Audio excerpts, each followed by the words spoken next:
what the fuck? I couldn't believe it when I know. on Sunday when Doomer stole your goodbye. I was like, oh my god. I know. I thought you were gonna just lose your mind. No, I thought Doomer was gonna be kicked out of the A team forever. I was too beat. I was just You're too tired. I'll take care of this later. Now, you hear that, Doomer? Now you're on notice. Now Doomer owes me. He owes us. Now he owes us 4 Hasan dumb sayings. I put him to work on that. I sent him the Hasan clips that we have. I'm like, we need him like this. Nice. Anyways, hey now, it's your boy PSA Sitch here with everyone's favorite goodbye enthusiast, Adam Friended. Today What's up? On another Tuesday Super Chat stream. I know. How do you like that thumbnail? I just kind of, I was like, it was funny. I was like, oh, it has nothing to do with the show, but that's fine. I know. Because it's funny. And that's we all just that go matters. with comedy gold. That's what we're shooting for here. It's a comedy show. Exactly. Okay. So here's the thing. Here's the thing. I said this. The thing. I'll say it again. Okay. I feel like, you know that scene in Fight Club where Brad Pitt's boss, not Brad Pitt. Well, I guess Brad Pitt. Edward Norton's boss comes to him and he's like reading the rules of Fight Club that got printed out at the office. And he's like, did you print this? What is this? And then Edward Norton gives him that whole speech about like shooting everyone in the fucking office. Before he grabs the paper and he crumples it up and he says, or don't bring me every fucking little piece of trash you get. And he throws it in the trash can. Okay. That's how I feel. I feel like Edward Norton. Every time someone's like, hey, Sitch, did you know that Joe Biden did something that I don't like and that I think you don't like? What do you have to say about this, Sitch? What do you have to say about this? And you respond to every single one of them on Twitter. I respond to none of them. I feel like Edward Norton. I'm like, don't bring me every little piece of trash. Let's check. I don't care. Let's see. Let's look at Sitch's timeline. I don't care. Let's see. I actually don't. I don't respond to this crap. And we're trying to cultivate an attitude of anti-tribalism here. You know what that means? We should all get along. It means every time the candidate you voted for, I'm not going to go and say, you voted for Donald Trump. Look at what he did. You're responsible for this. You personally are responsible for this thing that Donald Trump did. So, well, Donald Trump didn't do anything bad, though. I'm going to ask the same courtesy to not badger me with every dumb little tribal shit that Biden does. Okay? Biden does lots of things I don't like. All politicians do lots of things that nobody likes. First of all, Sitch, you're going about this completely wrong. You can't ask the internet not to do something, okay?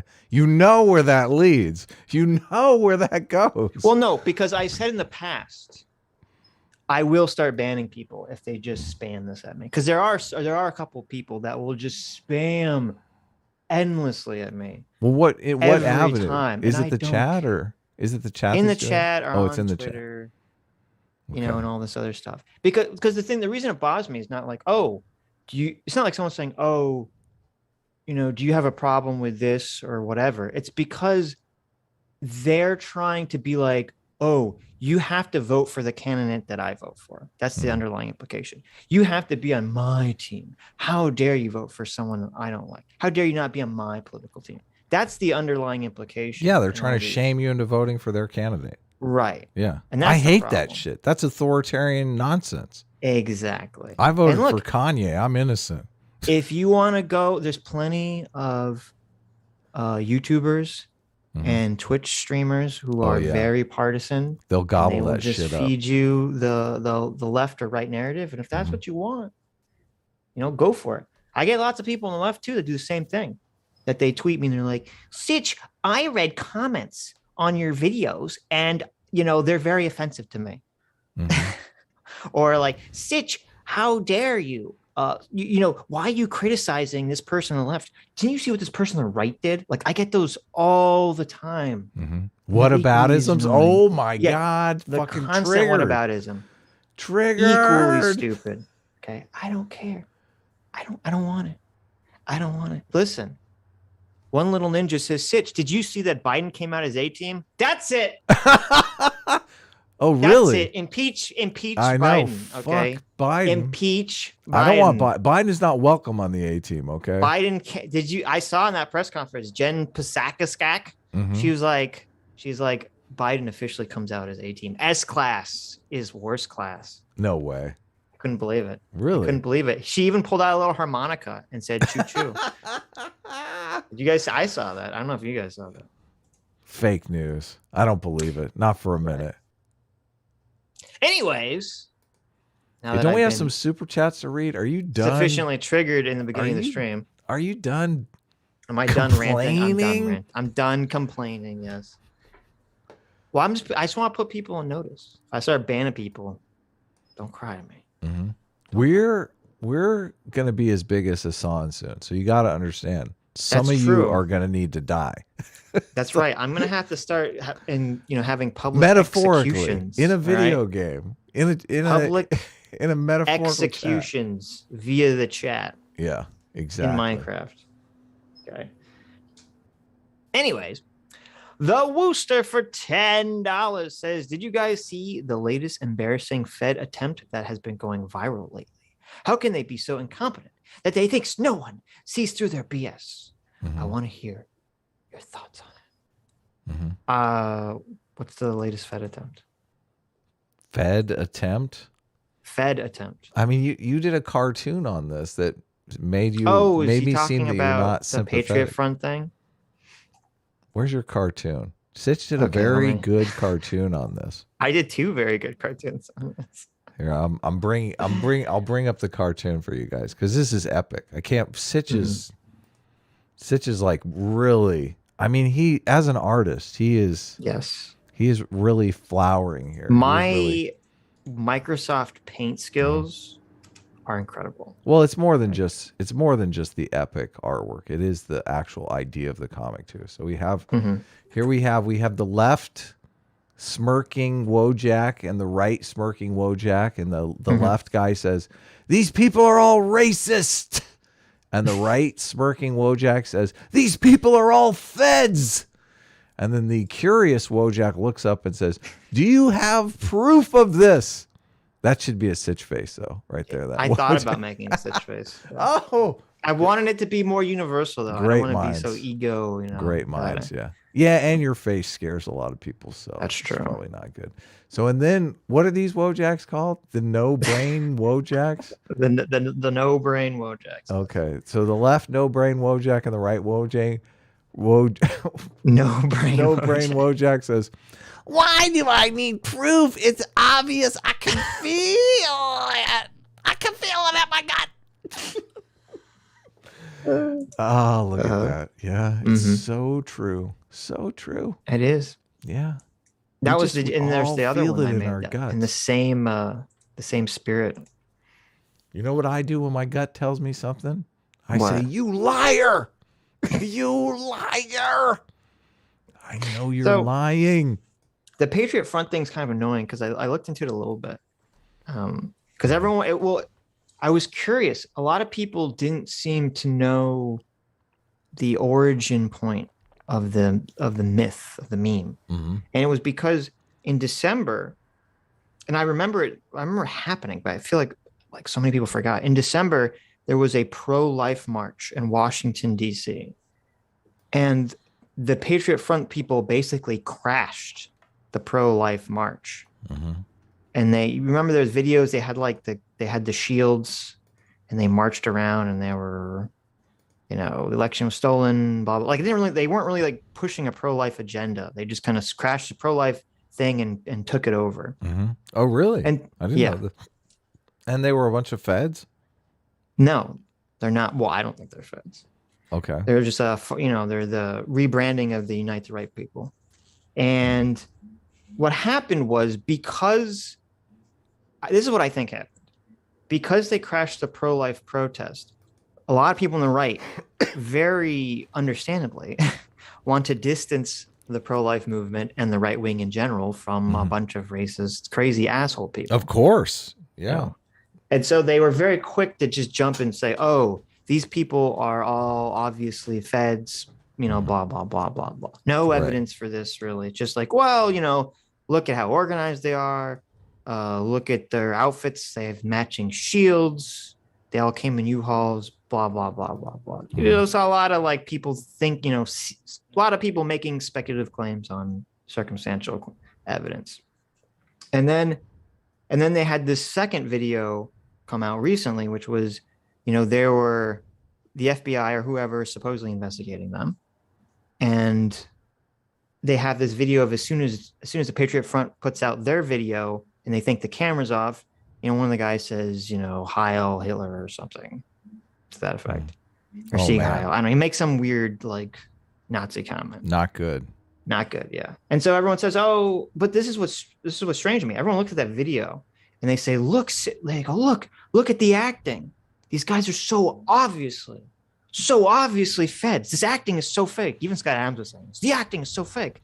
And it's weird to me because I'm like, I think these people just haven't seen these extremist LARPers before. Because I've watched tons of videos of those kinds of people in these extremist groups. And I'm like, that's exactly how they act. I don't know what you think. It like, maybe that's the problem. And I said this before, what really changed my mind on a lot of these groups was watching years ago, watching Antifa and I don't know if it was the Proud Boys or some other group get into a street fight where basically they said, oh, we're protesting on this corner. You can't protest on this corner. How are we going to determine who can protest in this corner? I know. Let's go into this alleyway. Everyone go in a circle and we'll set out our greatest warrior and you set out your greatest warrior and they're going to get into a fight. And whoever wins the fight will be able to protest on the corner. What? Okay. This is on video. Yeah, this is real. This is on video. You've seen this video? I've seen this video. It's out there. And it's funny because the reason I saw this video was because this is the precursor event. I don't know if you remember. There was someone in, I believe it was the Proud Boys or one of these other groups, who knocked some Antifa person out and they died. Remember, Andy No got in trouble for this because he was like, they always claim Andy No is doxing someone, doxing Antifa people. And Andy No apparently was like seen in this group of people. So they were trying to say he had something to do with this killing or whatever. So anyway, but I've just seen enough of these videos of like these protesters acting in the most cringiest, LARPiest way possible. And I've always said that. I said it was the same thing it was weird watching the whole Ukraine-Russia thing from 2012. It always feels like LARPing until it's not.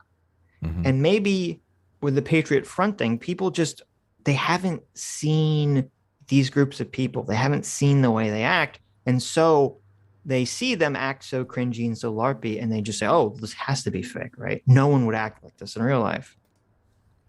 But they do. But, yeah, they do often. Yeah. These extremist people are LARPers. Unite the Right people. I mean, think about the Unite the Right people. Think how cringy that was. You had a bunch of fucking assholes walk out with tiki torches saying Jews will not replace us in the middle of the night. It's the LARPiest fucking shit ever. Pretty right? cringy. Yeah. Yeah, it's super cringy.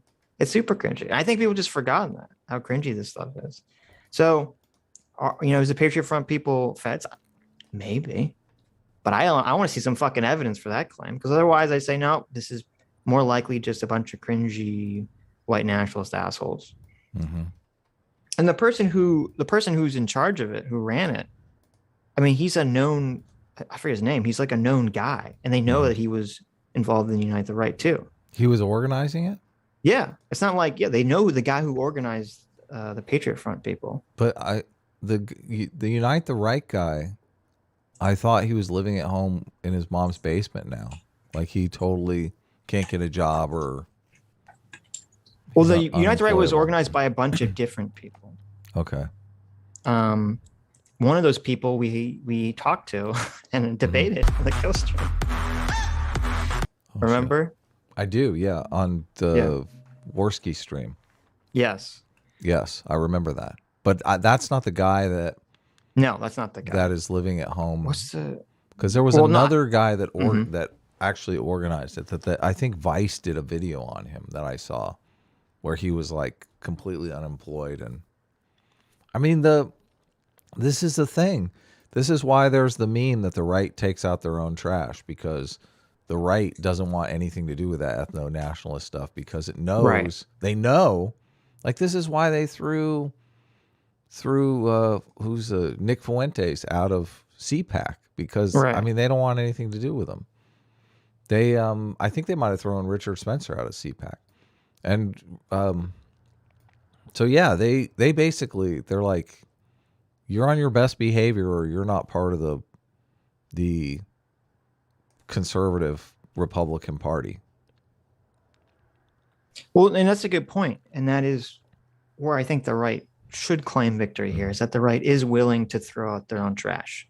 Right, but now they're like, they just want the left doesn't. The left just downplays their trash and says, "Oh, they're not actually secret communists. Just ignore them." You know, it's because of race the theory taboo. is not being taught in schools. It's because of the taboo. The taboo against racism is far greater than the taboo against communism or Marxism.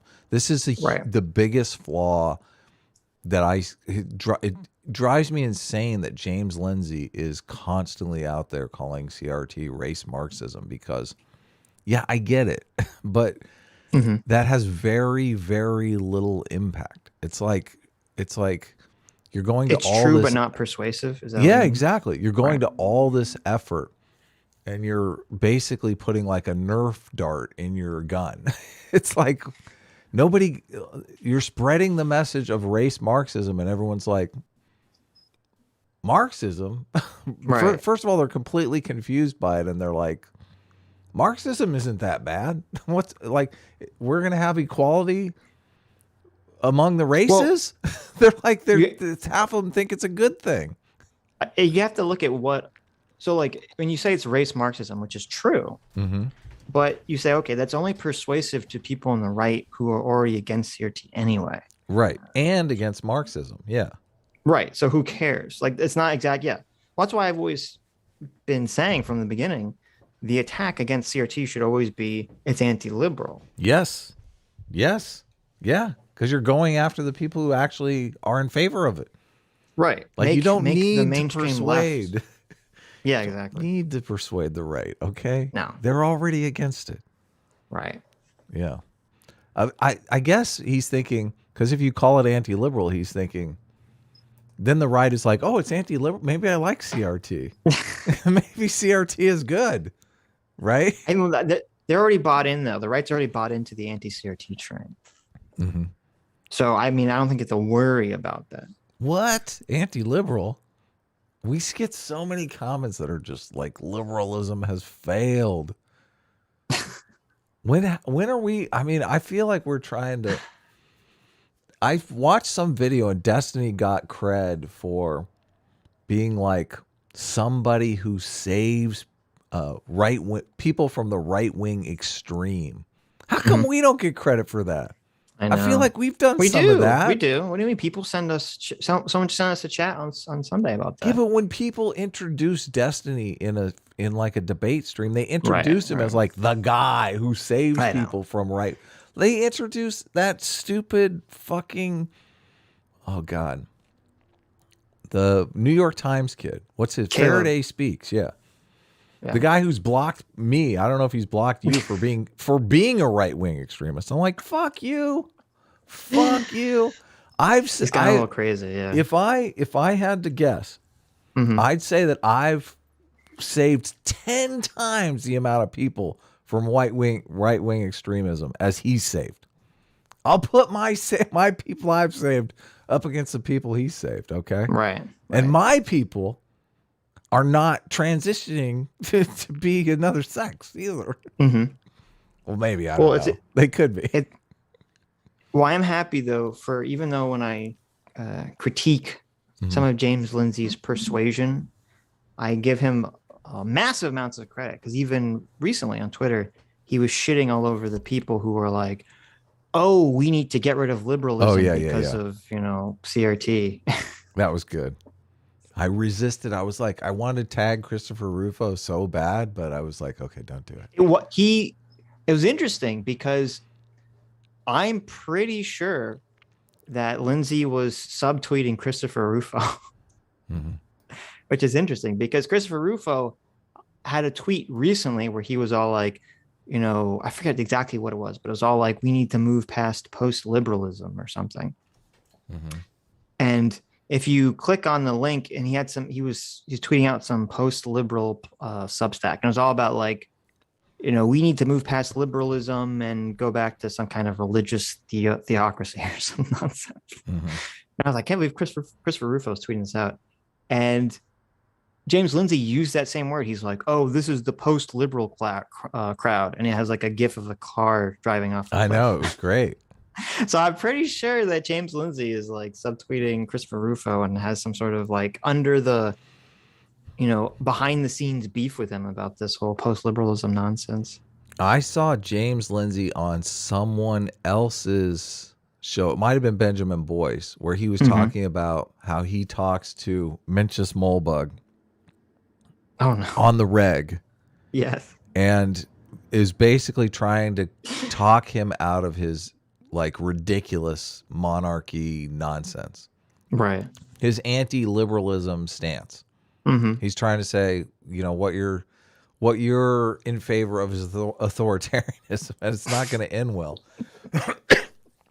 Which props to him, right? Yeah, massive props to him for that. I don't know. It's I'm not assuming gonna that's work, not going to be successful. Of course. Yeah, his entire brand is wrapped up in that. Right. James Lindsay doesn't seem to understand that. Well, look, you still got to try, right? You still got to fight the good fight. Well, and it's probably interesting conversations. He probably helps true. him hone his arguments and definitely That's figure true. out. I'm always fascinated by the arguments that people put forward. I don't understand how people can be interested in content creators like Vosh, Lance of the Serfs, Xander Hall. These people who can't. Who's the other one? Demon Mama.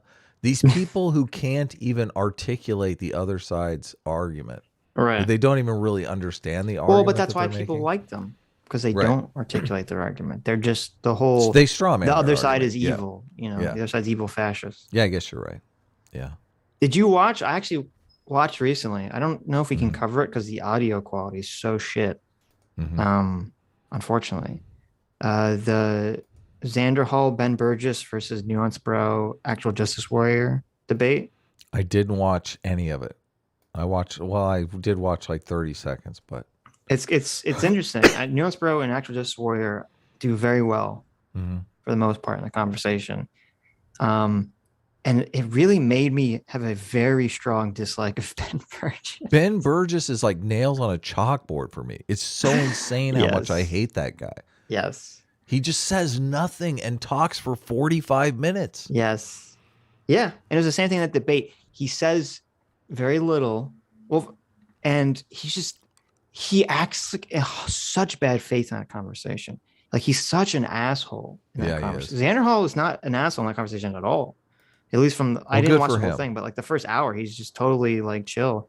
But like Ben Burgess is such a fucking piece of shit in that conversation. It's crazy. Ben Burgess is a piece of shit. And I made a video on my Adam Friended channel a long time ago saying Ben Burgess is a racist. Like that was the name of the video. Because Ben Burgess was talking, he basically called on Sam Cedar's show, he called Jordan Peterson a transphobe. And I recognize that Ben Burgess's position on, I can't even remember what it was. It was some equal rights thing, was basically the same as Jordan Peterson's position on trans rights. And if it was fair to call Jordan Peterson a transphobe, then it was fair to call Ben Burgess as a racist. Right. So I basically made that argument in the video, and Ben Burgess was like, "This is so wrong. This is so wrong." I was like, "Fuck you, dude." Wait, are we reading super chats today? We're reading super chats. What do you want to do? We read one, right? Oh my God. Oh, We're by the like way, yeah, 25 minutes Adam's in. like Sitch. I have a hard out, in like 3 or 4 hours, and I'm like, okay, we'll get through this really quickly. 3 or 4. I have a hard out at 8 p.m., but we're gonna try to get. Is that this 8 p.m. done. my time or 8 p.m. your time? My time. Oh, okay. Yeah. I thought you meant 8 p.m. my time. We are gonna try to do this in like 3 hours. It's maybe Took us 30 4 minutes to hours. get through one super chat. I know, but I don't. Good luck. Okay. Gemini Semini for $2 says, I can't believe Aydin was here before you guys. We're always here. Listen, we're always here early. We're always here on time. But me and Adam are just gabbing before the stream, and we just don't want to start. We want to talk about our top secret stuff before. Yeah. So. Not really a top secret. I mean. Oh, it's very top secret. It's Okay. very hush hush. It's all very important, need to know basis. All the racist stuff is the top secret stuff. No, all the race. That's right. Me and Adam, you don't understand. We have like a ritual. This is why we're late. Okay. Me and Adam have a ritual. Right. Where we have to spend at least 5 minutes before the show screaming at the top of our lungs the N-word at each other. And this is to make sure. Progressively higher and higher slurs. Right. Well, no, we start off, a little C slur. You know the penis game? Did you ever play the penis game? No, what's that? The penis game. Where you text your penis to every girl in yourself. Oh. No, do not do that. Okay. Penis game is what we played in high school and a lot of times in Boy Scouts. Oh my actually. We didn't have the penis game when I was in. We don't even know what it is. Okay. Okay. I'm pretty sure we didn't have this game. Where when you're in public, okay, with a bunch of people around, someone looks up and they go, penis. And then someone says a little bit louder, penis. And then someone says a little louder, penis. And it just gets, the thing is, it's like chicken. You see who will shout penis the loudest in a public space at the top of their lungs. Okay. And so, derelict. And listen, this is what boys in high school do. Okay. For comedy. Derelict. Adam is not impressed with this, but I thought it was funny at the time. But this is what me and Adam do before the stream. We say the N-word back and forth to each other a little bit louder every time, because we have to make sure that we don't accidentally say it during the stream. We have to get it out of our system? Yes, is we that have what to it is? get all the N-words out before the stream starts. Why do I feel like this is going to be clipped and we're going to be on some Destiny stream talking about how we don't say the N-word in private, that was a joke, that we're... This is not really our jam. Oh, I'm serious. This is not a joke. Everything I just said is true. Do you have friends that openly say the N-word? No, I do not. I had one friend, well, not really a friend, a coworker in Louisiana that would openly say the N-word in the most fucking horrific ways. And it just shocked the shit out of me. I was like, this guy's like, he's probably the most racist person I've ever met. Right. Yeah. Because I think it's because of my age, being a millennial. Like people didn't say the N-word. This was in New Orleans. Like they'd say it in terms of a song, but they wouldn't say it in terms of like calling someone the N-word. This is New Orleans, Louisiana, though. So yeah, but it was also, what, 1950? Yeah, around 1950. Yeah, exactly. Hold on, I gotta grab my cell phone. I'll be right back. Lucifer the Doberman for 5 Canadian says, hit that like button. That's right. Thank you, Lucifer. That's true. Hit the like button. Gemini for $2 says, let's make this Aydin's podcast. She will always be on time. Well, listen, you got your wish. Aydin was on at the end. Okay. You got your wish. The crappy robot for £5 says, I have the coof, so I'm off to see a doctor by the name of Diddler. Strange name, I know, but I'm sure he's very professional. Well, there you go. Dr. Diddler is the most professional doctor I know. Okay. And he has a very low mortality rate for patients, only 10%, which is pretty good, right? 10% is a pretty good mortality rate for a doctor. So you're in good hands. Andra Flandra for 25 kroners, or HRK kroners. I'm not sure what that is. What's an HRK? White I was gonna try to make a joke there. It failed. Hottest stream keys. No, that's not. I don't think that's the currency. I'm back. HRK. What is HRK? Croatia Kunas. Huh. Hunt. There you go. For 25 Croatians, my piano teacher was Croatian. Mm-hmm. She was so hot. Yeah. It was insane. I knew like 5 super hot Croatian girls that I would hang out with all the time when I lived in New York. Mm-hmm. And they would talk Croatian to one another, and I would just be like, my God, this is so incredibly sexy. This is just so sexy. I don't even know what they were talking about. It's like the most mundane shit ever. And Adam's like, I have no idea. Croatian beauty. I have no idea. I looked it up. There's like 500,000 Croatians in New York. I was like, this is interesting. Yeah, a lot of Croatians. Andra Flandra says, Sitch, if you guys were invited on Joe Rogan, would you show up in real life? Much love. Have been here for ages now. Can't hardly wait for your show every week. Well, thank you, Andra. Of course you would go on Joe Rogan. I would definitely go on Joe Rogan. Yes. I would go on. I would face reveal on Joe Rogan. Are you kidding me? Hell yeah, that'd be a huge opportunity. That would be a giant opportunity. That's not really going to happen. No. It's how disappointing. How disappointing is it that Walsh is hanging out with Jordan Peterson's daughter? That's so disappointing to me. That's so disappointing to me.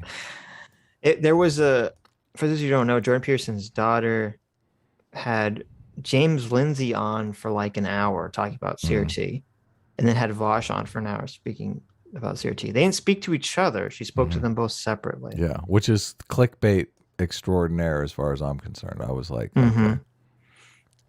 I didn't like the conversation at all. Me neither. Because James is too. He's too in it. He doesn't know how to explain. He did it first, but I feel like he's lost the ability to explain things to lay people who don't know anything about CRT. Because that, like, everything he's telling Michaela, I understand what he's talking about. But she's like, I don't know what the fuck you're talking about. Totally. It's so obvious too. That's right. Great. She's even saying, I don't understand what you're talking about. Yeah. So, and then with Vosh, it was so horrible because it's just him saying all the standard talking points. CRT got been taught in schools. CRT is just a lens of looking at systemic racism. Blah blah blah. He's just saying all the same bullshit talking points you've heard 1,000,000 times. So he said it was a conspiracy theory. And she said nothing. She said, well, she's no not trying. Response. I don't criticize her because she's just trying to let both sides speak. Okay. She's Dr. Philling it. She's not trying to take a stance in any direction. Yeah. Which I don't have a problem with that. I do. Okay. She's an actual Dave Rubin, not a fake Dave Rubin. Well, I mean, sooner or later you have to ask yourself, I mean, is it okay to spread misinformation? I mean, Vosh is basically misinformation about CRT. So I think you get in the trouble, like, if she just has Vosh on, she just lets Vosh speak and say a bunch of bullshit. Which is exactly what happened. Yeah, but right before that, she had James Lindsay on to give his perception for an hour. So it's not. So she's giving both sides of the issue and basically saying, here are 2 sides of the issue. I will let you decide how you feel about it. Which I don't have a problem doing that at all. Okay. I mean, and James Lindsay is obviously like 1,000 times more knowledgeable about the subject. I just think he's not being very persuasive in the way he's framing a lot of stuff. I agree. Ryan9191 for $5 says, hey, it's my birthday. Sitch, have Adam say it, happy birthday, and S-Class is best class. Adam. Happy birthday, and A-Team reigns supreme. No, it's Orion. What? It was Orion's birthday. You got to say it. Orion's birthday? Yeah. Did I say it incorrectly? You did. It's S-Class is the best class. You just said, I just heard you say A-Team reigns supreme. No. You guys don't know this, but I went to one of those expensive Los Angeles hypnotists. Yeah. And Normally people in Los Angeles go to those hypnotists because they want to stop smoking or, Right. they want to stop doing drugs or something like that. Yeah. I was like, no, I don't smoke. I don't do drugs. I don't even drink. That's I not true. want You do drugs. Well, not anymore. Come on. I'm like clean now. Okay. Since the last 2 weeks of COVID, I have done no drugs. What did I mean, that's not even true. Weed doesn't count. Look, listen, weed is not a drug, okay? Weed is an herb. Oh, anyway, it's just like going to KFC. It's one of the 11 herbs. I don't. If you say you do drugs, I don't feel like weed is a drug. We're getting sidetracked here, okay? Okay. I told the hypnotist. I said, "Listen, I don't want any of that, okay? I want you to hypnotize me. So whenever I hear S class is best class, what my brain hears is A-Team reigns supreme."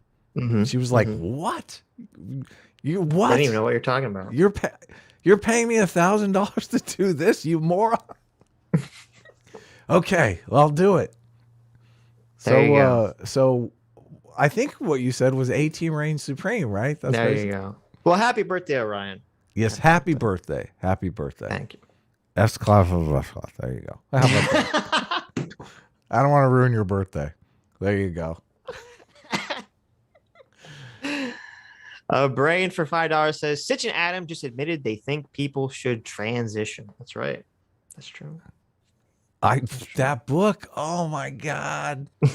I read more of that book yesterday. Oh my goodness. It's not good. It is not good. Chrisen for $10 says the disdain I have to those who want to destroy the concept of gender is they're taking away the few tomboys, especially those with abs, away from me and all the men and women who only wish to dream. True. Yeah, they're destroying it. Your pal Ashley for $5 says phobic doesn't mean afraid, it means adverse to. Think hydrophobic. First of all, I've never heard the term hydrophobic before, so it's not a good example. But I understand what you're saying. Phobic means adverse to, not afraid of, in the context of saying you're homophobic or something. Interesting. Hydrophobic is a term in chemistry used to describe a physical property where a molecule is seemingly repelled from a mass of water. Oh, interesting. There you go. Don't say you never learned anything on the Sitch and Adam show. Of course. Anonymous Coward for $5 says, LOL at Vosh's, quote, good faith mode when he was on Michaela's podcast. He's a snake for optics when reaching new audience, just like when he's on Timcast. Yes, that was another thing, too. When Vosh was talking to Michaela, he was 100% in, oh, I'm just a totally, chill, rational, reasonable guy. I'm going to be totally, good faith, blah, blah, blah, blah, blah. And it's so, could you, this is what bothers me, too. No, I'm ready. Bothered me, too. Well, if me and you went on Vosh's show or if we went to talk to Hasan, okay, and we suddenly acted like completely different people. Yeah. Right. We were suddenly like, oh, Hasan, that's very smart what you just said. Oh, I think I disagree with you a little bit here. I think what you said is very smart, but I disagree a little bit because of, this. If we acted like that, talking to Hasan, because we were trying to shill and get some of his audience to come to our side, our audience would rightfully pillory us. Yes. And say, what the fuck? You go on someone else's show and you suddenly act like a completely different person because you're trying to simp their audience. You're a total sellout. What is this?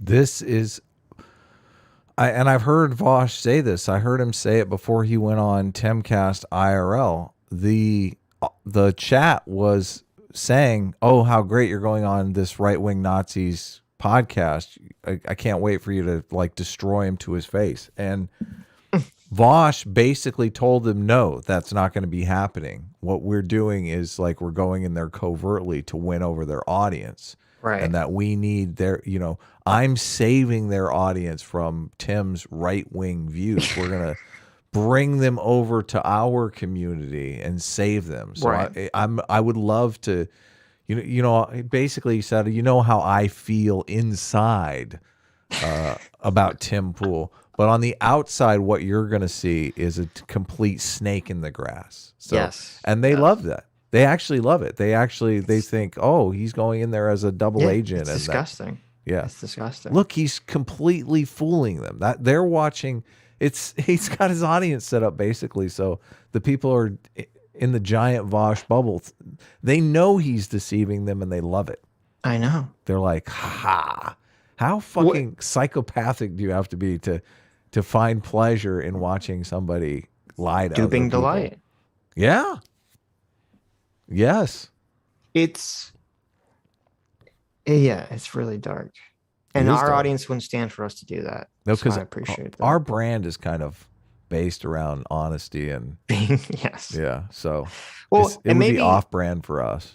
I think this is why Vosh and a lot of other leftists are so convinced that there's like an army of secret racists out there because they're so projection. Like, people always assume other people act the way that they think. So they all think, oh, well, because I'm going on these shows and totally hiding my power level in order to simp for views so I could sucker people in, they assume everyone's doing that. Yeah. Yeah. They assume when Charlie Kirk goes on, he's doing the exact same thing. He's like, okay, guys, the Charlie Kirk before the show on to his audience, he's basically saying, okay, we're all like total. He's basically telling them that they're all racist and that, but he just can't play that card. He's doing the exact same thing that Vosh is doing. That's what they think is happening. Yeah, exactly. But for the ethno-nationalist side of the equation, which I mean, you know how fast that would be clipped if that was happening, if Charlie Kirk was going to his audience saying the kinds of things that Vosh was saying. That's what's so crazy is that there's such a double standard about racism and communism in this country, which is unfortunate. I understand why it's that way because America's never been until now had to deal with like communism on a widespread level. Yeah, but it's unfortunate because then you get this weird shit with like these communist streamers just like Vosh will just openly be like, I'm gonna go on Tim's podcast, I'm gonna be totally a snake in the grass, I'm gonna be totally dishonest, but it's for a greater good and as consequentials, man, that makes it okay. Both ideologies are completely authoritarian. Yes. One wants to oppress people based on race and one wants to oppress people based on economic status. So, but I mean, I don't like, there's still both oppressing people. I guess people just feel the rich have it coming. Nobody likes the rich people, obviously. Yeah. Some of them do. I mean, it depends upon how they became rich. You know what that's called, Ed? What? Insecurity. Oh, yeah. People's got to get over their insecurity. It's true.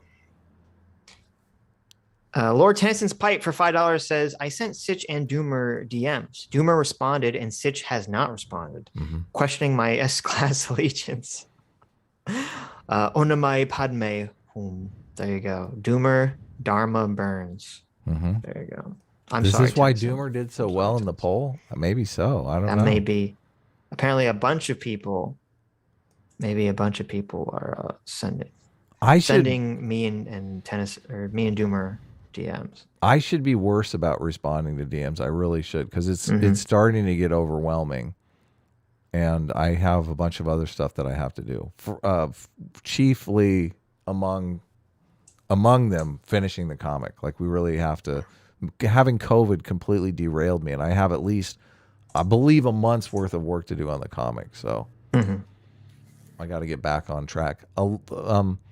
A lot of the right now there's a paper shortage. I don't know if I told you about this. Like a ton of people in Comicsgate are trying to get their books printed and they're not getting printed. They're saying that they're going to be printed in February now because of the paper shortage. Nobody can get any paper. Yeah, right, exactly. Right. So even if we had gone to press on time, we would still be late, which is hopefully that will be over with by the time we're done with the book. Dr. Diller for $5 says A-Team gets a kick out of overpowering children and eats candy with significant portions of the wrapper still attached. S-Class is the best class. Bad. I don't like the hint of it's not good. I don't like that.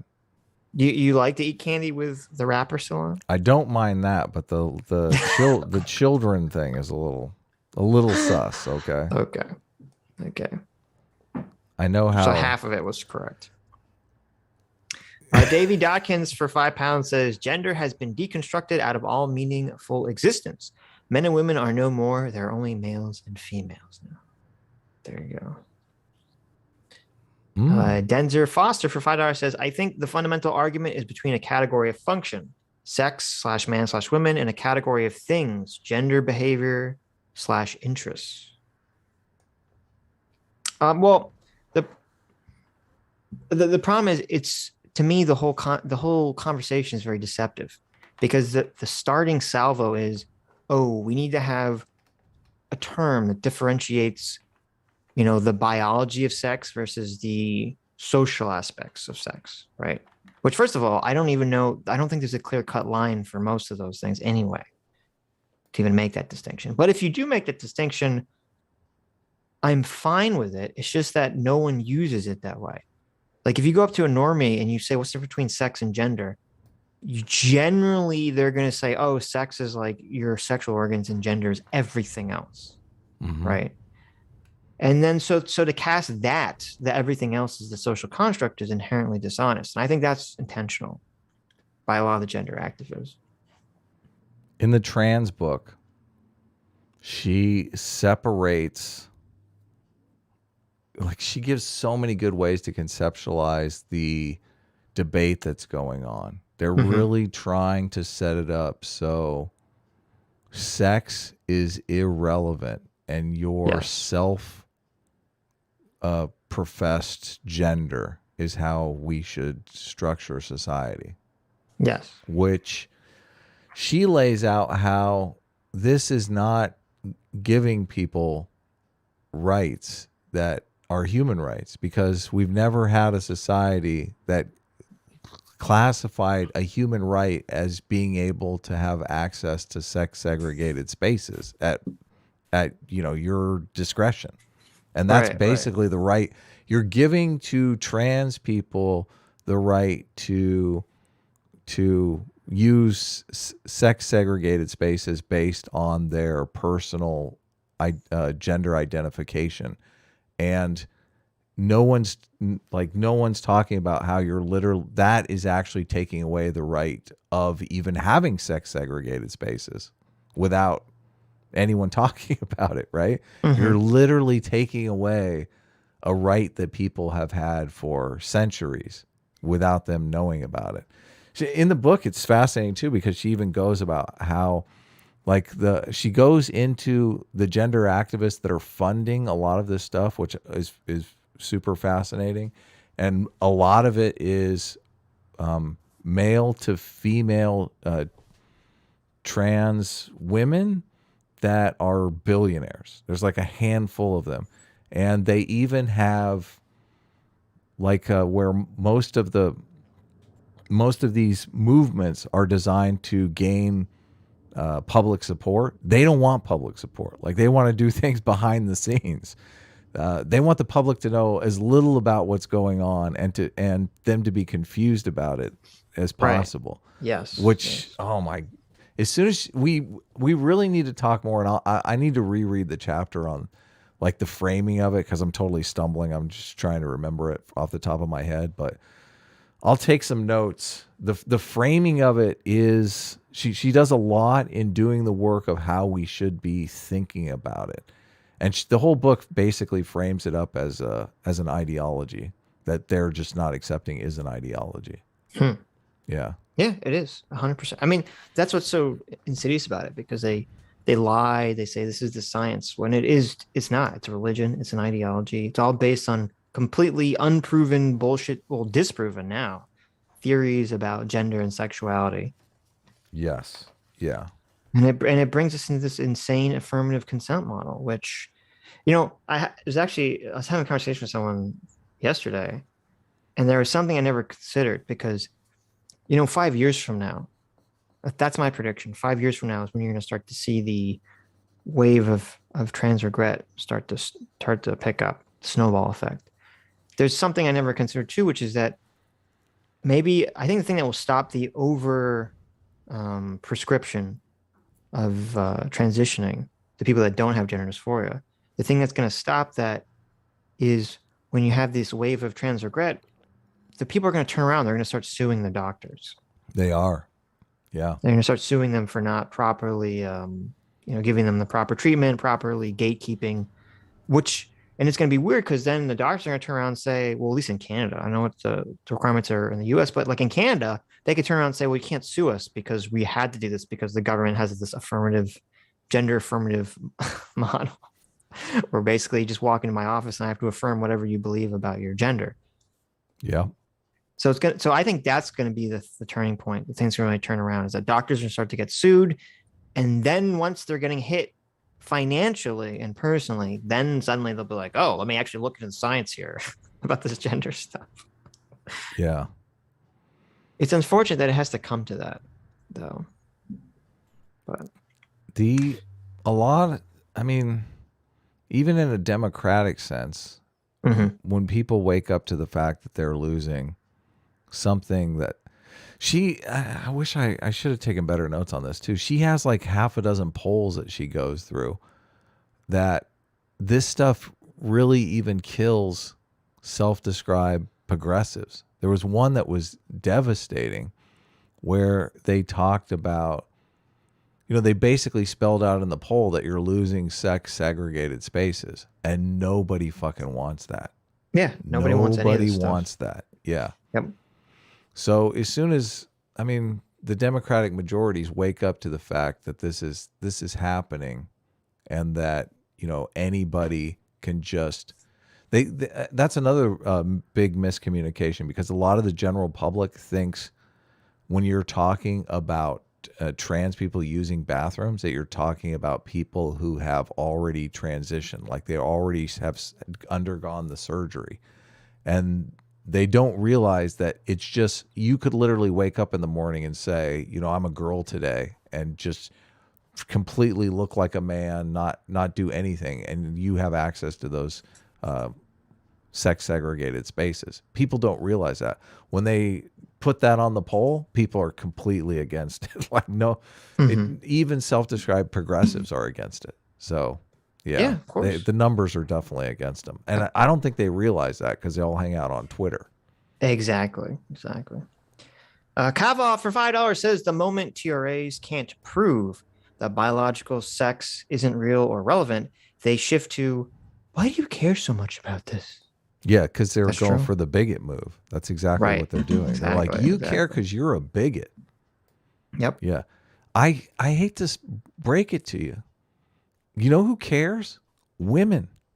Like, women have... Everyone cares. Well, I guess everyone cares. People care because of their daughters, their sisters and daughters and stuff too. But women, like, the whole idea of sex segregated spaces are to make women feel safe. And when people, I was listening to a conversation with Hunter Avalon, where he was basically saying that, he was comparing trans people to black people.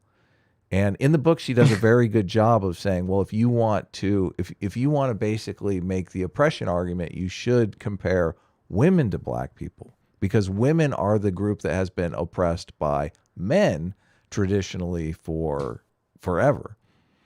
So making this comparison of trans people to black people isn't necessarily adequate, because if you think about it, and she uses this analogy of like a slave and master, and how the master always had access to the slave quarters.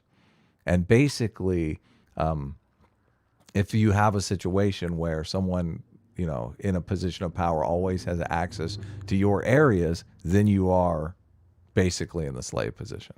So, and that's the position she's saying women are being put in by these crazy gender laws.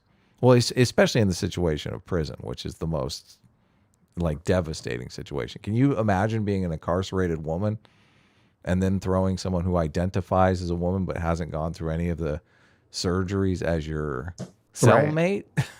Not good. Yeah. I've watched JoJo. It's not good.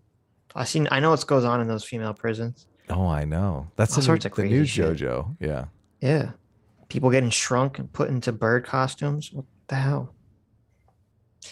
The Dark Conservatarian for $5 says we had Trigglypuff, Big Red, Carl the Cook, Aid Skrillex, Cuck Norris, Jean Claude Von Mam, and now we have non-binary Jesus.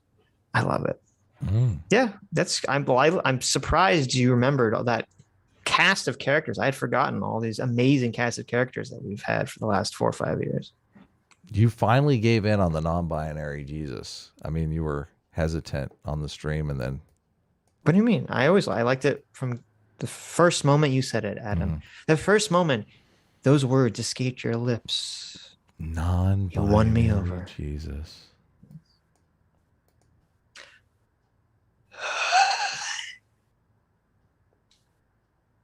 Wow. A lot of big super chats last week.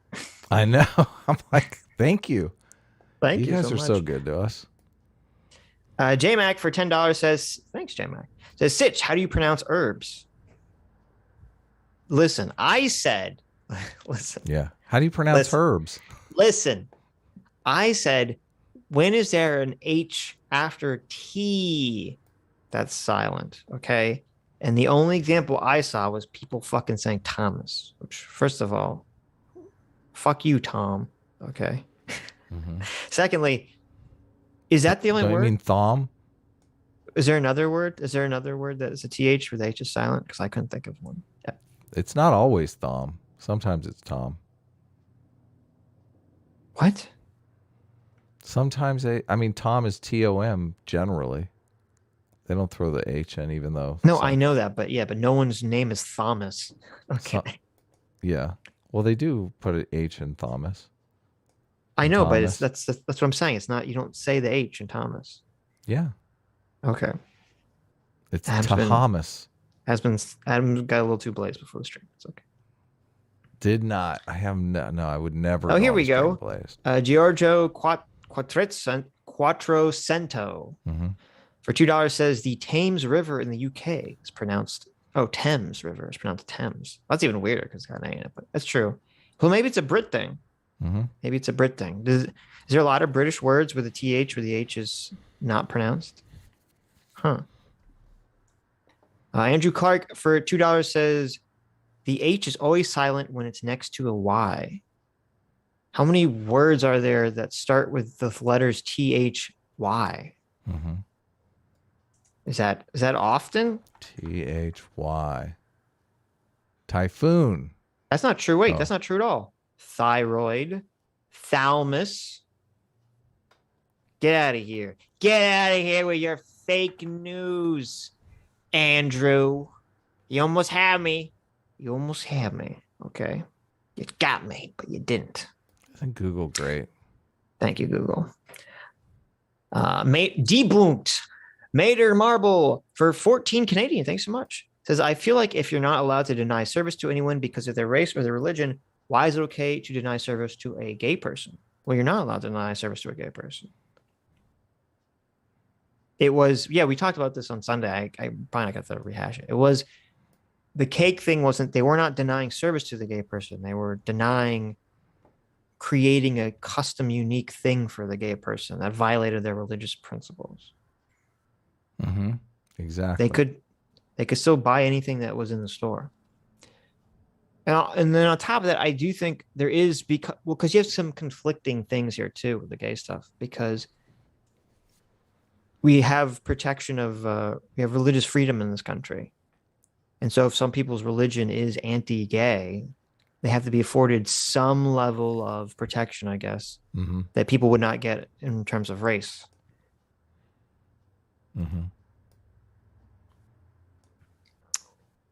Andrew for $5 says, what do you guys think about gender fluidity and being able to change your gender at any time of the day based on your mood? I think that's really fucking stupid. Yeah, I think it's terrible. Really fucking stupid. Andy Thompson for 5 Aussies, speaking of silent H's, says, my 4-year-old son wanted to be a train. So he cut off his arms and legs, put him in a wheelchair, and painted him blue and black and called him Thomas. Wow. There you go, with a silent H. That's a very compelling story. Very compelling story, yeah. Well, you got to affirm. So, I mean, it seems like That's child true. abuse to me, but That's true. got to do what you got to do. Oh, look Let at us this. know. What? Lucifer the Doberman for 5 Canadian. A-Team reigns supreme. Wow. I'm glad you brought the super chats just to read that. Why? Storm the gates. It's easier for me if I can see him at the same time. I Okay, like to okay. respond to him. So, Okay. Storm the gates for $10. Do you want to read it? No, go ahead. Do you want to read it, Ed? I don't like the term cisgender. Should my preference regarding my identity be respected? Yes, it should. It should definitely be respected. There you go. Yeah. Identify as anti-cisgender. Yeah. Identify as normal gender. It's actually super straight gender, isn't it? I mean, there is one for that. Well, that's a different thing, right? Oh, you're That's right. actually funny. I identify as normal. You're gonna have to use that pronoun when you describe me. That would upset some people. That book, the trans book, the shit they're doing is pretty nefarious. It's hard to read that book and not walk away and think, okay, these people are out to fuck a lot of people over.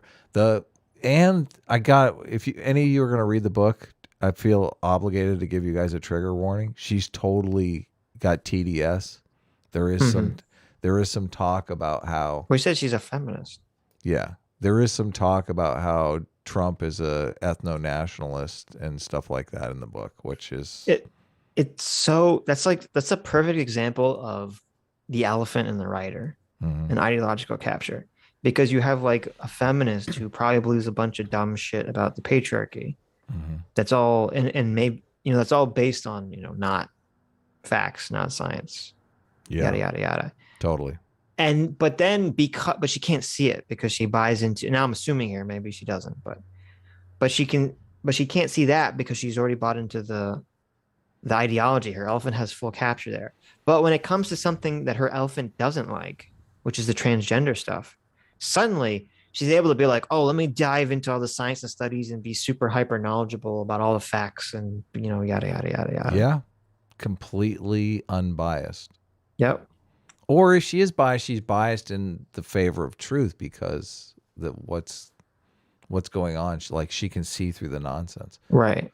The odd thing though is because she's like laying out the storyline of all the trans activists, and there's this huge period where they got stopped in their tracks because Donald Trump became president. And Donald Trump basically did reverse a lot of the bad things that the Obama administration had done that she is completely in favor of. But she still goes and calls Donald Trump a rapist and a ethno-nationalist and all this stuff. Do you remember what they were? Because I only remember two things. I'm sure those are the two things. What do you remember? There was didn't they try to reverse the transgender ban in the military? They changed the designation because on Title IX and stuff they were using they wanted to remove transgender gender from Title IX gender. No, they want to make gender identification. They want gender identification to be part replace of Title IX, sex. Oh. And Donald Trump said no. It's not gender identification. It's biological sex for these things. That's a huge change. They basically want to do away with the concept of sex and change it everywhere to gender identification. Yeah. Or to add it on top of sex protection. No. They want to get rid of sex altogether. They want gender identification to take the place of sex on all legal documents, in all institutions, in all situations. She even goes through, in the book, she goes through the different court cases, and she brings up that one that you were talking about where the Supreme Court 6-3 determined that gender identity can't be discriminated against. Oh yeah, can't be. You're right. Yeah. Right. And she says, she points out that there is a total contradiction in that court case, because in the court case, they acknowledge that gender identity and sex are these two different legal concepts and then conflate them in order to make the ruling. Well, actually, yeah, but that doesn't matter because that's not the legal argument. Well, because, you would know better than me because you know this legal stuff. Right. Well, no, she probably just doesn't understand the legal argument, which is because the basis for that case was actually based on an interpretation of sexual orientation, which was, back, I don't know, in the 80s or whenever this case came about, someone was fired for being gay. And they said that violates all that in the book. Yeah. Right. And they said that violates, the Title IX sex discrimination. And they said, no, sexual orientation has nothing to do with sex. And they're both classified differently, which is true. They are. However, the legal argument was, well, part of a sex stereotype is assuming someone is engaged in a romantic relationship or is attracted to the opposite sex. That's part of a sex stereotype. Therefore, sexual orientation, even as a separate legal concept, would still be protected under sex discrimination or sex stereotyping discrimination. Right. But that also applies to gender identity too. Right.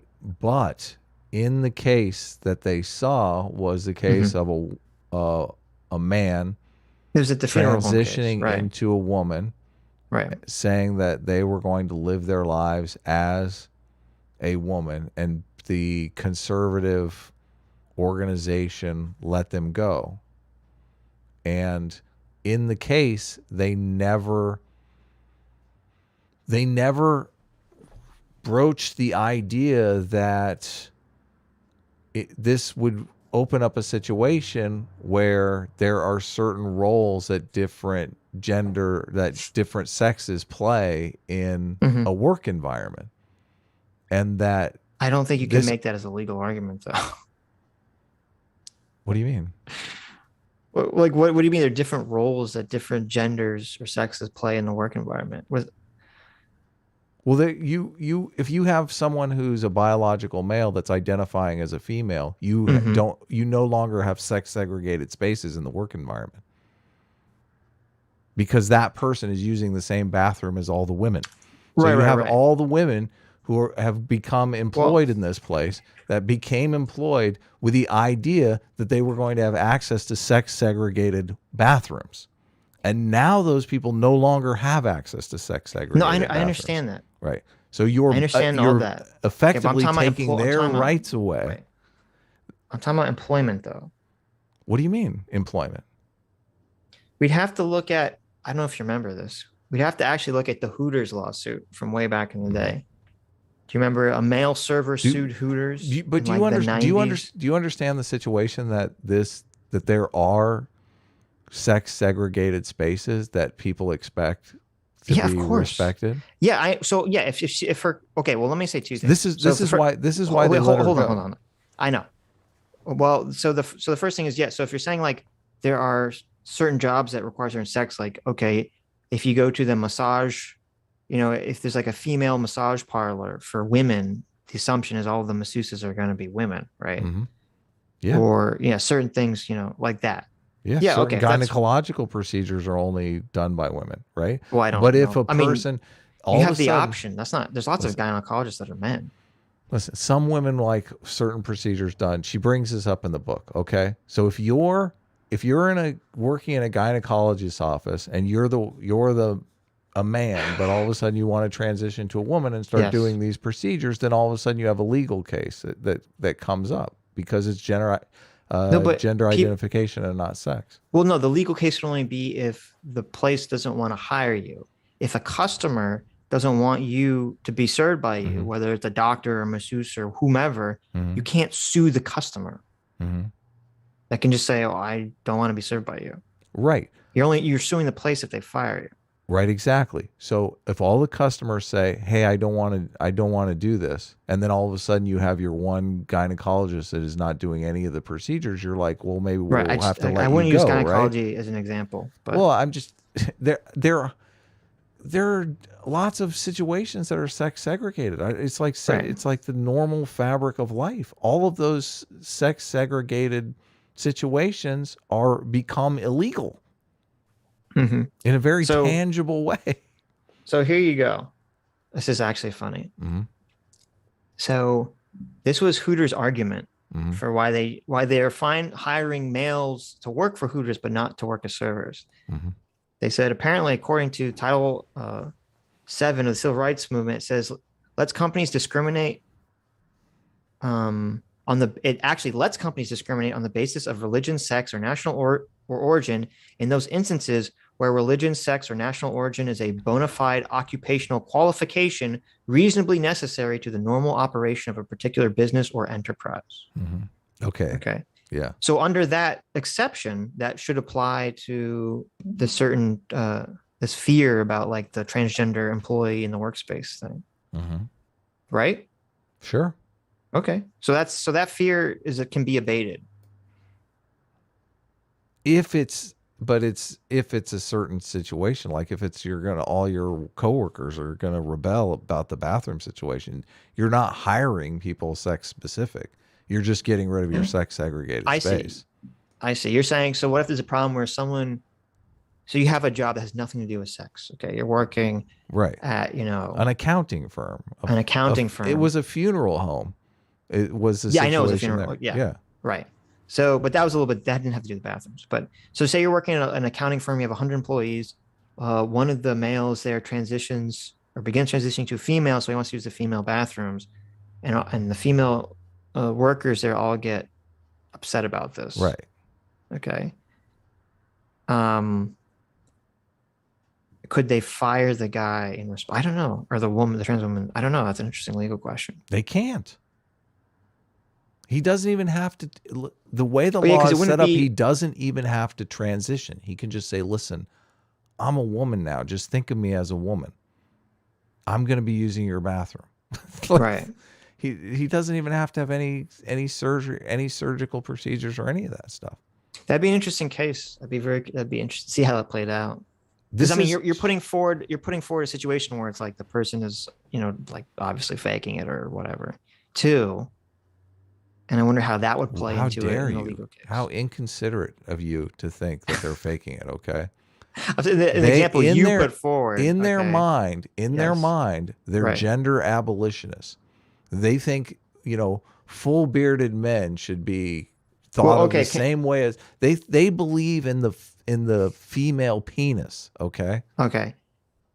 It's makes a lot of sense to me that the lady that wrote this book, who's a TERF, TERFs, their big thing is the safe space for men, because a lot of TERFs, while feminists, have a lot of anti-male fears and tendencies, and so they have these concerns. Okay? That's not fair. That's not fair. It is That's not fair. No, it is fair. It's not. I'll tell you why it's not fair. Okay. Because there is countless studies in that that Buss book, that David M. Buss book, that says all women have these fears. Oh, sure. All women have these fears of men, of being sexually assaulted, of being raped. Yes, but don't you think that if you were to do, on average, take people that declared themselves feminists, not just declared themselves feminists, people that were actually like a higher level of fear? Okay. Sure, yeah. I'll give you that. Okay, that's what I'm referring to. Yeah. Yes. There's a higher level of fear and anxiety towards men. If like the fear of sexual assault in men generally wait a minute, let me hovers finish my around point. a 2. And in women, it's like I know. Okay. Right. So, but my point is, I kind of hate the bathroom argument with a passion. Okay. It's completely not. I mean, it is persuasive to feminists, and it's persuasive to people that want to be on that side of the issue already. So it's entirely an emotional argument. I don't care about it because it's just an emotional argument. Well, it's not really a logical argument. Wait a second.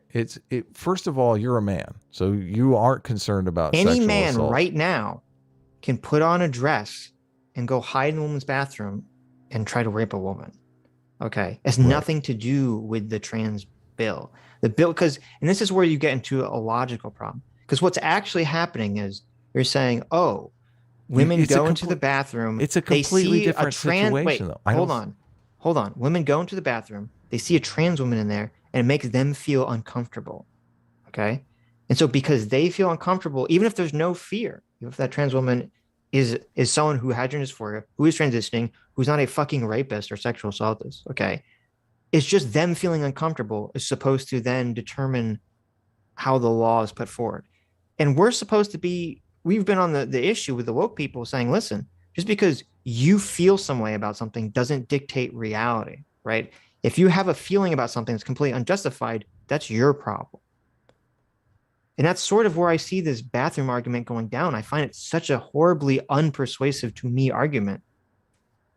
Yeah, I think it's mostly unpersuasive to you because you're a man and you're not.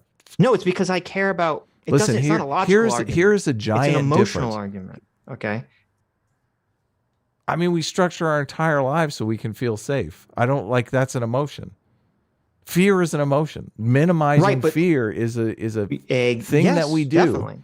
Definitely, but that's not a justification for minimizing anything. Fear is not a justification for anything. Why do we have insurance? Wait a minute. Okay, but you're not required. Well, actually, you are for car insurance, but it's for a different reason.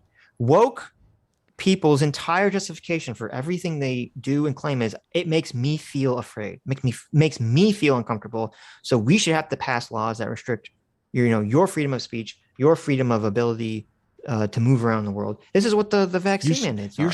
I'm afraid the vaccine mandates are based around like, oh, I'm afraid that all these unvaccinated people are going to give me COVID, so they should have to get the vaccine. Listen, Sitch, is there such a thing as a sex segregated space? Of course there is. Okay. Is a person who identifies as a woman but has not had any sex change? No, I don't think they should go in the other bathroom. I agree. They should use the bathroom of their sex.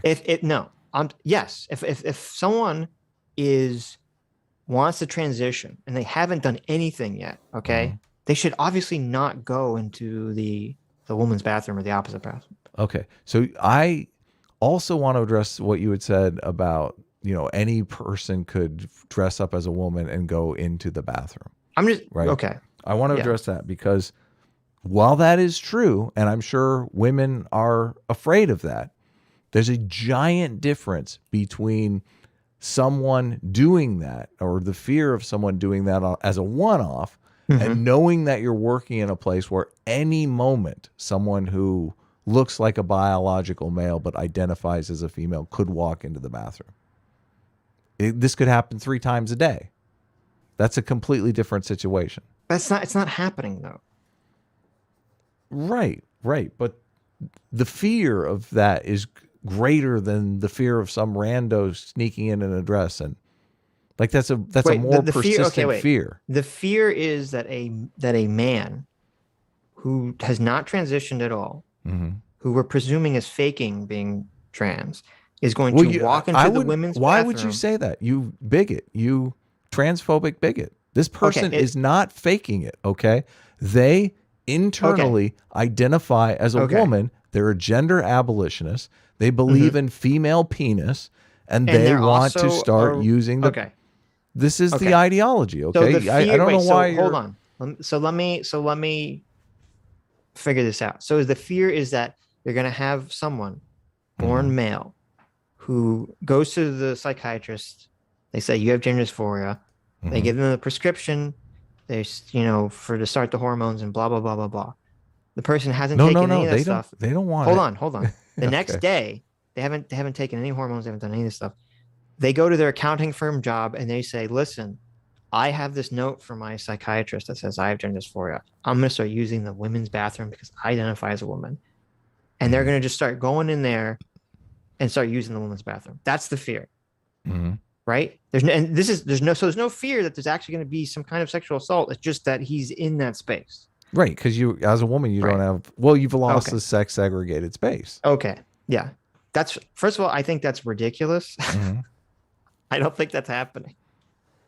Okay, on the first part, this is why I hate this fucking argument. This is such a dumb argument. Is it safe to set up a situation. They're not even concerned about sexual assault. They're just like, I just don't want a man in my space, or what I consider someone to be a man in my space. Having a man in their space always makes them concerned about sexual assault, especially in a place where they're changing or unchanging. Yeah, but if this is even a hypothetical where we're throwing that out, the possibility of that out, so it's just entirely an internal fear here. Like, what? This is such a bad argument. It's not a bad argument, because if you're making a law where this is a giant loophole, people are going to take advantage of that loophole, are they not? No, listen. It's a bad argument because anyone can do it right now anyway. What? I guess this would not do it legally. This would be the only this would be the scenario that would be different. Okay. You would say, I'm afraid that there's going to be some male pervert who isn't going to rape anyone, isn't going to sexually assault anyone. Look, he is the nicest guy in your office. He's not a pervert. Can I finish? Let me explain what would be the argument here. Okay, go ahead. It would be that, there's a male who's some kind of sex pervert, but he's not going to rape or sexually assault anyone. They just get off on, listening to women pee and poop. Okay. And so they're going to go in the bathroom and they're going to listen to the women pee and poop, and they're going to get off on it. They're not going to masturbate in there, but they're going to just get off on it. And everyone knows that this guy is doing this, but you can't do anything about it because he says, I identify as a woman, so I'm in this space. That would be the only scenario that I could see that would be different under the oh my God, the transes are using the bathroom argument. That's the only possible different scenario that I see. That isn't something that could exist right now. I believe it could exist right now. Because I think... Well, I'm before any trans laws, bathroom stuff was passed. Okay? It depends upon the laws. Well, and this is still being worked out. She's clear about that in the book. Like, some places do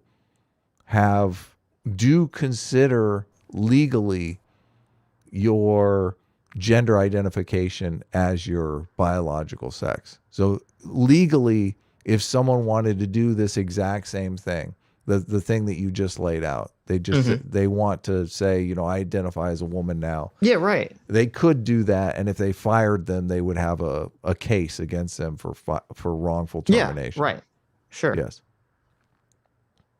I'm saying that's the only already scenario, a reality. Right. That's the only scenario I could see that would be different. And to me, that's why this is such it's not an unpersuasive. It's a persuasive to many people. I personally find it such an annoying argument, because I think that that's such an unlikely scenario to occur.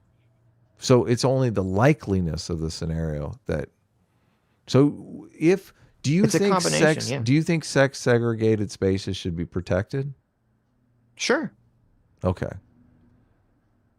I don't have a problem with there being. I think there should be sex segregated spaces. Okay. Well, with gender identity laws, sex segregated spaces are not protected. We had this case in the Wii Spa where the guy, it turned out he was a sex offender. He wasn't transgender. He did actually.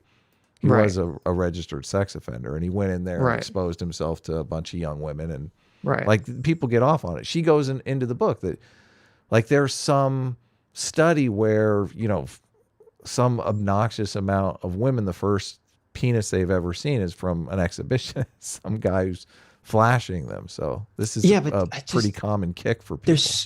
The thing that bothers me about this, the thing that really bothers us, this is such an emotionally driven, elephant-driven, fear-based argument, because this doesn't, it happens. You had that example. It doesn't happen enough to merit to be the frontline argument here for a lot of trying to push back on the trans stuff. And it's not, but this is the problem, because you have a lot of people like this woman, and then the right picks up this argument because it's a very emotionally driven argument, and they put it forward, and people on the left just say, this doesn't happen, and then they tune off. It's not a good argument to try to get people on the left on board with this shit, or people in the center on board with this shit. People on the left are not. I guess people in the center should be. Yeah, people on the left, the undecided, and moderate. On the center. And she goes into this in the book with the polls. Nobody is in favor of this, okay? The only reason these laws are passing at all is because people don't know what they're getting, and they're being completely shoved through by activists in the dead of night. And I mean, when you're talking about you don't like the argument because it's emotional, I think that's a little unfair, because like you're calibrated for one situation where, you know, the men's room is never really like a sex segregated space anyway. Like of course women's bathrooms for women are like guys would not be, most guys would not be comfortable if while they're trying to take a piss, a bunch of girls are walking in, chatting behind them. Okay. So I completely disagree with you. Okay. You think, imagine you're in high school, you know, or even worse, you're in middle school, you're going through puberty, you feel awkward about your body. You're trying to take a piss and some girls are walking behind you, chatting it up. Of course, guys are going to be fucking self-conscious about that. In my school, no boy used the shower after PE because everyone was like, oh, that's gay. You know, everyone felt super self-conscious and scared about this kind of stuff. So of course men have these same feelings. They don't have the same feelings. That's they're not afraid of being raped. Yes, exactly. That's but what they still don't want the situation for a man. The situation with a man having a bunch of ladies chatting behind him while he's peeing is that he's embarrassed. The situation with a woman peeing and a bunch of guys chatting outside of her stall is she's afraid she's going to get gang raped. Okay? You know that's a difference. You know that's a giant difference. And you're just hand waving it away. I'm not hand waving it away. You said guy. No, I was responding very specifically to the claim that you made. You're totally hand waving it away. Can I finish? Yeah, go ahead. I was don't Hasan me, okay? Because you've accidentally Hasaned, or not Hasan. Your whole argument is Hasan. No, you've accidentally. How come it's only one incident? You've accidentally Chapo trap housed. Okay. Okay.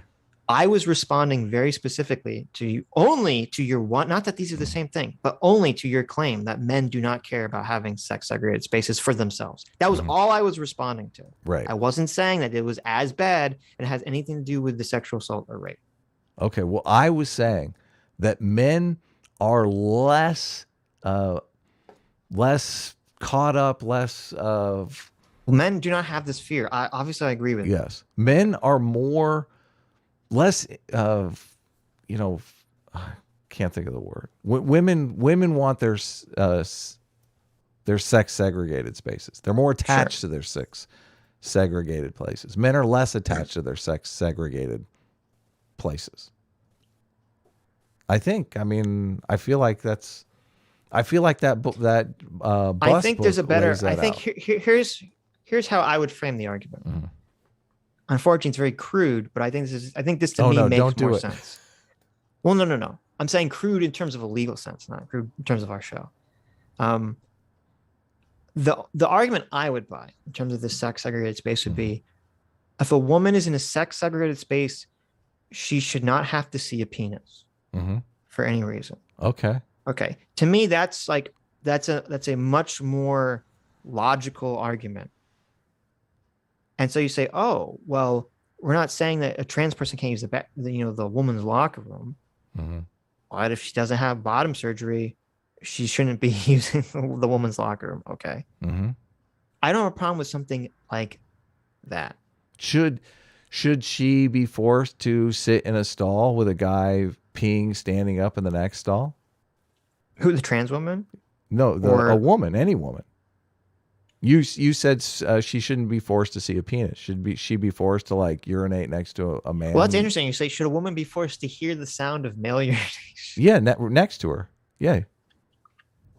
I don't know. I think that's a little bit less egregious in my mind. Okay. Does it matter? Does it matter how she feels? The sound of a Does man it matter being... how she feels about it? Listen, this lady works in this place. No, it doesn't matter to me. She goes in. No, I don't care. Goes in. You know, she's taking her daily pee break, right? And and her coworker who identifies. She hears that. You know, when the woman pees, it's so pathetic. It's like, psst, but when the man pees, it's like, she just feels the pressure, the power. Of he likes to pee next to her and talk to her. Oh, how are those reports coming along? How are those reports coming along, Mary? Listen. Oh, I hear you tinkling in there, Mary. Is that you? I cannot stand, man or woman, people that try to talk to you when you're peeing. Okay, like let me fucking pee silently before you fucking. Like, I don't want to talk about the TSP reports while I'm fucking peeing.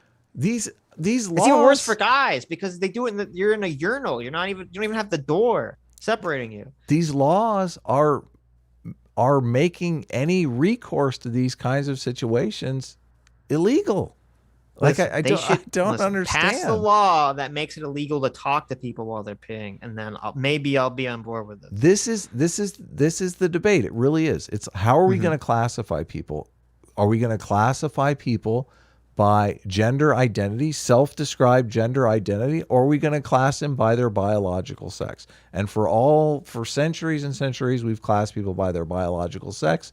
Now there's a new push to change all of that and to identify people by their self-described gender expression or their self-described gender identification. Not even expression isn't even part of it. It isn't, because in this situation, you could look like a man, talk like a man, piss standing up like a man, and identify as a woman and still go into the bathroom with your female penis and urinate next to Sally. Mm-hmm. Yeah. Yeah, I don't agree. Yeah, listen, as I said, it's been my position from day one in this topic. I think people, when it comes to bathroom uses, people should be going to the bathrooms that they present as for trans people. So if Blair White, walks in, it's like it's Dave Chappelle's stance. Okay. Dave Chappelle's gonna be very confused. If the trans lady's like standing at the urinal, peeing. But if Blair White should use the woman's bathroom. Okay. Be very weird if Blair White has to use the men's bathroom. I think we all agree on that. Right. But that's because she's presenting as a woman. So if you have the situation, this very niche situation where you have, the fat bearded man who's done nothing, who's not transitioning, they should still use the men's bathroom. Which bathroom does Addison go into? I'm curious. Addison's the non-binary. Yeah, because Addison's non-binary. So Addison has thrown that to the wind. There's nothing, I don't even know how you argue that one. Well, gender identification, I guess. Yeah, but there's but they're identifying as non-binary. Right. At UC Santa Cruz, we've talked about this before. The dorms are all co-ed anyway. Like the bathrooms are literally co-ed. So, that's terrible. It's been like this for 20 years. So, that's awful. But this is the world that the left wants you. Look, this is UC Santa Cruz. This is the world. This is the world they want to see in Texas too. This is the world they want to see in Florida. This is the world they want to see everywhere. I'm not in favor of any of this stuff. I'm only saying that this argument, the safe space argument, is a dumb argument because it's not logically coherent because anyone can do the thing they're afraid of right now. Okay.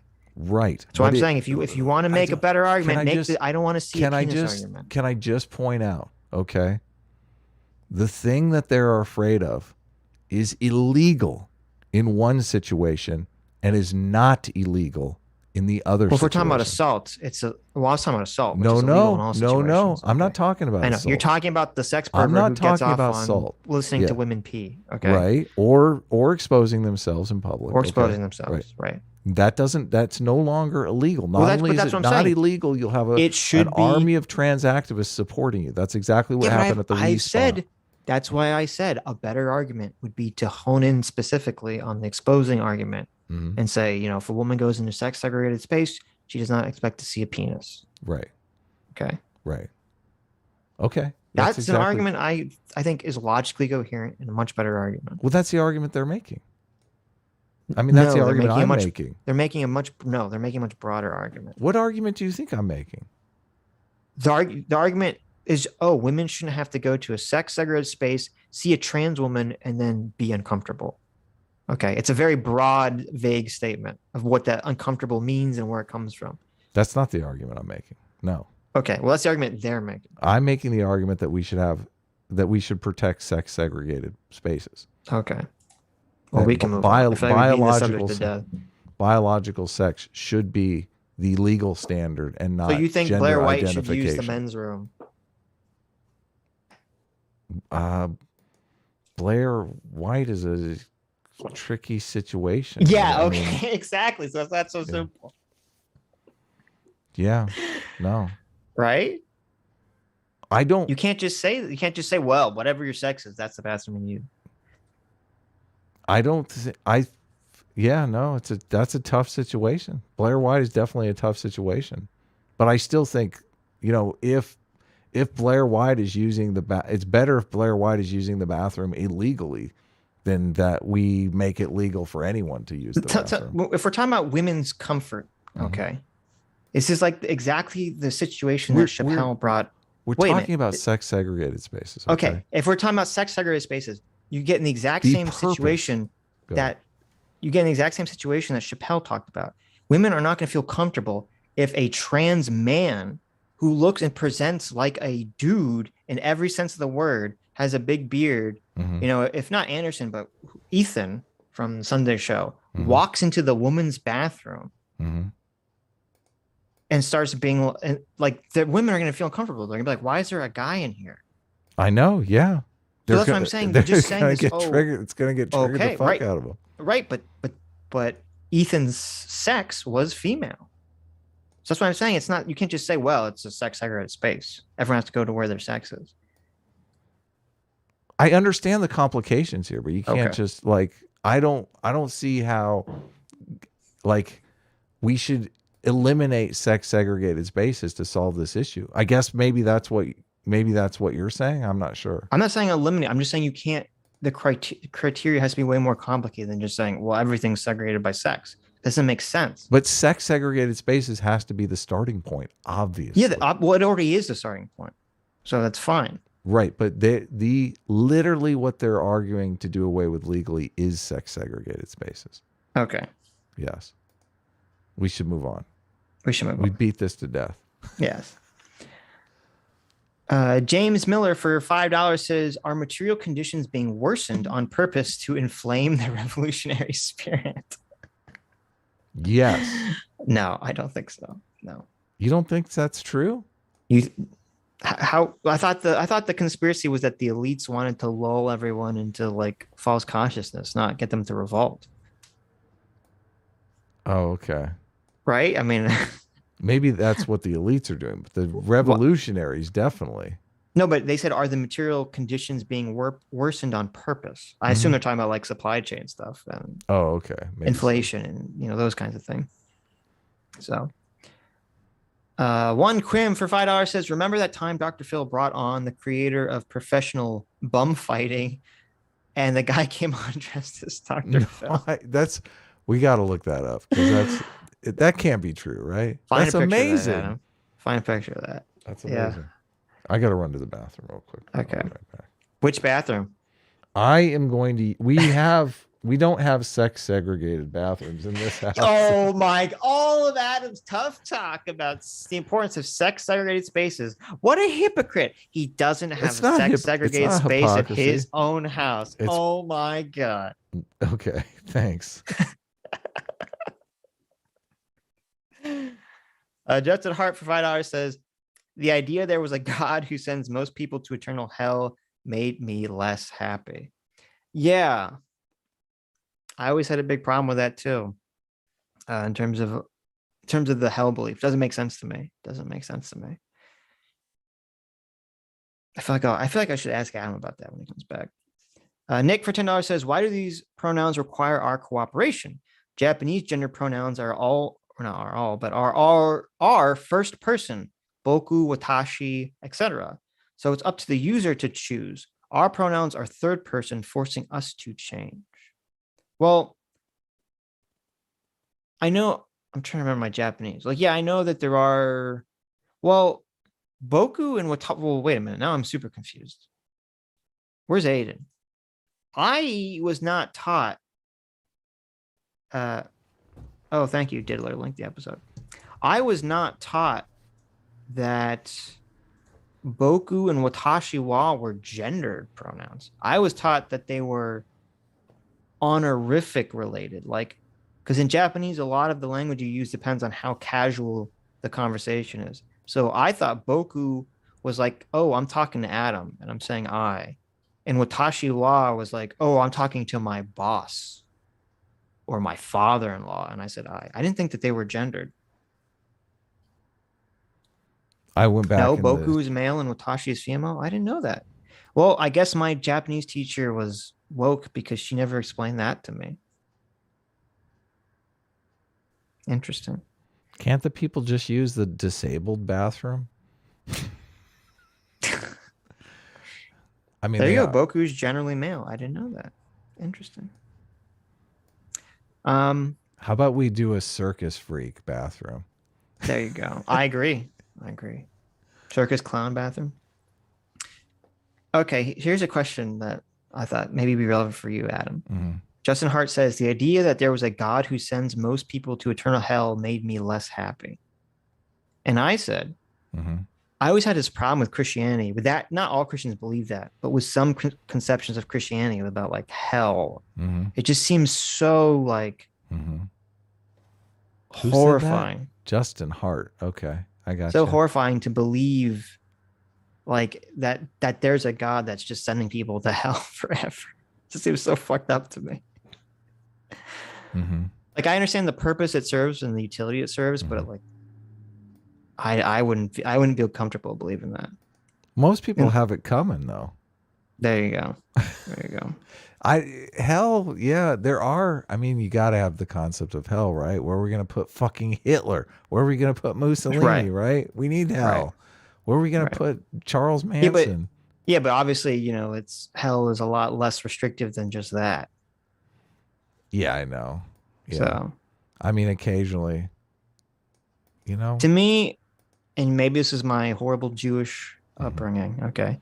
To me, it seems unjust that there'd be a God that would create a situation where someone is either born evil or because of a bunch of terrible shit, or just not even terrible shit, but just because a bunch of things happened to them that shaped their life down a path of evilness, that they would then be punished to suffer eternally for that. Seems very unfair to me. That triggers my fairness moral foundation. So. Because you would think just don't create them, right? I mean, why? Well, I would say, but then there would be no evil in the world. No, well, evil in the world has a purpose, but I'm not saying you're not even against them being punished. I'm just saying being like punished forever, for eternity, for a million, billion, trillion years. Like that seems crazy to me. Does it not? Does that not seem crazy to you? I mean, maybe it's a little excessive. Okay, a little excessive. There you go. It's funny that we have in our law, like that we can't even exercise cruel and unusual punishment, right? Even if the guy has it coming, we can't take him out in the middle of the street and, you know, cut his fingers off. But that's kind of for a different reason, though. Because like with God, God's omniscient, so God knows whether you did the thing or not. Oh yeah, yeah. Where I feel like a lot of protections. Okay, yeah, so like a lot of protections in the legal system is because you're just not really sure if the person committed the crime. Not 100% solid. This guy deserves his fingers broken. Yeah, there you go. but God would be able to get around that, right? That's right. There you go. So then hell probably makes sense. There you go. It just appears. You're wondering, you're like, listen, I'm not sure why Johnny Carson is here, but he had to do something. Like this is hell, right? There you go. He seems like a nice guy, but I always knew he was a secret pedo, right? Yeah, something happened. I mean, I have bad news. Like most Christians are going to go to hell anyway because they don't keep kosher laws. So yeah, of course. Watch out. Eviler Canadian PSA Sitch for 5 Canadian. His avatar is like an inverted Sitch. Oh, look says, great job on last week's EFAP about storytelling, Sitch. Oh, wait, that was Doomer. Sorry, I have trouble telling you parts. I was going to say, I thought I was like, Sitch, you weren't on EFAP. What are you talking? I actually saw that Doomer was on EFAP and tweeting up a storm at the same time, and I was like, I gave him a hard time. Yeah. It's like, aren't you on EFAP? What are you doing tweeting? So here? disrespectful, Doomer. Jeez. I know. Sitch doesn't do that. No, I've never done that in my life. Cyborg for $10 says, can't tune in for the whole stream, so here's an irrelevant comment which is being used as an excuse to send money. Well, thank you, Cyborg. Yeah, always. I always appreciate it. That's a good excuse. That's not that's a great excuse. Guardian of Fortress for $5 says, hello, I'm getting over throat post-COVID pain. Keep on keeping on, AS teams. Yeah. Thank you. If you have, good luck with it. I have a COVID story to report. Just it might be useful for you. I went out in the yard and coughed my lungs up for like 45 minutes, and I was like expelling COVID all over the yard. But I feel so much better today. I feel like it was a good thing to do. When you went outside and coughed for 45 minutes, did you go outside and force yourself to cough, or was this you just felt the urge to cough? It felt so good. It's like I've been stifling coughs for so long. I was like, wait, no. It's not. But what I'm asking is orgasmic levels of coughing. Okay, what I'm asking is, did you go outside and say, I'm going to force myself to cough, or did you just say, oh, I have an innate feeling to cough, and I'm just going to let it fly? I have an innate feeling to cough that I've been doing half-ass inside the house under my breath for like days now. And why have you been suppressing coughs? Aren't you not supposed to suppress coughs? I thought that was bad. It's not fun. So I went outside and I was just like, I coughed it was, it was like bone rattling coughs for 45 minutes. Well, I think it was more like 20 minutes. I thought suppressing coughs was always bad, that you're never supposed to suppress coughs. Well, I did. And today I woke up this morning, I was like, oh my goodness. I think we just found out why Adam had long COVID. My cough is like, I've been. He's been fucking. His body's trying to get him to cough up all the viral load, and he just keeps going. My cough is sucking it back in. A tenth the amount that it was yesterday, though. It super helped. Anyways, David Edward for $5. My children will be too busy working the fields and mines to be playing with anything, much less dollhouses. Good man. Good man. Put those kids to work. That's right. There you go. My mom used to always say, when I was like a kid and she'd make me do something, she would say, what's the good of having a dwarf if it won't do your chores? Really? Oh, that's good. I like that. Yeah. Though she stole that from her mom. So. Oh. I used to always say, that's not fair when I had to do my chores, or they would give me random new chores or whatever. Yes. That's not fair. And my dad would say, whoever promised you fair? And I thought, you're a dick. That's such a bad answer. I know, it's a terrible answer. It's not even funny. At least yours was funny. It is funny. I mean, it's funny now. It's not funny at the yours time. Is funny. Mine's not funny. Mine's like evil. That's what makes it funny. Well, now it's funny. Everything. It's so great as human beings that we can look back at times in our lives when we were literally tortured. Yes. As like a learning experience. What is it? Comedy is tragedy plus time. The figure 13 for 8 Aussies says famous. Oh, I read that one. Famous Buck Angel said it was easier for his dad to acknowledge him being trans than it was to acknowledge him being a lesbian. Yes. Very strange. Abdi Muhammad for 55 sexy sexes says it's Iran that transes gay people, not Saudi Arabia. Oh, thank you. In Saudi Arabia, they apply the roof treatment to both. Oof. Don't laugh at that, you homophobe. There you go. I can't believe you did. Everyone heard that, right? Sitch laughed. I groaned. I grimaced. It's fucking awful. Sitch just wants Sitch's treatment is okay. You have to go into the bathroom and pee next to the opposite sex. How is that? Actually, you have to take a dump. Is that going to make gay people become straight? I don't understand. I don't know. Tricyclotron for $10 says this person already described and acknowledged biological sex in their intro. Matt Walsh was excluded from. Then he denies it when Walsh brings it up. Oh, really? I must have missed that. I understand. That's what Matt Walsh said. That kind of I don't think that that's a fair characterization because in the beginning they say sex is different from gender, Mm-hmm. and then what the problem here is that then when Matt Walsh says, "Well, what is a woman?" He's asking her, "What is a woman?" Sex, but they're responding to the question, "What is a woman gender?" Mm-hmm.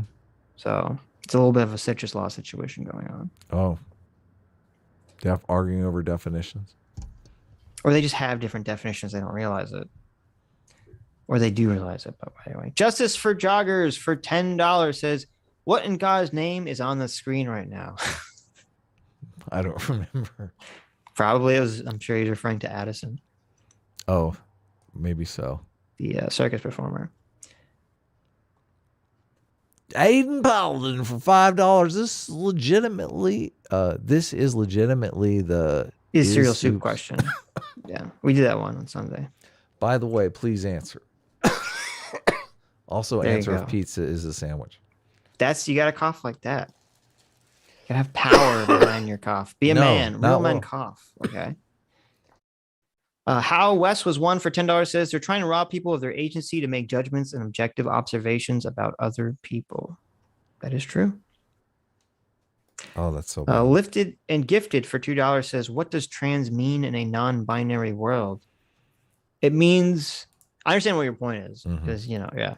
But what they'll say is it means that someone is simply just transitioning from whatever their quote unquote assigned at birth gender is to whatever it is now. So they're not using it in a binary sense. A lot of people, though, claim to be non-binary because they're feeling out becoming transgender or transitioning to the other sex. Right. I have much less of a problem with that than I do with the I just don't fit it. I'm just not a man or a woman. I'm non-binary. I have a much more big problem with that. The non-binary. Stop contributing to gender stereotypes. The chrysalis phase. David Smith for $10 has a little sticker of a dog waving some Japanese fans. There you go. Thank you. Sweet. Semper Pi Eat or Die for $5 says, as a female Marine, this movement is evil. If I grew up this age, my parents would be forced to make me a boy. Well, that would be the concern, is that not even that your parents would be forced to make you a boy, but that you yourself would be confused into thinking you were a boy. Right. By a bunch of gender activists at fucking elementary school. Right. And I think that's a very real concern. I think it's a very real concern. It is. It's unfortunate, but I mean, it's just based on their feelings, though, so it's an emotional argument. Well, no, it's not. It's based on the numbers. Mm-hmm. Right? Because there's been a giant uptick in people that have been transitioning, especially girls. Mm-hmm. Especially girls doing it in groups. So that's based on evidence, Adam. That's not based on just, I just feel this way. Look, I'm trying to get Sitch, and he knows it. I wish Sitch would debate. Oh, I'm 100%. Sitch and I totally said, I shut it down. Sitch is like a way better debater than me. I said, nope. Why won't I want Sitch to, guys, should Sitch debate Destiny on critical race theory? Destiny is a critical race theory person, which is just weird. He shouldn't be. Why? That doesn't make any sense. Yeah. I think he's waffling on that. He has like a different stance on it every time he talks. He needs a debate with PSA. He doesn't need a debate. He doesn't need a debate because then he'll double down. What he needs is to say, listen. He needs some careful guidance. Talk you out of this position. Yeah, let me guide you here. We need to go full guidance counselor on his ass. That's right. That's right. Let's Satoshi do it. Was Sunday. Think about it. Okay, I'll think about it. Satoshi was a Reploid for 200 knock knocks. Says Adam both sounds and talks like Ben Gortzel. A-Team reigns supreme. Why I need more enthusiasm than that. A-Team reigns supreme. Who's Ben Gortzel? I don't know. It better not be some like. I do not think you look like this at all. Like some fat. Oh, they said sounds like. Oh, sounds like. He looks like a big God, nerd. He looks like a dirty hippie. He looks like a dirty hippie, yeah. Oh. I mean, you kind of used to look like a dirty hippie, so maybe, once a dirty hippie, always a dirty hippie. I mean, I could see me hanging out with this guy. Yeah. I mean, it looks like if you and Isaac got merged into one person, Mm-hmm. this is what you look like, Mm-hmm. isn't it? Is that accurate? What would you do if you saw this guy walking into the ladies' room? I'd throw my tampons out. Get the fuck out. Oh, jeez. Oh, jeez. Love keeping it real. How West was won for $10 says A-Team is a meme now after that taxation take. There you Not go. true. There you go. I knew that was going to be triggering to something. There's some argument going on in the comments section about the taxation thing. So Ooh, okay. I'm trying to refine my argument. Right. Like I think taxes are too high, guys. Okay. And you can make an argument that the taxes that are too high are theft. I'm on board with that. But taxation as categorically theft, disagree. Oh, well, I obviously disagree with that too. Yeah. Right. Yeah. I'm just saying you're not going to make any friends by using the clean your room strategy. On taxation. Yes. Right. Some people are saying that like they want to do their own chores. They don't need the government to do their chores for them. Right. How do you feel about that, Sitch? Well, it's impossible. I know. But I understand. But I understand the thought and the feeling. So yeah. No, you can have private arbitration. You can have private police. Oh my God. You can have private military. The arbitration thing drives me crazy too. Mm-hmm. Oh yeah, because they fuck you hard. That's such a bullshit issue that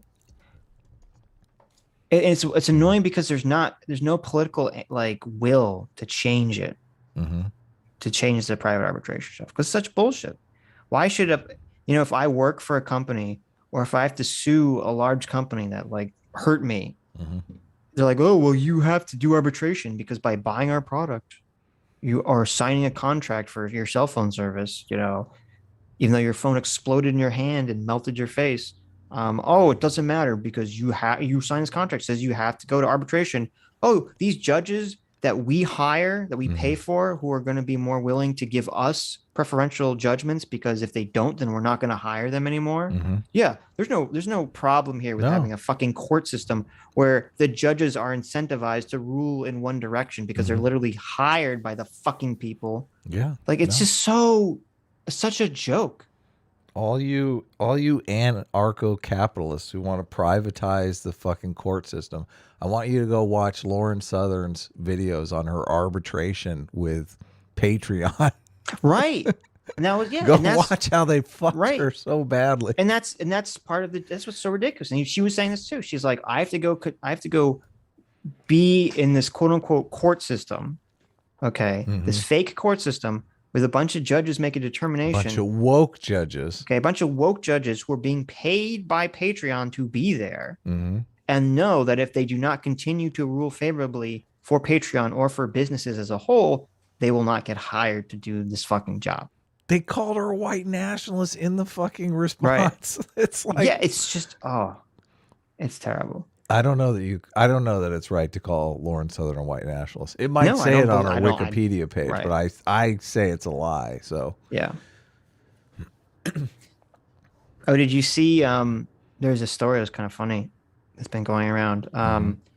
If you remember, we covered Lauren Southern's epic debate. Oh, I did see it. I did see it with the serfs and the tale of Detective Tales. Detective Tales. And if you recall, that debate was about someone had done ground penetrating radar and they found what they believed were bodies underneath or nearby this residential school that would amount to like 200 mass graves. Or something. Mass grave of students. Right. And let this firestorm of controversy, blah, blah, blah, blah, blah. Yeah. Started and stoked by Lance of the Serfs, right? I mean, he's basically pouring gasoline on this controversy here. Yes. Well, it wasn't I mean, it was started in our sphere by the Serfs, but the media had been pushing this too in Canada. Right. Sure. And so what happens a couple months later? Yeah. Oh, did they dig up the bodies? They're starting to dig up the bodies, right? Oh, these poor children. I'm on the edge of my seat. Surprise, surprise. There's no bodies there, Adam. What? Are you kidding me, Sitch? There's nothing. They're just no bodies, no little kid tennis shoes, no little kid balls. No little kid, no little knows kid tennis where rackets. the bodies are. There's no bodies there. No little school uniforms. What There's was nothing. it? They're just tree roots. And Tree rocks. roots. Tree roots and rocks. Which is funny because the person that did the study said that was always a possibility. Really? Yes. So they burned down a dozen churches over tree roots. Is that what you're telling me? That's what I'm telling you. Yes. Oh, those. And Lance made that huge declaration at the end of his debate that Lauren Southern is a ethno-nationalist white Nazi and over tree roots, and never followed up when she asked to do a follow-up debate after he totally lambasted her and left. Yep. That was over just tree roots? It was over tree roots. Nobody even died in that situation? Oh. Well, no one knows. I mean, just they didn't find any bodies. There were no bodies there. Oh, and man. Terrible. Oh, I noticed you have baby Sitch up. Oh, is that bad? Well, you were when you I mean, look, this is this guy. He's like, I'm arguing with Sitch, so I'm gonna fucking change him to baby Sitch. Immature. A-team immature. You were being a little baby. You didn't even want. Sitch's idea of a perfect first date is when he can go into a gender neutral bathroom with his date and sit down and like plump one out together. No, my perfect idea of a first date is I go into the bathroom, the gender neutral bathroom. Okay. Not only do we poop together in an open stall, it's like a restaurant. It's like this, like instead of sitting on a seat, it's just toilets, and you just sit there. And they come in and they just serve you food, and you can just eat and poop at the same time. This is torture. Yes, the most disgusting fucking thing ever. You fucking piece of shit. This is what you get at him. What woman would go on a date like that? God, what human being would go on a date like that? I know. Oh, Jesus Christ. Anyways, change it back. Fuckface. I forgot what we were talking. Oh, so the bodies thing, the Canadian residential school. So Lauren Southern like tweeted out like, oh, no bodies have been found, blah, blah, blah. And so what did the serfs do? The serfs doubled down. No doubled way. Down. No yes. way. He doubled down like, I can't believe Lauren Southern is still promoting this racist propaganda, blah, blah, blah, blah, blah. He's still going hard at her, calling her racist, whatever. He's tripling down, not saying that he was wrong. And then so even Destiny was mocking him like, okay, but you just called her like racist again. But is she wrong? Were there no bodies there? And then the search was like, Destiny, I can't believe you're even engaging in this conversation. Blah, blah, blah. Like, he just doesn't answer. He doesn't answer the fucking question. And then people keep saying, yeah, but were there bodies there, Lance? Like, you keep dodging this. Of course he's not going to answer that question. It's terrible. It's terrible. Why is Lance so slippery? Lance, I want Lance to turn over a new leaf. Slippery serfs. We got to save Lance, okay? He looks too much like my cousin for him to be evil. Why can't we save him? Bill Boney's bag of donuts for $2 says, my elephant says S-Class is the best class. Well, your elephant is wrong. I have a study from Jonathan Haidt that tells you should never listen to your elephant. Yeah. There you go. Rain Gruber for $2 says, doing our chores is part of society. True. Hell yeah. That's a pro A team right there. Pro chores. The Dark Conservatarian for $10 says, Sitch, what if the greater society legally recognizes all business owners' rights to discriminate? This argument doesn't make sense. We maybe it's libertarians believe private sector discrimination laws need repealing. Well, it depends what you're asking me. I mean, if the greater society says that business owners can legally discriminate, then they do. I mean, I don't think that's prescriptively right if you're talking about race. Obviously, that descriptively can happen. I'm not sure what do you think? What's being said here, Adam? That this is like a freedom of association argument. The private sector shouldn't be forced to serve people that they don't want to serve. The thing that I don't like about this argument is you know, this would cause you to believe that before civil rights, that there was a culture of freedom of association in the South. That's not the case. The government came in and said, you as a business owner cannot serve black people. There was no freedom of association. If you as a business owner were like, hey, I might like to serve some black people and make some more money. Like maybe I want, it's a lot of work for me as a busing line to have different busing lines for black people and different busing lines for white people. Let's have busing lines for everyone and I can make some more money. Yeah, the segregation was literally being forced on the business owners, and there was a kind of repealing of that law that allowed freedom of association. Yeah. Right. Well, the freedom of association in terms of the race stuff, which I'm assuming that most libertarians who make the freedom of association argument today are not doing so because they're racist. I'm assuming it's just they're trying to adhere to a universal principle, which I don't have a problem with. I can appreciate that.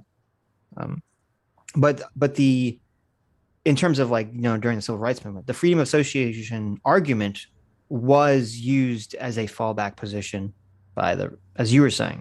It was like the compromise. Like, well, if the government can't tell us to discriminate, can't we discriminate on our own?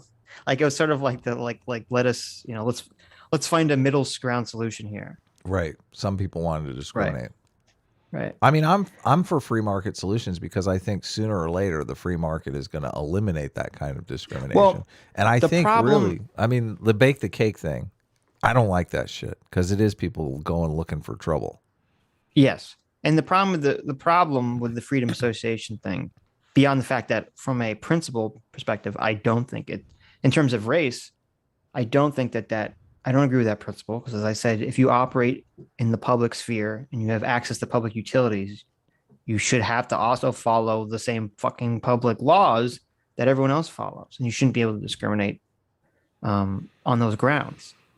But in the bake the cake argument, though, if there is a baker that's willing to do it, they're not really being discriminated against. Forcing someone who doesn't want to do it when you have other options, I think, is the problem.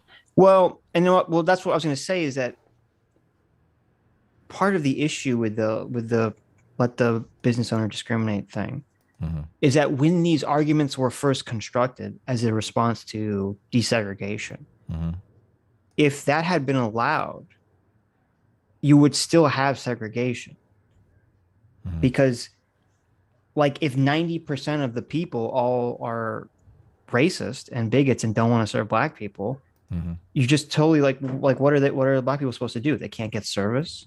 They have to drive an hour to find the one place that will serve them. Yeah. And that was part of the problem. I mean, what was the name of that movie with Viggo Mortensen? Or wasn't Viggo? Was it? No, it was. That was a different. Mississippi that was a Green Book. There was some movie I can't remember what it was called. Where it was about there was a name for a book that black people had to use if they were driving across country that would explain places that would allow black people to stay at hotels or eat in restaurants or that would service them. No, I know and that's fucking horrific. It's totally horrific to me. Yes. And that's what's weird about the concept of business owners should be able to discriminate on race. It's that literally only works if not a lot of people are doing it. Yeah. Right. Because if too many people do it, it suddenly doesn't work anymore. And I don't know if you can create a universal standard law around that. I think, and this is just my gut, obviously, so I could be wrong, but I think if we just went out and said, listen, we needed to force the baker to bake the cake because of this situation, right? People were predisposed towards racism, and that's not a good manifested itself. You shouldn't use that as the analogy here. Why? Because again, they weren't denying the gay people could come in and buy anything that existed. They were not denying services to them. Well, let's forget the baker. Let's talk about the black people that couldn't drive across country because there wasn't enough places for them to stop and get gas because they were being discriminated against, right? Right. So we had to create these laws forcing business owners that were generally racist, that didn't want to serve them, to do that. I think if we went and repealed all of those laws now, like we're at a different cultural moment. Yeah, it wouldn't make a difference now. Yeah, I agree. Yeah, sure. So I think repealing those laws like might be good, because then it would at least, people wouldn't have this stupid argument that they felt like they were being forced by the government to do things they didn't want to do. I get it, but it's like, if I agree with you that if we repealed the law, it wouldn't change much. Right. There'd probably be some instances they make national. A couple clubs would open up in Louisiana where they're like whites only. Right. But it wouldn't make that much. But then it's like, okay, so if it's not going to actually make a tangible difference, what the fuck's the point of repealing it?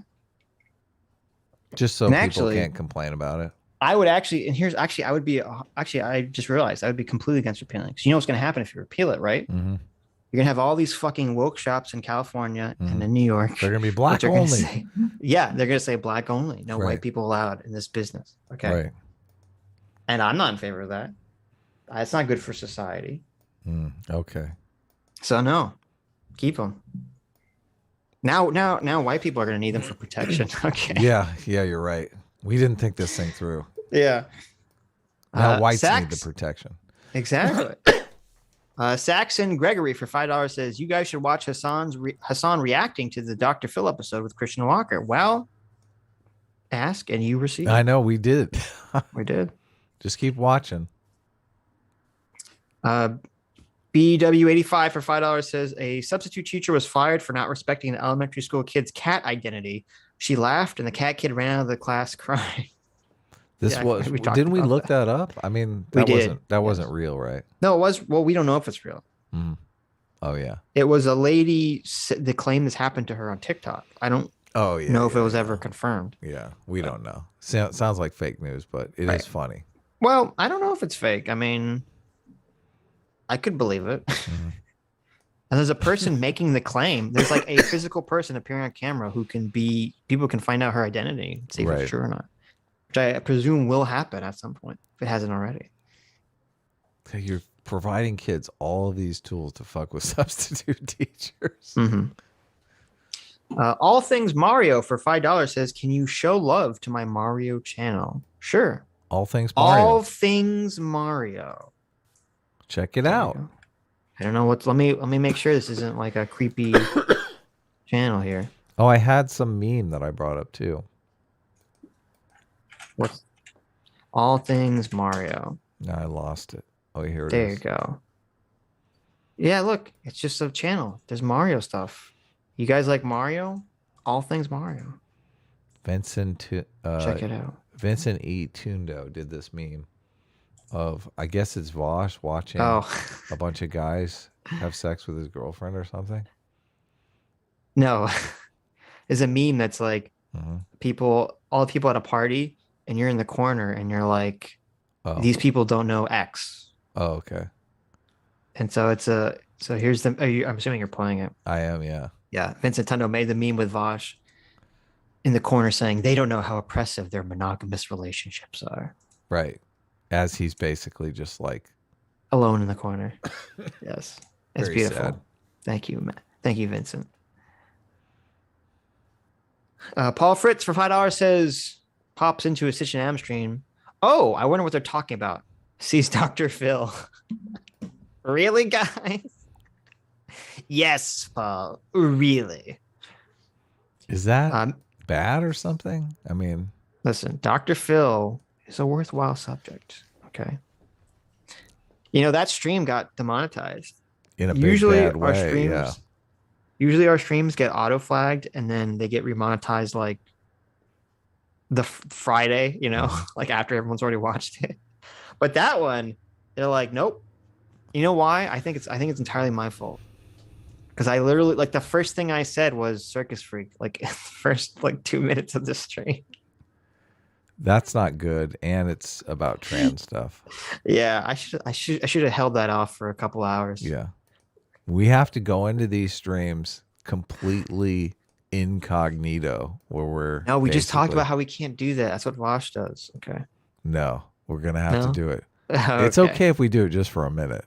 I say. Listen, Vosh is doing it to actual people. We're doing it to a faceless algorithm. Okay, I think there's a difference. We're doing it to a faceless algorithm and that person who reviews the videos. Right? Yeah. Okay. I don't know. I honestly feel like we give people the benefit of the doubt more than most of these people. Oh, of course. Yeah. Of course. We definitely more than Hasan gave people the benefit of the doubt. That's true. Jeez. Holy We didn't cow. tell anyone to suck our dicks. Yeah. So. Or fuck off and ban them and all this shit. Yeah. We were nice. Except for the circus freak. Listen, except for the I wasn't saying I said that. I was saying that's what Dr. Phil's producer said. That's what Dr. Phil said. Oh yeah, we have an out. Yeah. Yeah. Hypothetically. I'm just reporting what I hypothesized someone else thought or said privately, which is always allowed. Oh, we want circus freaks fighting. Mr. George Matthew for $10 says they want to teach complicated excuse me. They want to teach complicated moral questions so they can teach about it one-sidedly. That way, once the kids are 10 or 11, they'll have a simple dogmatic answer whenever the topic comes up. It's true. And that's where, when I get into arguments with people about the CRT shit or whatever, I'm like, oh, well, should we start teaching creationism again in school? Would you be in favor of that? Yeah. It's so funny. I had someone the other day was like, they're like, Sitch, doesn't it bother you? In some of these CRT bills, they're putting it in so that students can students are supposed to spy on their teachers and rat them out. And I was like, why is that a problem? And like, I thought, they're making a surveillance state, Sitch. Doesn't this bother you? I'm like, a surveillance state where children rat out government employees to the government for breaking the law. I said, okay, well, if that law was passed in the 90s and it said if your science teacher is teaching you about creationism instead of evolution, can you rat them and you can rat them out to the principal? Would that bother you? And they're like, I'm not talking to you anymore. Sitch. Yeah. God, you always do this with the logic. It's so. I'm just like, all right. Why can't you ever just be cool? Let's go along on a ride with me here. I guess. I have to approach these conversations like I'm married to them. I just want you to feel what I'm feeling. I don't want to hear, an answer. Yeah. Paul Fritz for $5 says, I'm just kidding about the Dr. Phil thing. You guys are great. S class will always kick ass and A train will always reign. Well, thank you, Paul. Whatever indeed for $2 says, Dr. Phil is unironically super evil. Oh, yeah. There you go. He was pulling the evil card. Was he? He wasn't. I mean, he was just. I guess he was by getting. What are you talking performers about? On, but he pulled a Bosch. He was like behind the scenes. He's completely like. Oh well. Setting up this evil situation, and then yeah, sure. And then he comes out, "Oh, just be nice. Oh, let's all be cool about this." Right. That's our theory. Okay. Matty Ice for $10 says, "I'm expected to be kind. How is the notation that someone might harm themselves because we are at odds, how we see reality, not coercive or coercion? Where is their kindness here? What about my mental health?" Yeah, that's a good point. We're here to represent your mental health, Matty. We are. Well, this is where you get into this. They don't believe in individuals anymore.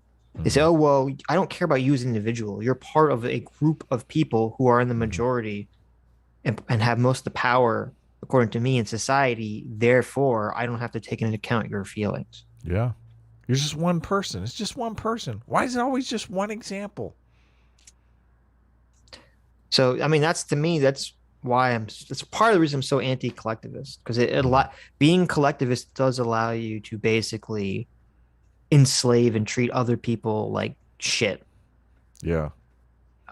Well, and not based on their shit status, but based on their group status. I mean, I have more complicated views on collectivism just because of I'm using a different definition of it than you. Okay, when I say collectivist, I'm referring to like the socialist incarnation. You're talking about collective guilt and collective punishment and things like that, which I'm fully against. Like collective punishment, collective guilt, all that is fucking nonsense. Right. But like teamwork, I think. Okay, but teamwork is not collectivism. if you're in the military and you're putting, your life on the line for other people, that's collectivism. Okay. People know what I mean when I say it. Right. Obviously you have to work together in a team. All right. Yeah. Teamwork. Putting the A in A team. Yeah, I don't have a problem with the military. Obviously, the military in certain places they have to. You are an individual that's part of a whole organization that's more important than you're you. part of a collective. Sure. Same with policing. I mean, There you policing is go. a total collectivist organization. But the idea, the collective guilt, like all fucking cops are guilty for the George Floyd thing, that's fucking evil. Fuck True. you. Right. Yeah. White for $5 says the only thing that validates the population control meme is how prominent the concern over overpopulation is on the left. Well, that's good. I don't think that is good because it's just if the left is the one that's concerned about environmental causes, what causes people to pollute more, the growing population. But all the Bill Gateses and Elon Musk of the world want the economy to do well. They all want more people to be buying more shit. I mean, Elon Musk even said the other day, didn't he, that we need more people in America, not less people. Yeah, but also, I mean, all of Elon Musk's businesses are designed to deal with environmental issues. Right. So I hate the Elon Musk hate. Gotcha. I agree. Corey for $5 says, missed the first part of the stream, but was hoping you guys wouldn't be reviewing Hasan or Vosh. This blow up is funny though. A team reigns supreme. There you go. Did we blow up? We might have blown up. No, he meant Hasan's blow. He meant Hasan's blow up. So, gotcha. Oh, he was disappointed that we had bought Hasan on. Electric Elephant for $5. Aussie Buck says probably only Mr. for M because women wouldn't proposition or court men, so it wasn't necessary to know if he was married. Mm-hmm. That's a good point. Sure. That's an interesting point. Nicholas B. Cage for $5 says, if it's all social conditioning, how did gay people exist before we were conditioning them to be gay? I know that's a good question too. To ask these people, say, well, wait a minute.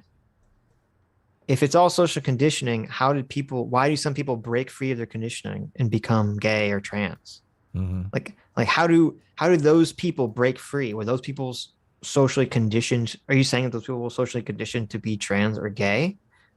That's actually a good question. I've never heard anyone make that argument. That feels like a killer argument. It does. I would like to go down that argument tree. Yeah. Because there is no NPC response for that argument tree. Yeah.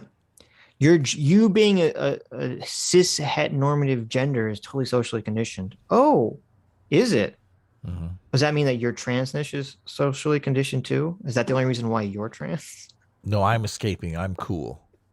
Oh, so it's biological is what you're saying. There's no way to answer that question. There's no clean way to answer that question. I'm escaping the social conditioning. Because then it's like, oh, so you're just rebelling for the sake of rebelling, which means you're just a reactionary. You're having a direct reaction, you're just doing the opposite of the social conditioning. Call them a reactionary. They love it. What exactly is the benefit in doing that? I know that's a killer argument. Thank you, Nicholas. I get Facebook likes. Right. There you go. CT for 5 Canadian. Thank you, CT. Says, hey, everybody. Don't forget to like the stream. Every thumbs up is a restraining order from a child against Hasan. Mm-hmm. There you go. Yeah. True. Gabbles for 20 knock knock says, I am once again asking for a wrench. Disappears. I feel like I should give Gabbles a wrench. Why are you not? Gabbles been asking forever. Really? Yeah. Okay. Is Gabbles here? Gabbles isn't here. You missed it, Gabbles. I was going to give you a wrench, but you're not here. So I think you can just give it to him right there. No. They missed it. So sorry, Gabbles. Next time. I don't know. We'll see how I feel next time. Wumquin, who has for $10 says, why not have a flat tax? Why all this all or nothing thing when it comes to income tax? Oh my God. We've had this conversation a million times. I feel like about the flat tax versus progressive. I like the progressive flat tax. What's the progressive flat tax? The progressive flat tax is where there is a certain amount of income that you get that is tax free, and everyone pays the same amount of taxes on every dollar above that. So if you make it like 30 grand, your first 30 grand is tax free. And then every dollar earned above 30 grand is taxed at like 15% or 30%. I see. Whatever it is. I don't like that. So everyone is technically in the same tax bracket, but it's a progressive tax because if you earn $1 million, you're going to pay a lot more. It's basically a flat tax with a single tier. Basically. Yes. Yeah. Okay. Right. Well, everyone pays. Everyone is in the same tax bracket though. You can't have all this bitching about tax brackets and shit. You're like, everybody pays the same. There's 2 tax brackets. What do you mean? This is because if you make under, you pay no taxes. So there's 2 tax brackets.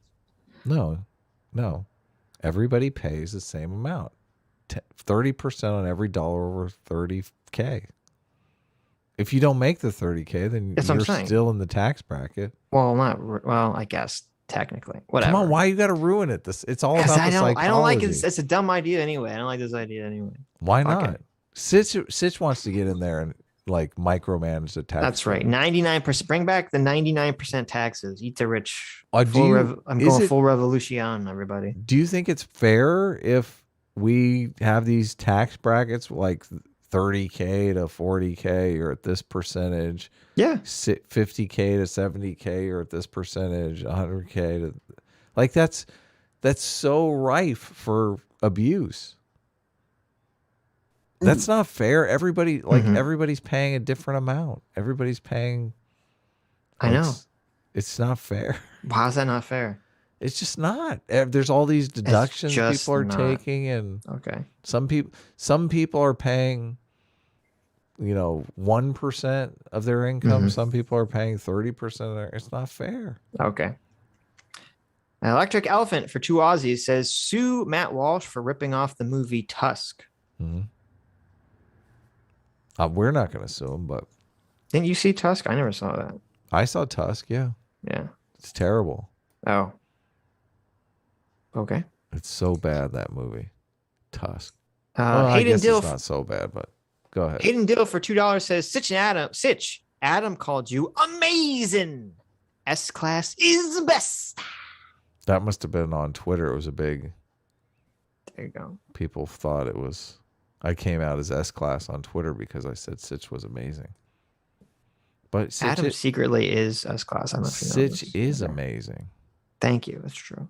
That's like true. No. Adam's homo pretty or good anything, too. But I mean, Dr. Diddler for $2. Oh, you got to read this one. S-Class is the best class. Thank you, Doctor. Oh wait, Lucifer the Doberman for $5 Canadian. Yep. That's more than $2. A-Team reigns supreme. Look at this. There you go. Oh, and then Cyborg comes in and tries to even it up. Cyborg for $2 says S-Class is best class. Look at this. It's full pandemonium in the chat here. There you go. I thought 7-Eleven was an inside job, which is a funny name. For $5 Canadian says, wouldn't mind having one, not 70. All-purpose genderless pronoun to use would help in some awkward, confusing situations and preserve plural pronouns. There you go. Well, would it really help?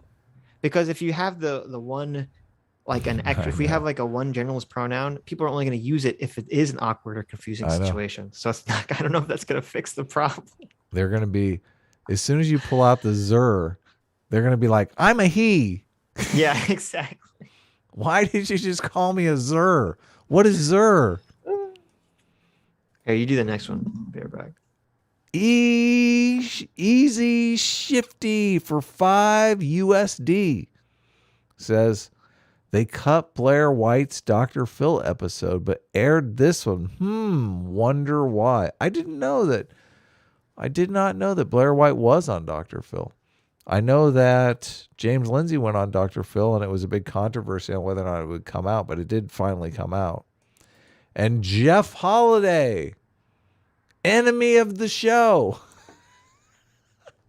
That's for you, CT. Jeff Holiday, secret hater of the show, was on Dr. Phil as well. But I think maybe I saw that. Maybe I saw clips of it. Zombie Licorice for $5 says, so Sitch, if I build a store on my property, I guess I should wait for Sitch on this one. Let's see here. Lucifer the Doberman for 5 Canadian says, Fallon Fox. Who's Fallon Fox? Coding Jesus for $5 says, I listen before I go to bed. Why, thank you. Sometimes I fall asleep listening to a podcast too. Not because it's boring. Of course not. Hayden Dill for $2 says, hold on, I don't want to lose. I need to save this one. Hayden Dill for $2 says, do I get Doomer's wrench? It would be funny. In something time? If so, I don't know what that little avatar is. There's a little emoji and a time emoji. What was it before? I can't remember. Brian Mizerczynski? Makrinsky? Brian Makrinsky? I'll go with that. For $4.99 says, I know this is late, but I feel like daddy-daughter dances. More like a teaching lesson. Like a dad showing his daughter how she should be treated. I agree. I totally agree. I think that is the purpose of daddy-daughter dances. And Sitch not being a fan of daddy-daughter dances is completely sociological cancer. He should be completely on board with that. They're innocent and everyone loves them. Yes. Whatever indeed for $5 says. And so Doomer's true plan comes to fruition. Pure chaos. Oh, that must have been when the wrenches went. When there was Zombie Licorice for $5 says, so Sitch, if I build a store on my property, not a sidewalk, right, and supply my own power and water, can that store discriminate based on race? No, fuck yourself. Mm-hmm.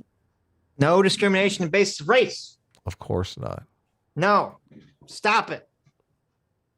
Also, that wouldn't help because you still have to engage in commerce to get goods into your shop. Blah blah blah. Right. So, but he's got a generator. Is he buying gas from the local gas station? Yeah, but what are they selling? I don't know. No, stop it. I Guys, know. it's just no. Why do you want it? Why do you want it? Yeah. What's happening here? Part of me wants to ask why you want to discriminate based on race. Look, I'm gonna give the benefit of the doubt. Mm-hmm. I don't think anyone in our chat is racist and wants to not let black people in their store. Mm-hmm. There's a principle there, and I understand the principle there.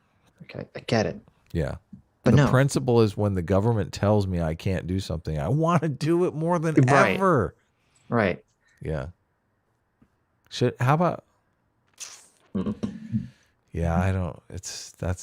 I understand the intuitions. I just think it's not that big a deal. It's not that big a deal, and it's really a losing argument. Satoshi was a Reploid for 20 knock-knocks. Hello, I am CT, and I would like a wrench. Did you already do all these other ones? Yeah. I kick ass. When you're gone, I just rip through these things. I'm a speed reader.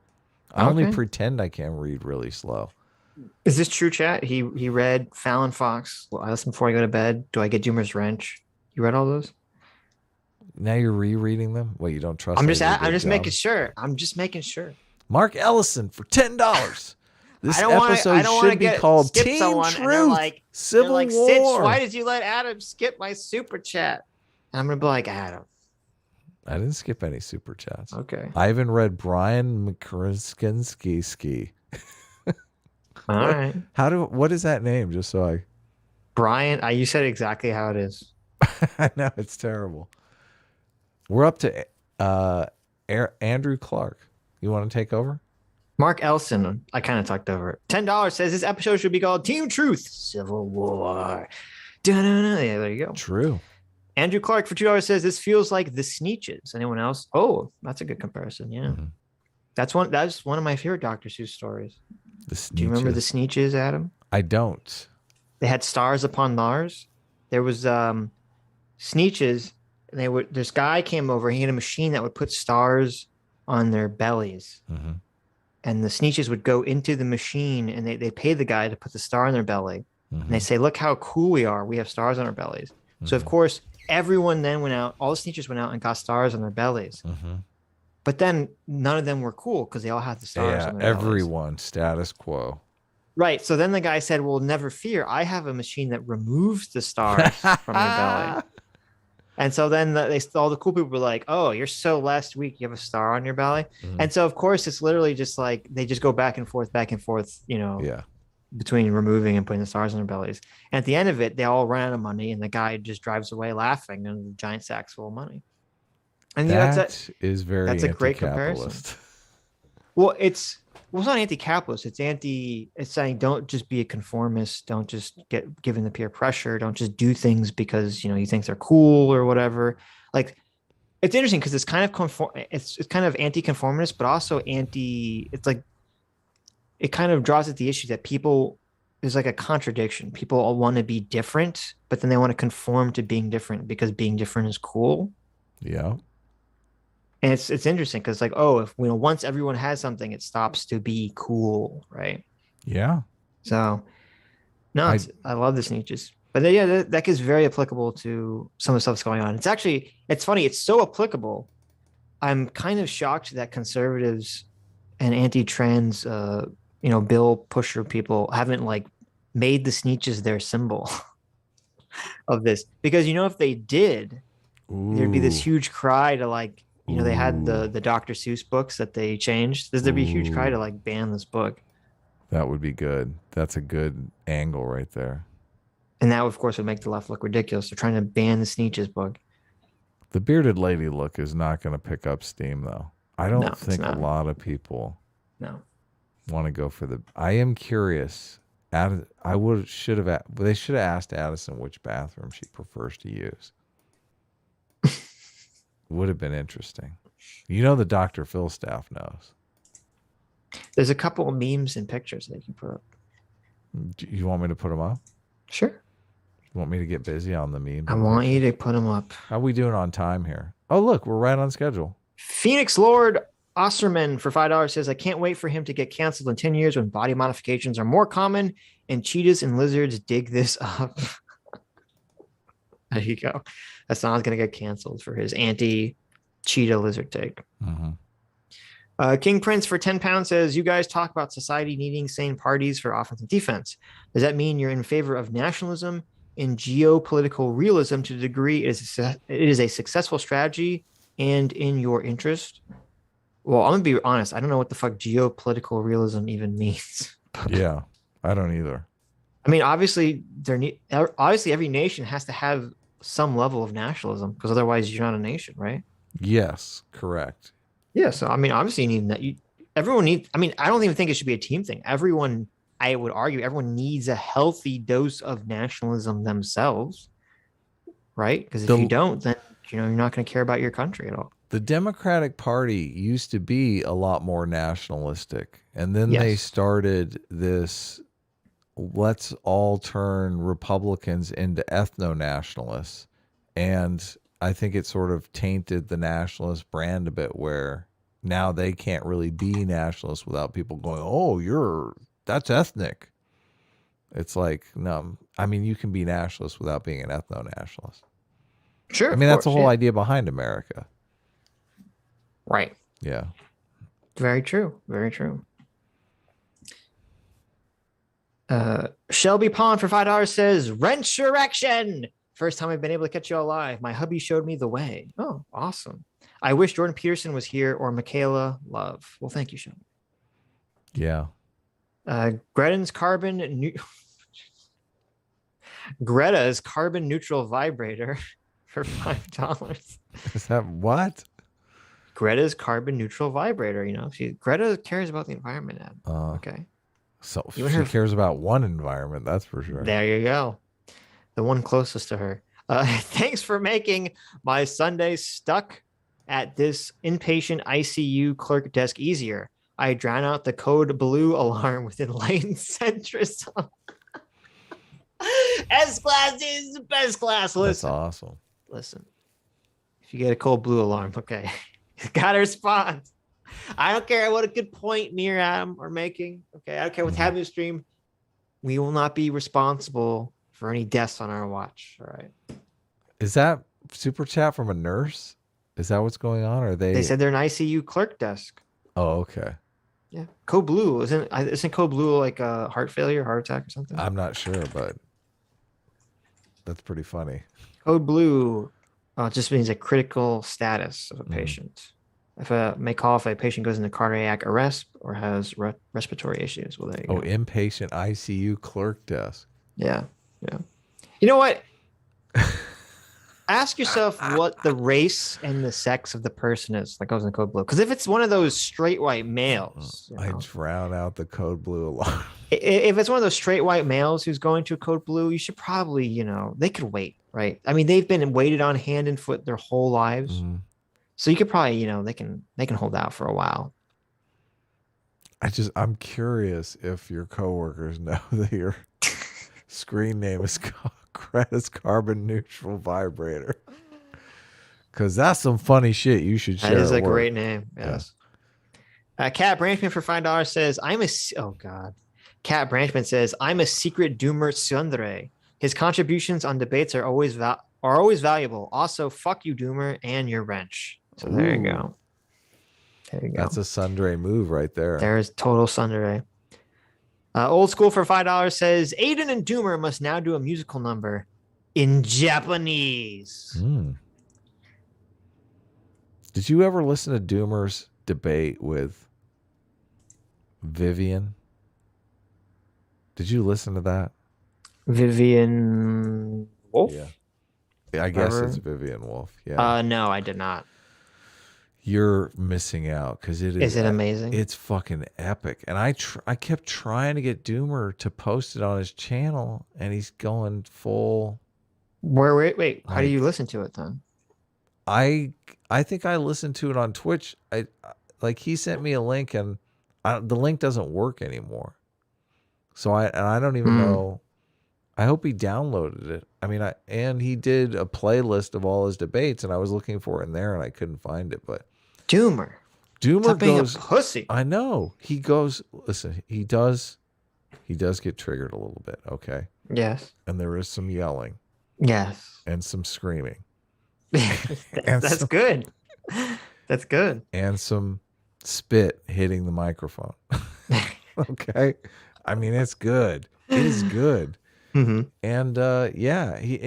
Vivian just comes off like a moron, a complete and utter moron. Like she can't understand anything he's even saying. Like it's going over her head and over her head and over her head and over her head. It's great. It's epic YouTube, but Doomer, don't be a pussy. He won't post it because I think he thinks it makes him look bad. And maybe it does, but who cares? No, I gotta hear this. It's entertaining. I remember he sent me the link. I forgot. Oh, you missed out. I keep telling him to post it, but he's not. He wouldn't do it.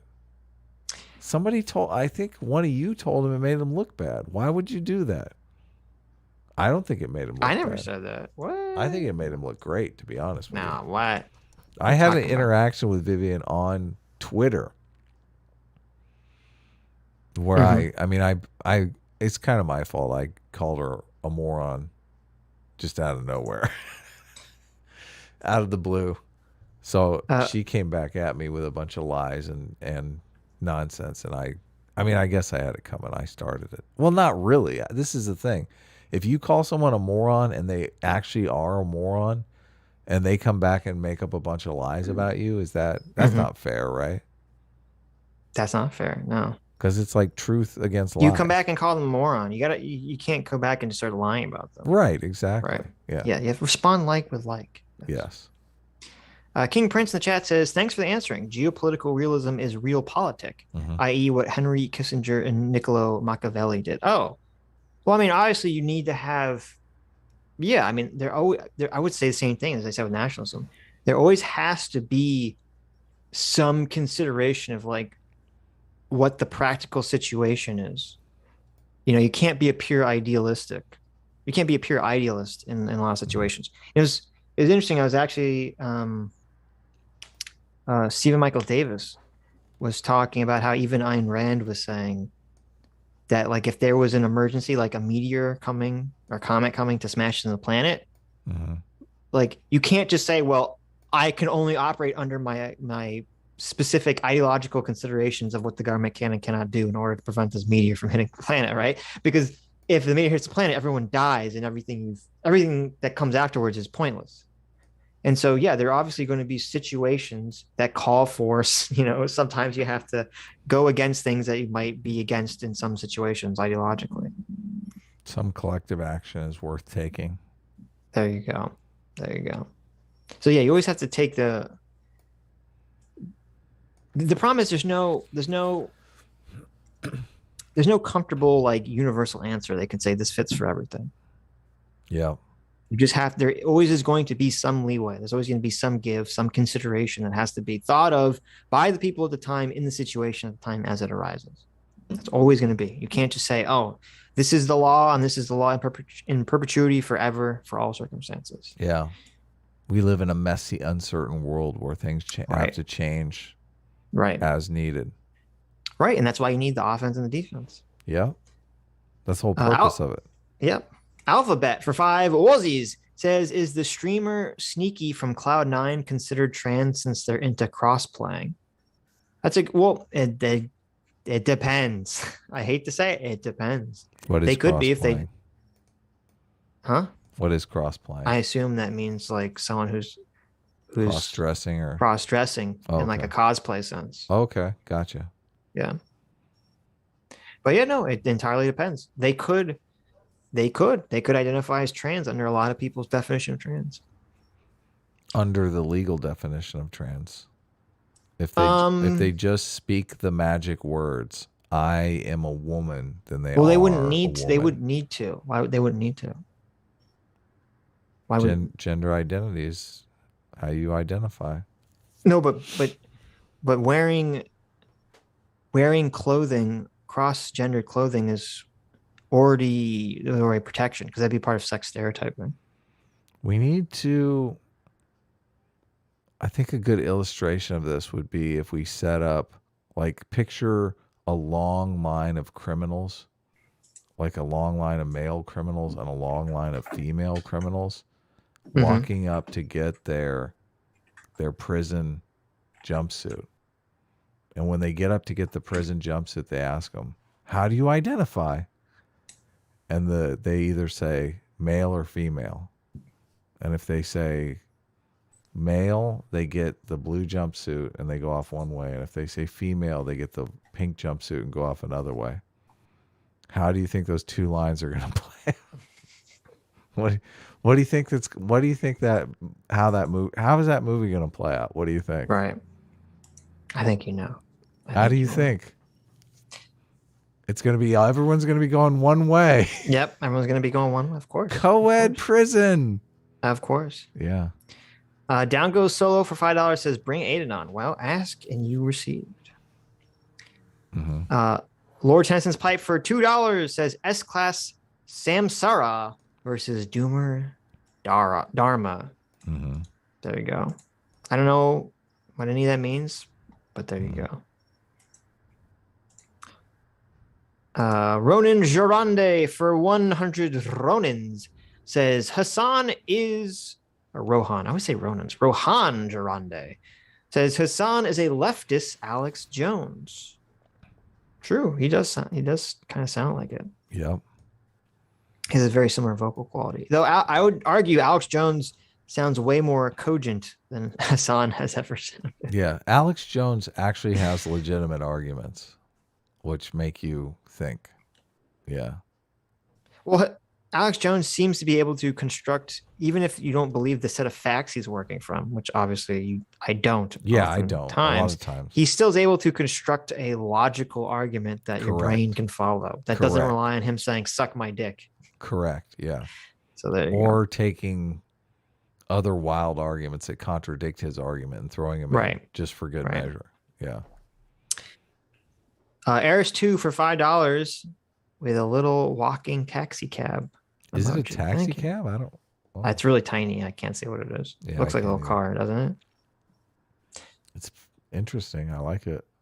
I do like it. Rohan Jarande for 100. Rohan says Hasan is not as ignorant as you guys think. He's just evil and power hungry. I would have to. I want to watch. I like queued it up and then I never watched it. Hasan and Coulter debate in 2018. Because it would be kind of interesting if you watch Hasan in his past content and he's like way smarter. And then you're like, oh, now he's a moron. And you're like, well, wait a minute. Is that just because he's lazy now? Or is it all like, is he doing a George W. Bush? Is he putting on the moronness because he thinks it will appeal to his base? I watched his Larry Elder debate and he's a moron. Oh, okay. Yeah. Okay. I'm 100% convinced he's just an idiot. That's the debate where he famously said, we can solve California's or maybe even America's housing problem because we have all these empty houses that we can just give to the homeless. Yeah. Okay. Yeah. Artrus Orianus for $5 says conservatives dislike homeless people so much they would donate to charity to help them out of their situation. The jerks. I know. I know. It's funny. Stug for $5 says, quote, I used to do drugs. I still do, but I used to too. Adam Hedberg. Oh, there you go. Maybe I should use that. That's a good tactic, right there. They were combining you with Mitch. It does feel like a Hedberg line. The Rooster for $10 says, seeing Jordan B. Peterson live this next Tuesday and Wednesday to kick off his tour and might meet him. Oh, awesome. Only downside is Michaela Peterson is his opener. But you can't hate the man for putting his family first. There you go. I noticed you. Is it Michaela? It's not Michaela. It's like Malika or something. I thought it was pronounced Michaela. Is it? Here, I'm gonna look it up because every time I can never remember the name. Peterson.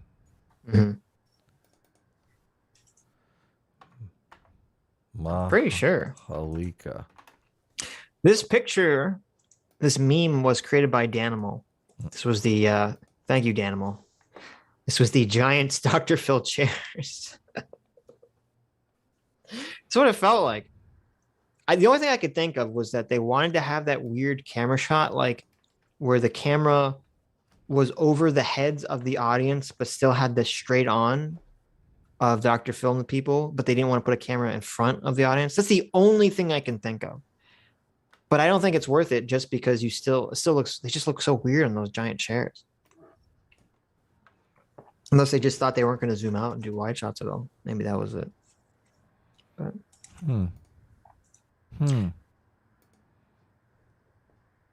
I put it in the chat. Okay. I guess it is Michaela. Okay. Yeah, I thought it was. It's a biblical name, I think. The spelling makes sense. The Wooster spelled it much better. Oh yeah, no, Wooster spelled it incorrectly. Yes. Yeah. But now I can know what it is. I was all, it's Mahalika or like, I don't know. Wooster spelled, he said, how do you feel about Macarena Peterson? Okay. Is Michaela Peterson, I mean, that's nepotism, right? I mean, she's in her position. Of course. Purely because she's Jordan Peterson's daughter. Right, of course. Like, there's absolutely nothing special about Michaela Peterson. I mean, listen. Mm-hmm. I haven't listened. I don't think I've listened to her ever talk. Mm-hmm. Like, except for that James Lindsay Vosh thing. Mm-hmm. So I'm not gonna throw shade. Right. Well, she was on the New York Times call, which I thought she did a very piss poor job, to be honest. What New York Times call? They released the interview with the New Oh, York that's right. Times. She did not do a good job. Okay, That's so true. we're in agreement there. Well, okay, listen, she didn't do a good job, but she didn't do well media training. Okay, I will grant you that. Yes. There was a bunch of things that she was saying. I was like, oh God, why are you saying that? Oh, please stop saying that. Right. That's true. What are you doing? About that. Yeah. Media training is not great. I felt like half of the hit piece was, I felt like she was responsible for like 3/4 of the hit piece, to be honest with you. No. I felt like, Matt. Well, yes. Jordan Peterson was very nice for not mentioning any of that. But obviously it's his daughter, so we can be. Here's a name with an a TH sound where the H is not silent. Matthew. Mm-hmm. Oh, yeah.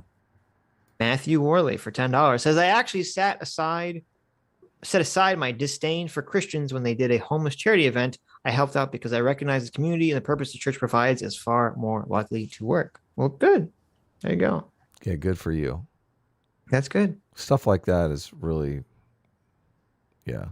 helps a lot. Ruvani13 for $10 says, since the topic of homelessness has come up, you should check out Andrew Heaton's Political Orphanage. He's currently covering all the horrible ways we've, quote, cured homelessness in the past. Okay, I'll check that out. Rohan Durande for 100 Rohans says, Hasan's chat is a true echo chamber. He bans people if they have the slightest doubt or curiosity or even a question. A new, very pure type of cult. Interesting. There you go.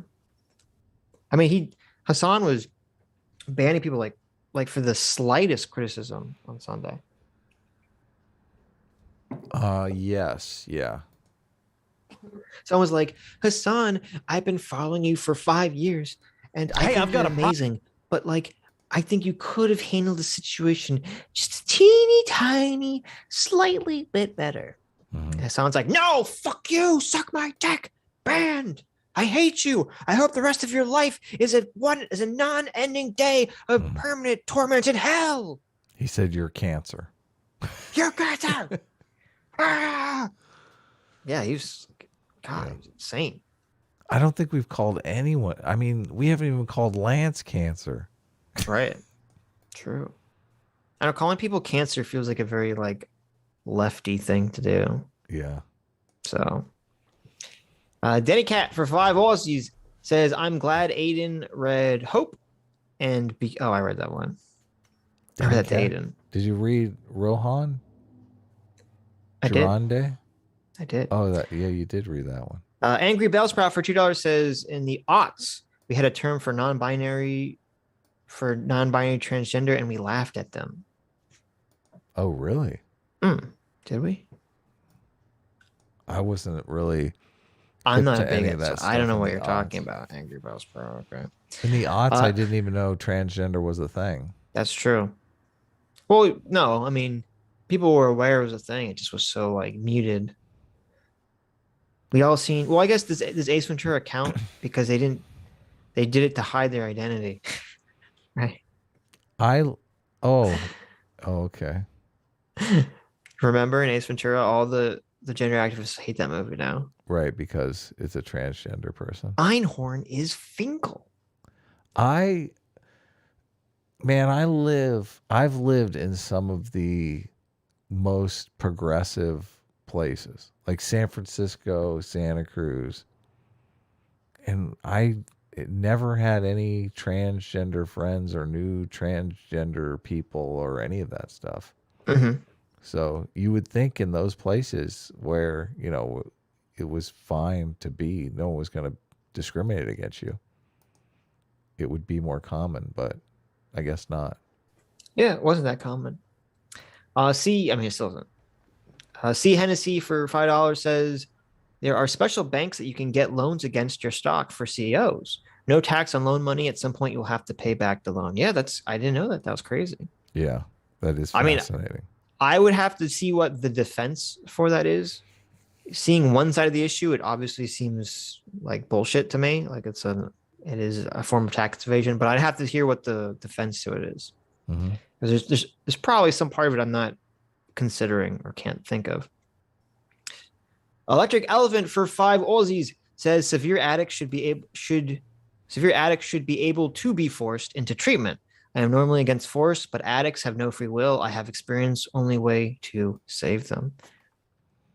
Yeah, I mean, I think that's true to some degree for certain addictions. I'm down. That is true.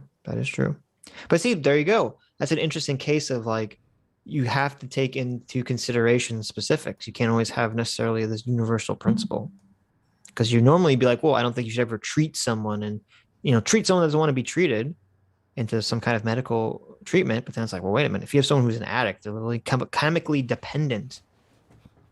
There's no way they're going to seek this out on their own. But then if they do seek it out on their own, then if they are forced to do it, they'll feel better afterwards.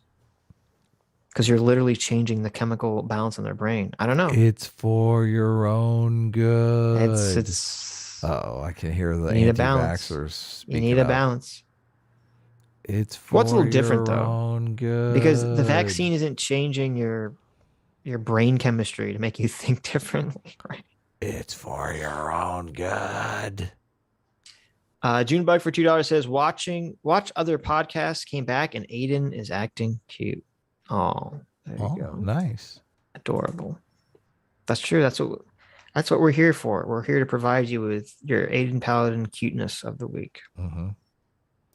The cute. If Adam isn't so mean, but there is some Aydin simps. Oh God, yes. so just repulses me. The Aydin simps in the chat making up nonsense about how I interrupted Aydin too much.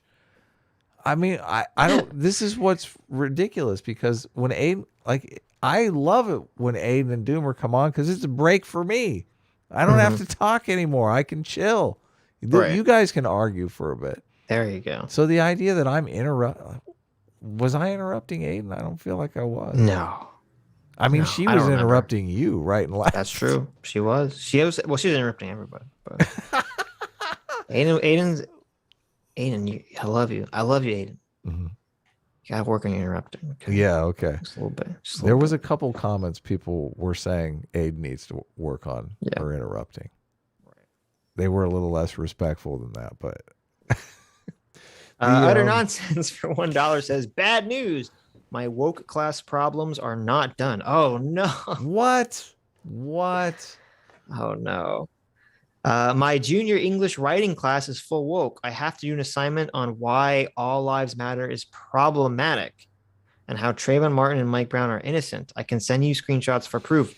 Yes, send me those screenshots. I'm curious to see what the prompt is exactly. Yeah. Do send those. Do DM those to me on Twitter or Discord or something. We would like to read your paper too on why all lives matter is problematic. Right. Well, you should see it depends on how the prompt's worded. If you can sort of spin it around, you're like, well, all lives matter is problematic because, and then you kind of just explain why the woke stuff is just terrible. Yeah. No, I would start off with all lives matter is problematic because we know white straight males' lives don't matter. Well, no, yeah, you could. Well, there's two solutions. You can either spin around where you're like all lives matter is problematic because it's created in this culture of woke progressivism that's making people feel like this. It's revealing that there's this attack on liberalism by blah blah blah blah blah. You could do that, or you could do the James Lindsay Grievous Studies hoax, which is you go completely in the other direction, which that's probably way funnier. Maybe you should try that utter nonsense. I think you should. You should just be as incredibly woke. You should see how racist against white people you can be and get away with in the paper. You should say white males have had a disproportionate amount of power and have used that power to subjugate people for centuries. Therefore, their lives no longer matter. There you go. Bam. And I feel like we're giving utter nonsense terrible advice. No, he's this gonna is get kicked out of great school. advice. That's gonna be our fault.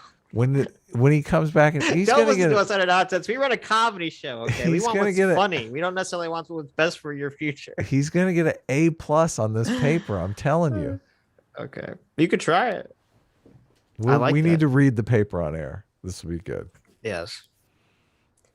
Dr. Diller for $2 says, was doing timestamps. The timer on my computer keeps fucking up. Very annoying. Might go back and fix it later. Oh, thank you, doctor. Yes, people like the timestamps. I pin them if people ask me to pin them. So should I just pin them on a regular basis? You can just pin them regularly. Yeah. Yeah. Dr. Diller for $1 says, quote, if you want equality in society, you have to give me preferential treatment at the expense of everyone else. Gender activist. There you go. I like it. Sitch was fighting against that though, or fighting in favor of that for a second. No, it wasn't. Shut your fucking mouth, you dirty whore. CT for $1 says, why isn't gender just called self-expression? I think using gender expression makes things needlessly confusing. It's like being punk or goth. Gender bending with clothing and hair is an aesthetic. It's all under the umbrella of self-expression. Well, the reason for that is because self-expression is not protected in America legally in any way. Yeah. But gender and sex is to some degree. Yeah. So they have to map it together in order to try to get protection. So it's a cynical reason. But yeah, I agree with you. Like, the idea of it doesn't make any sense. I mean,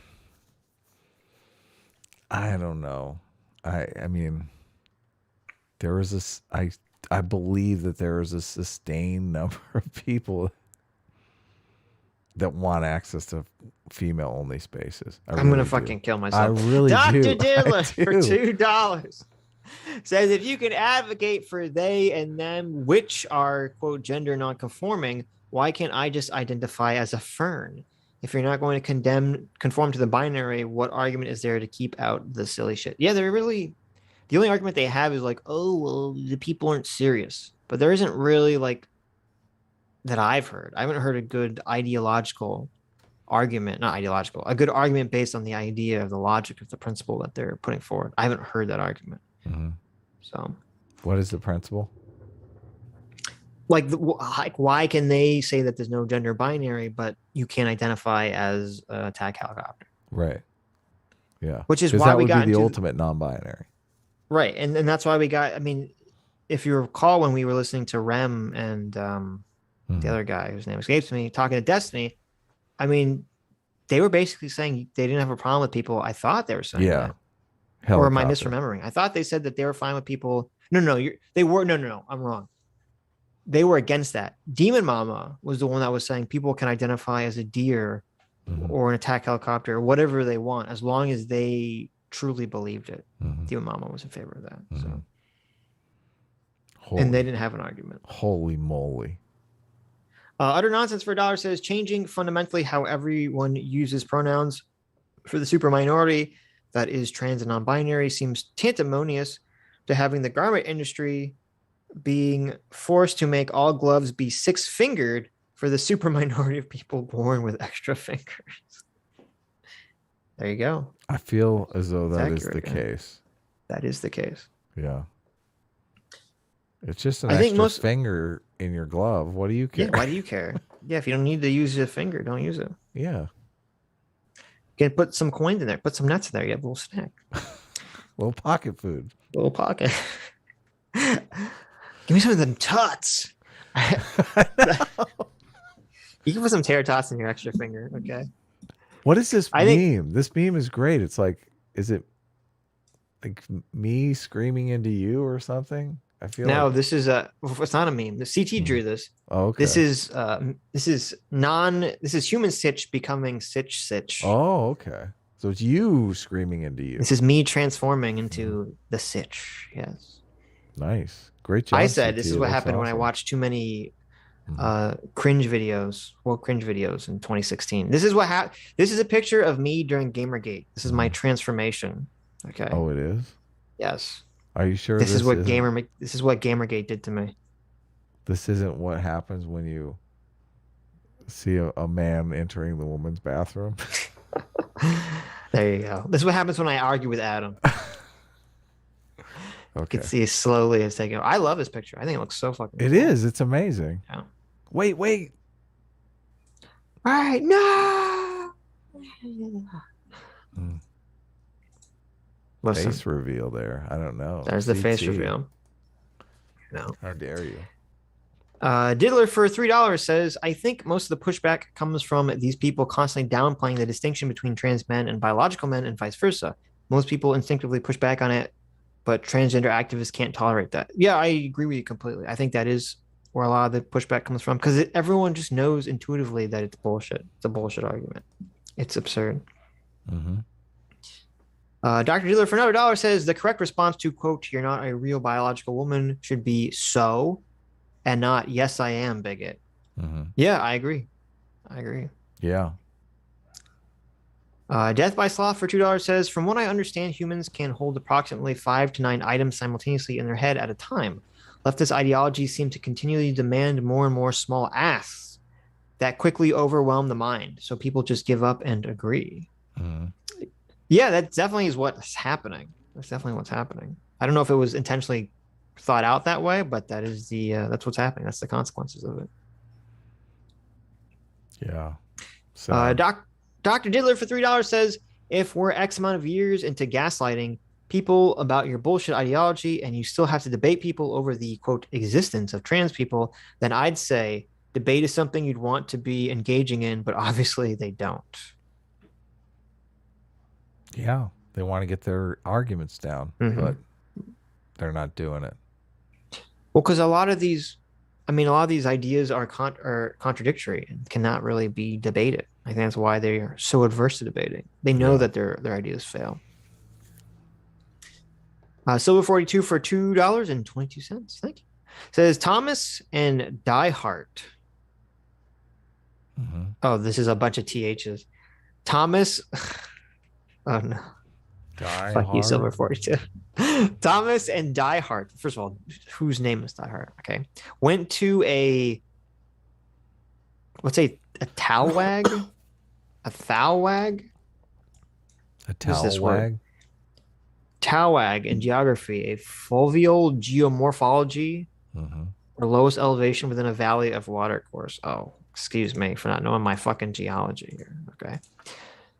In Thailand, where Teresa to pick up some time.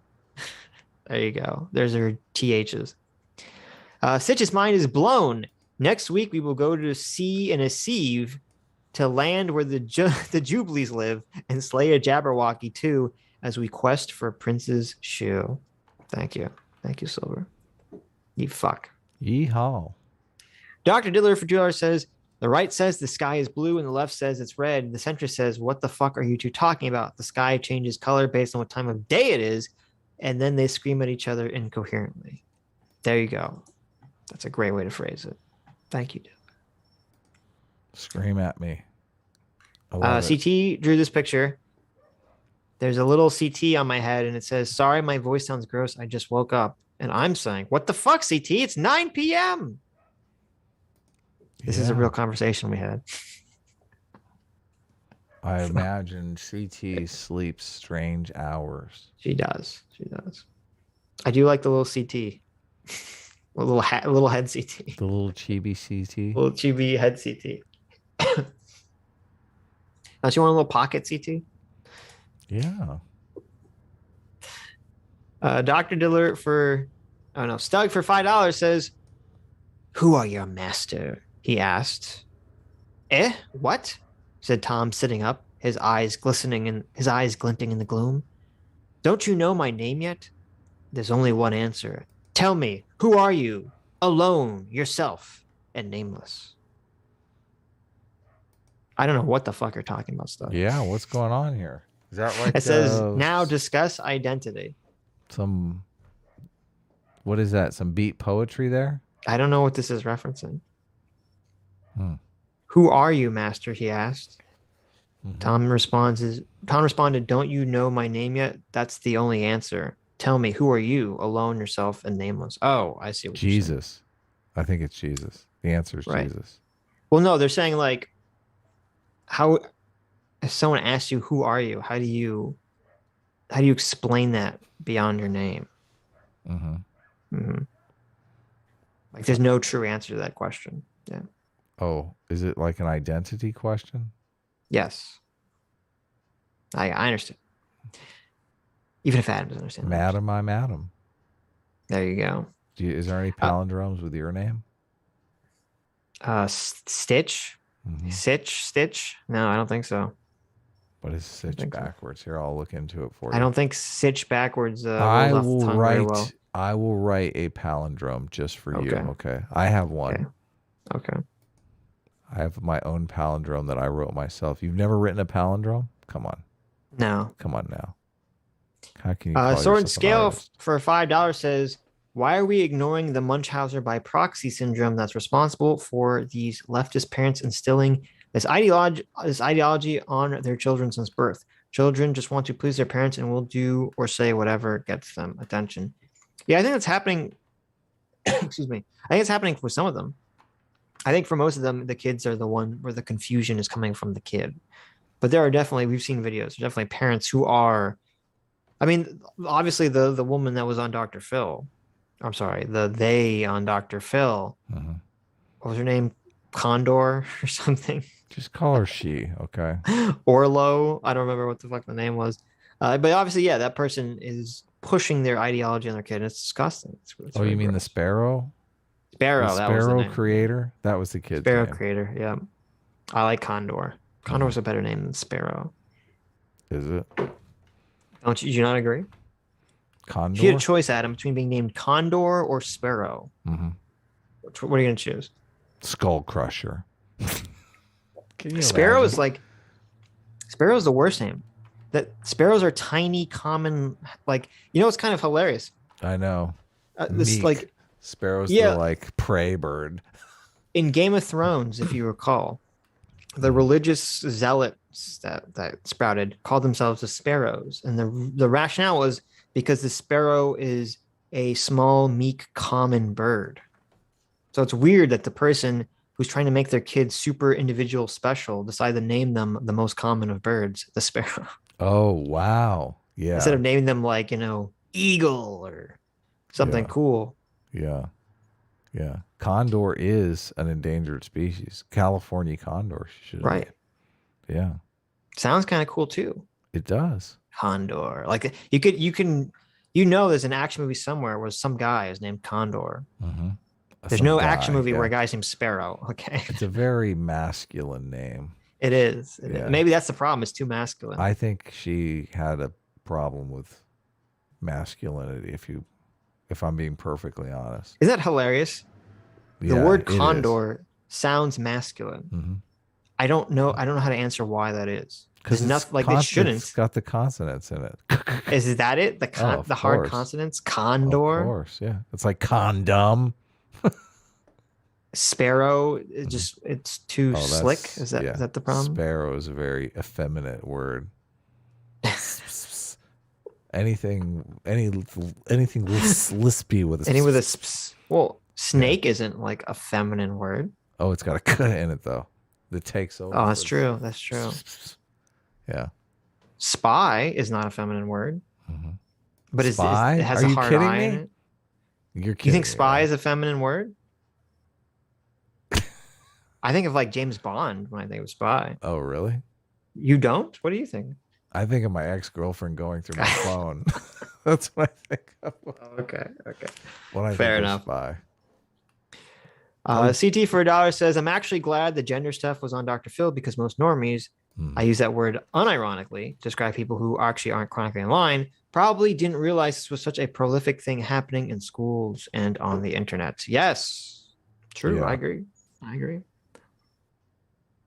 Dr. Diller for $2 says, I just checked the line. The over-under for developmental issues stemming from bad parenting. Sparrow is going to acquire is a 3. I'm taking the over. Yes. I would take the over on that one too. Yeah. There's a you'd have to be a fool to bet against that one. It's just sad because I just feel like you're putting your child at such a disadvantage for your own political bugaboos. Right. Yeah. Dr. Diller for another $1 says, by the way, I identify as correct. So if Arlo has a problem with anything I say, Arlo is misgendering me. Yeah. There you go. I do also identify as correct. True. Correct and handsome, as Matt Walsh said. Dr. Diller for another dollar says, your kid is going to have to learn that their world has a lot of complicated morality. Therefore, we should stop teaching morals altogether because if kids come into a complex situation, they'll melt down and explode. Yeah, I mean, well, everyone has to agree on public schools. Like, that's the rule. Everyone has to agree, or there has to be a general consensus.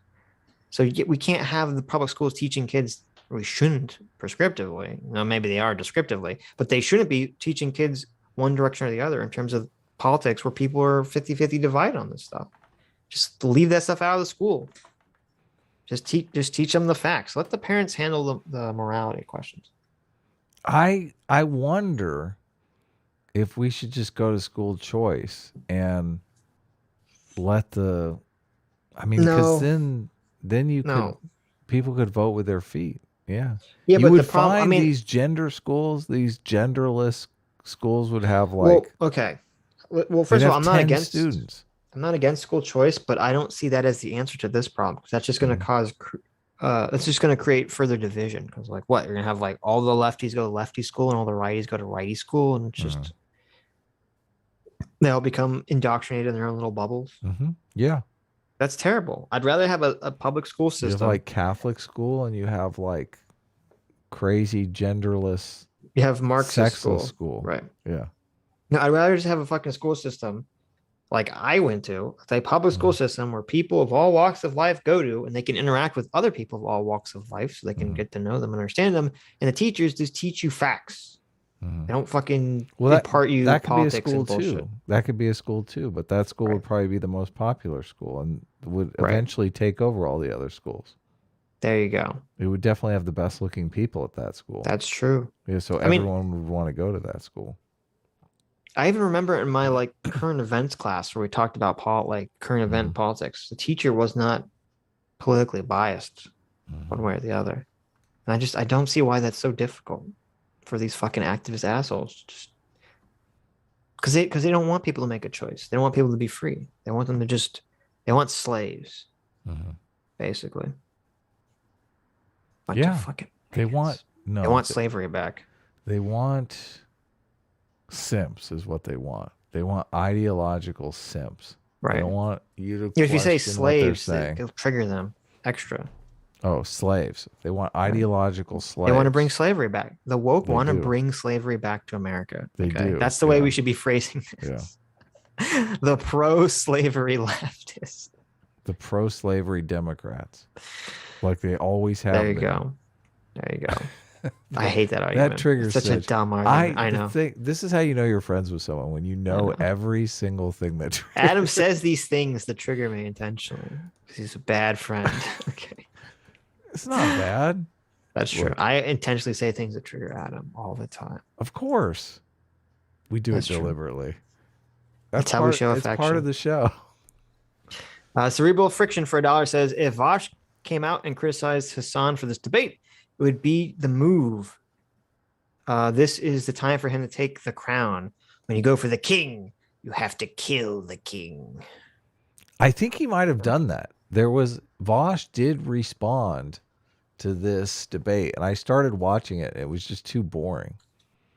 Yeah, I was gonna say I saw that Vosh made like a 2-hour response to some part of the debate. I didn't watch it because I didn't give a shit. Yeah, but I tried. Maybe I'll go back and listen now to see if he went to take the crown or not. I tried, but he took forever to get into the actual meat of the topic. Right. So I was just. We've never done anything like that in our entire lives. Well, we do it on the Tuesday stream, not when we're actually. I mean, we do get into the meat of the topic pretty quick on the Sunday stream. Right, and then we get sidetracked for like 2 hours. And sometimes people complain about that too, but I just ban them. I'm kidding. I do not ban them, okay? Speaking of banning, CCP official for $1 says, Sitch is full of imperialist propaganda. There you go. Of course. There you go. Oh, I don't know if you guys know this. Adam has retracted his entire position on China now. Yeah. Sitch shared with me something that's completely unforgivable. Yeah. Okay. Listen. China's dead to me now. Yeah, like listen, the possibility of organ harvesting, whatever. Who Possibility cares? of Yeah. enslaving people Who and cares? Yeah. raping them. Who cares? Whatever. Okay, Yeah. these are all minor issues. But Minor offensives. Yeah. the real issue, Adam. What's I the know real? what it What's the is. real issue? I know what it is. What is? They edited Fight Club. They fucking changed Fight Club. They changed the ending of Fight Club. Cinematic fucking masterpiece. Yes. Pieces of shit. Yep. You're dead to me, China. You're dead to me, okay? China has edited the ending of Fight Club. Yep. So at the end of Fight Club, when Edward Norton shoots himself in the face, it cuts to him. It cuts to like a screen of like a black screen, and it just has text that says, he called the police, and the police stopped him from blowing up any buildings, and he went to an insane asylum. The end. Yep. That's the end of Fight Club in China. Oh my God! They totally Braziled it. They basically turned it into the ending of Brazil. I think that's hilarious. It's horrible. It's hilarious. Yeah. You thought what they were doing to the Uyghurs was bad. what they're doing to Fight Club is even worse. Yeah. There was something even worse than that. That's our movie. That's true. I guess it wasn't worse. There was something that was a close second to changing Fight Club. That's pretty crazy. It was they changed. Apparently, and I didn't know this. Apparently, China has been changing the Bible. No, they've been making Bible stories. Let's say the verse. There's like the King James version and the King G version. Yeah, exactly. There's the King. I like that. I like President G version. There's the King G version of the Bible. Okay. And I want to read this to you because it's kind of fucking hilarious if this is true. It's hilarious and also dark at the same time. Here we go. It said, a textbook for a class on professional ethics and law at the government-run University of Electronic Science and Technology in China quotes the Bible's book of John, chapter 8. In this passage, an adulterous woman is brought before Jesus, and her accusers asked if she should be killed by stoning for her sins. In every authentically translated version of Scripture, Jesus responds by saying, quote, "Let him who is without sin among you be the first to throw a stone at her." That's a pretty famous passage. Famous passage. Everyone knows this passage. Even I, not a Christian, knew this passage. Okay. The words disperse the angry crowd, and Jesus tells the woman, "Go, and from now on, sin no more." And the G version is like everyone picks up a rock.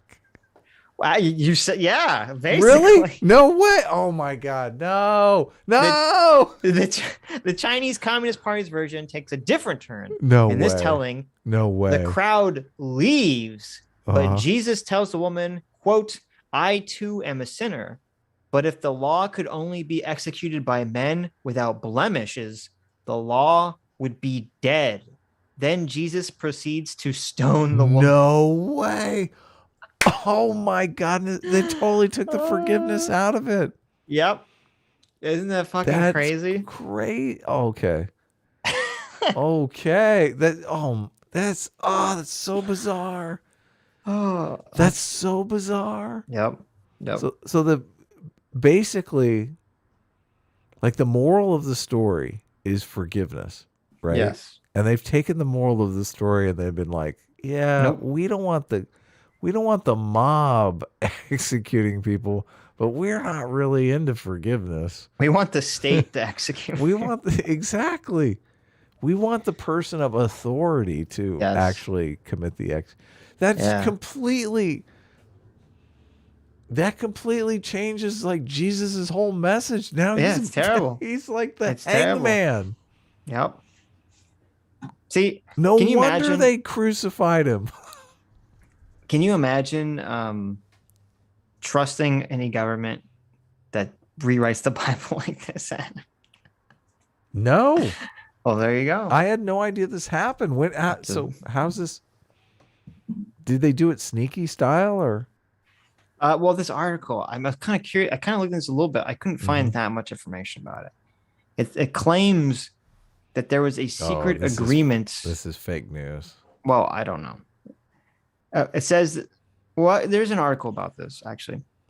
There was some agreement between the Chinese government and the Vatican because it was like the Chinese government wanted to expel all the Catholics at some point, and they had to make some agreement with the Catholic Church to sort of get along. And so I guess they're contending that rewriting the Bible was part of this agreement. I mean, I guess they could do that, but I don't know if the church, I don't know if the Pope has called out China for doing this. The Vatican gave them permission to alter the narrative. I mean, I could see maybe translating it into Chinese, but that's a pretty huge alteration of the narrative. Like, that's a giant alteration to a passage that they teach in Sunday school all across the nation regularly. Like, that's a huge, this, we get like, it's become a meme. This is the same idea as, don't criticize, don't try to take the log out of someone else's eye or don't focus on the speck in your neighbor's eye when you have a log in your own eye. It's the same idea. It's like you're a sinner too. Maybe you should practice forgiveness. I'm reading the agreement. It has nothing to do with that. So I think the article I was reading sort of mischaracterizing this agreement. But okay, the agreement was about like the naming of bishops or something. I don't know. Whatever. Anyway, regardless, fuck China. Don't trust them. Don't trust the Chinese government. Okay. Yeah, that's scary. This is, I mean, the Bible, Fight Club. What's next? What's next? What's next? Yeah. Sword and Scale for $5. Thanks, Sword and Scale. Says Hasan used the term debate lord. Is that like an edge lord that debates? Wouldn't that perfectly describe him? Also MAGA. I guess that would perfectly describe Hasan. Well, it's funny. That used to be the perfect description for Hasan and Vosh. And then once they became big enough, they're like, I don't have to debate people anymore. That's too much energy and effort. I can just be lazy and sit back in my echo chamber and just regurgitate, leftist talking points. Well, it is risky too. Because you could lose. Everyone was giving non-compete a hard time because non-compete jumped out of a stream with Vosh. But Vosh did the same thing with that Mr. Girl character. It's kind of hilarious, yeah. Yeah. It happened like within the same week. Right, yeah. Non-compete jumped out because Vosh wanted to go down the Holocaust denial route. Yeah. You're right. Which is, I mean, I wouldn't want to get in a conversation with Vosh for that very reason, because I don't trust him. Like, he's basically going to try to spin anything we say into nefarious shit that's untrue. Yeah, but that's not why non-compete dropped out of the conversation. Oh, I'm certain it is, though. I completely think it is. I think non-compete actually believed that Vosh was saying that the Nazis had some good ideas. And that's why he left. Yes. I think he's that stupid that he didn't even understand the point that was trying to be brought up in the conversation. I think he thought that Vosh was trying to get him to say that the Nazis had some good ideas. Well, no, because then immediately after they clipped it. Non-compete clipped it. And they're like, look at what Vosh was advocating for. Oh, really? Well, that's just trying to save face after the fact. And then that's why I think he did see the clip. Then Vosh clipped them talking about it and said, look at what they're advocating for. Yeah. So. Well, and Vosh dipped out of the Mr. Girl thing for the same reason, because which Mr. is Girl wanted to go down the pedophilia route, and Vosh. Yeah, but I think, but that one is different because Vosh he didn't want to have. I think that one was more like, there's been the pedo accusations thrown at Vosh, and he understands he cannot talk about the topic at all, so he just pussied out completely. Right. Just ran away from it. Yeah. So. I don't necessarily know that pussing out is fair, just because it's like, he doesn't know a conversation of this guy who wants to talk about fucking crazy shit. But that's not why. he ran away from the conversation Mm-hmm. because he's had these pedo. He No, said I know why he ran he away said from the very conversation. suspect things. Right. Okay, very strange suspect things about age of consent. Right. And so because he said that in the past, and because people have been attacking him as being a pedo in the past, his defense to this is now to just say, oh, if anyone brings up anything about age consent or pedo, I'm just going to say kill all pedophiles and age of consent should be 25 or whatever. Like so he's just too afraid to talk about the issue because of his past statements. Yes. Right. Yes. So it's not really Mr. Girl that he has a problem talking to. It's just he has a problem talking about the topic because of his own susness on it. Well, it's interesting that this, like the previous susness, though, he is related to the Mr. Girl thing in the exact same way that Mr. Girl has said this previous sus stuff because he wants attention. Like, this is like a lot of creators do this. They're like, I'm going to be as edgy as I can possibly humanly be just so I can get attention. And then they spend the rest of their careers running away from that fucking edgy shit that they say. And I think part of the reason that a lot of Destiny's community was respecting Mr. Girl is because they're saying, well, they respect that he's not afraid. That he'll just come out here and he'll say these things and he's not going to be worried about the backlash. Right. So. Until I see that's what everyone says until they're huge. And then they're like, oh man, I'm running from this backlash every day. And it's kind of a big fucking pain in my ass. It's like the suicide bomber. Okay.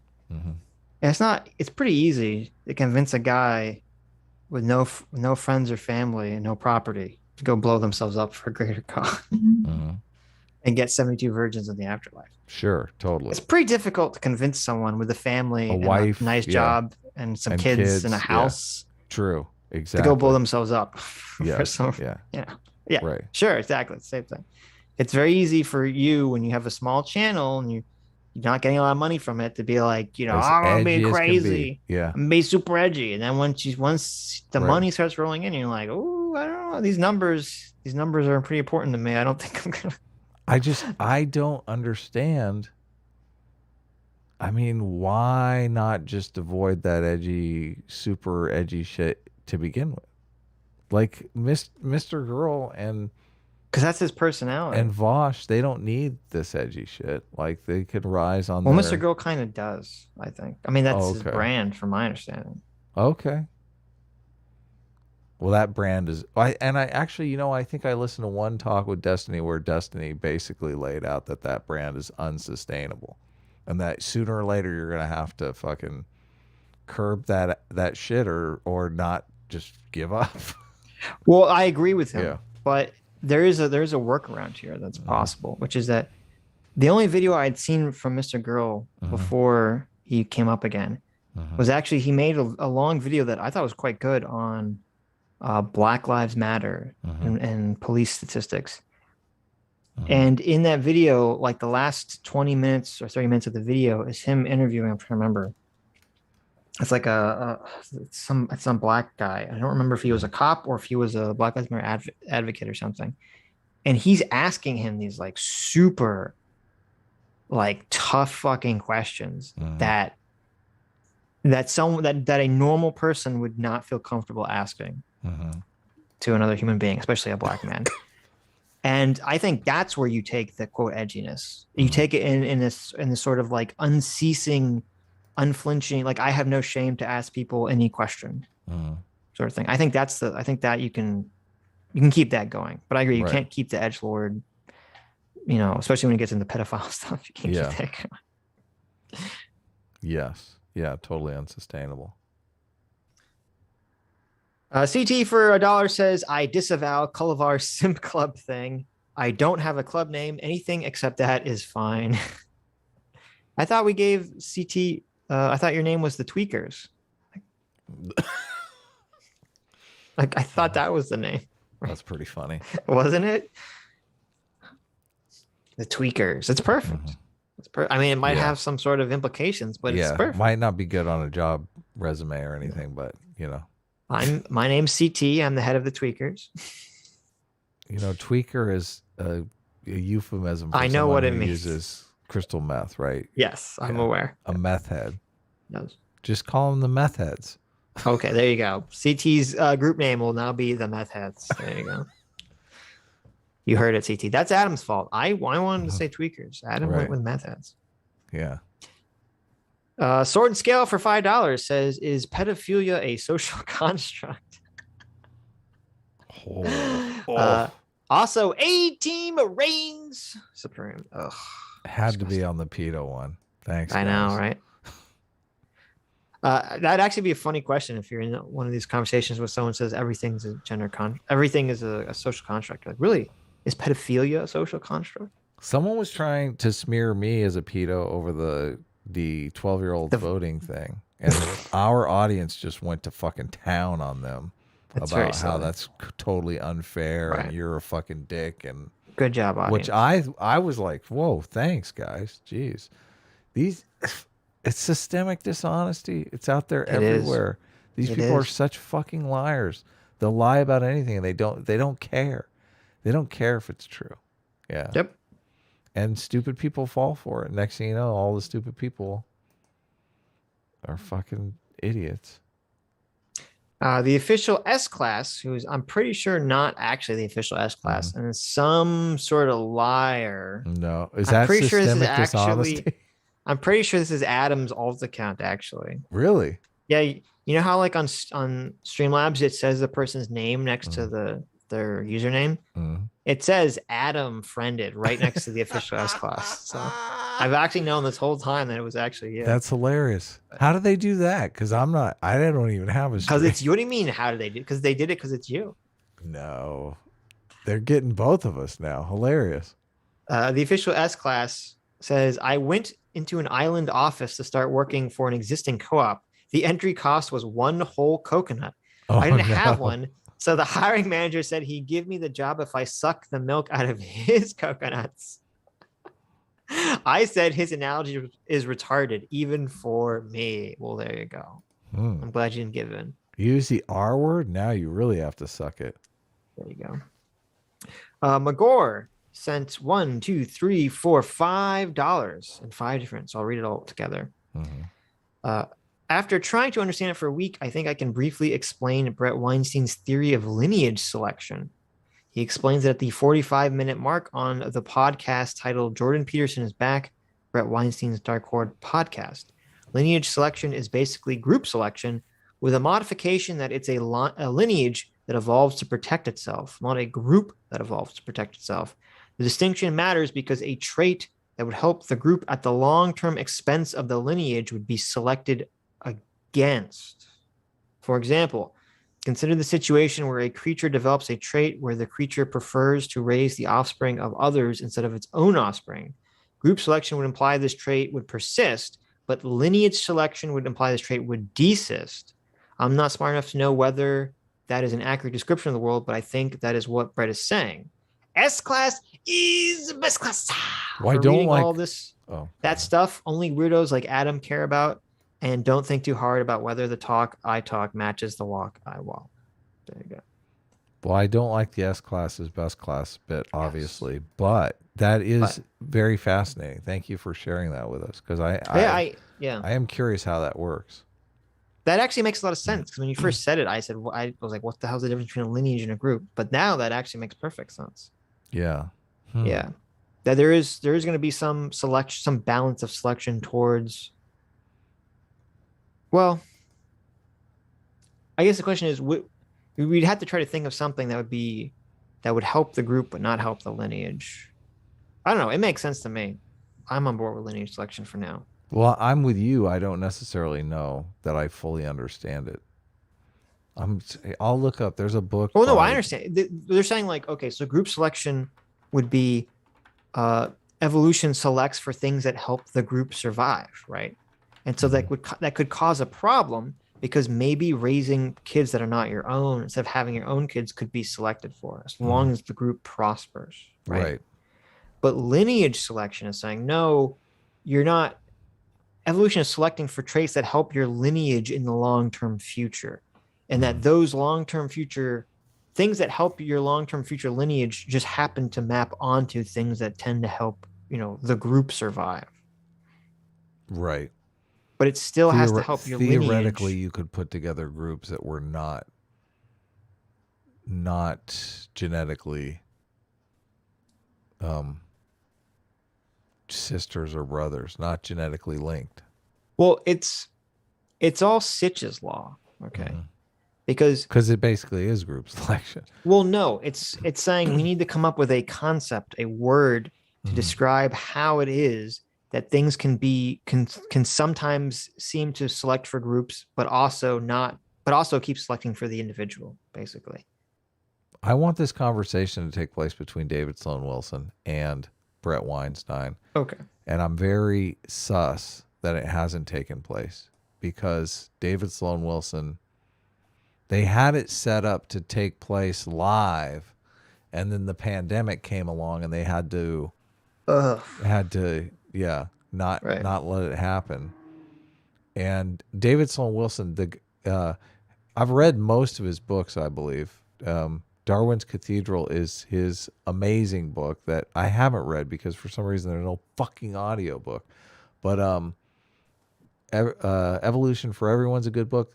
Does Altruism Exist is the book where he goes through all of his different experiments with group selection with different species and whatnot, and kind of lays out the math for group selection in a way that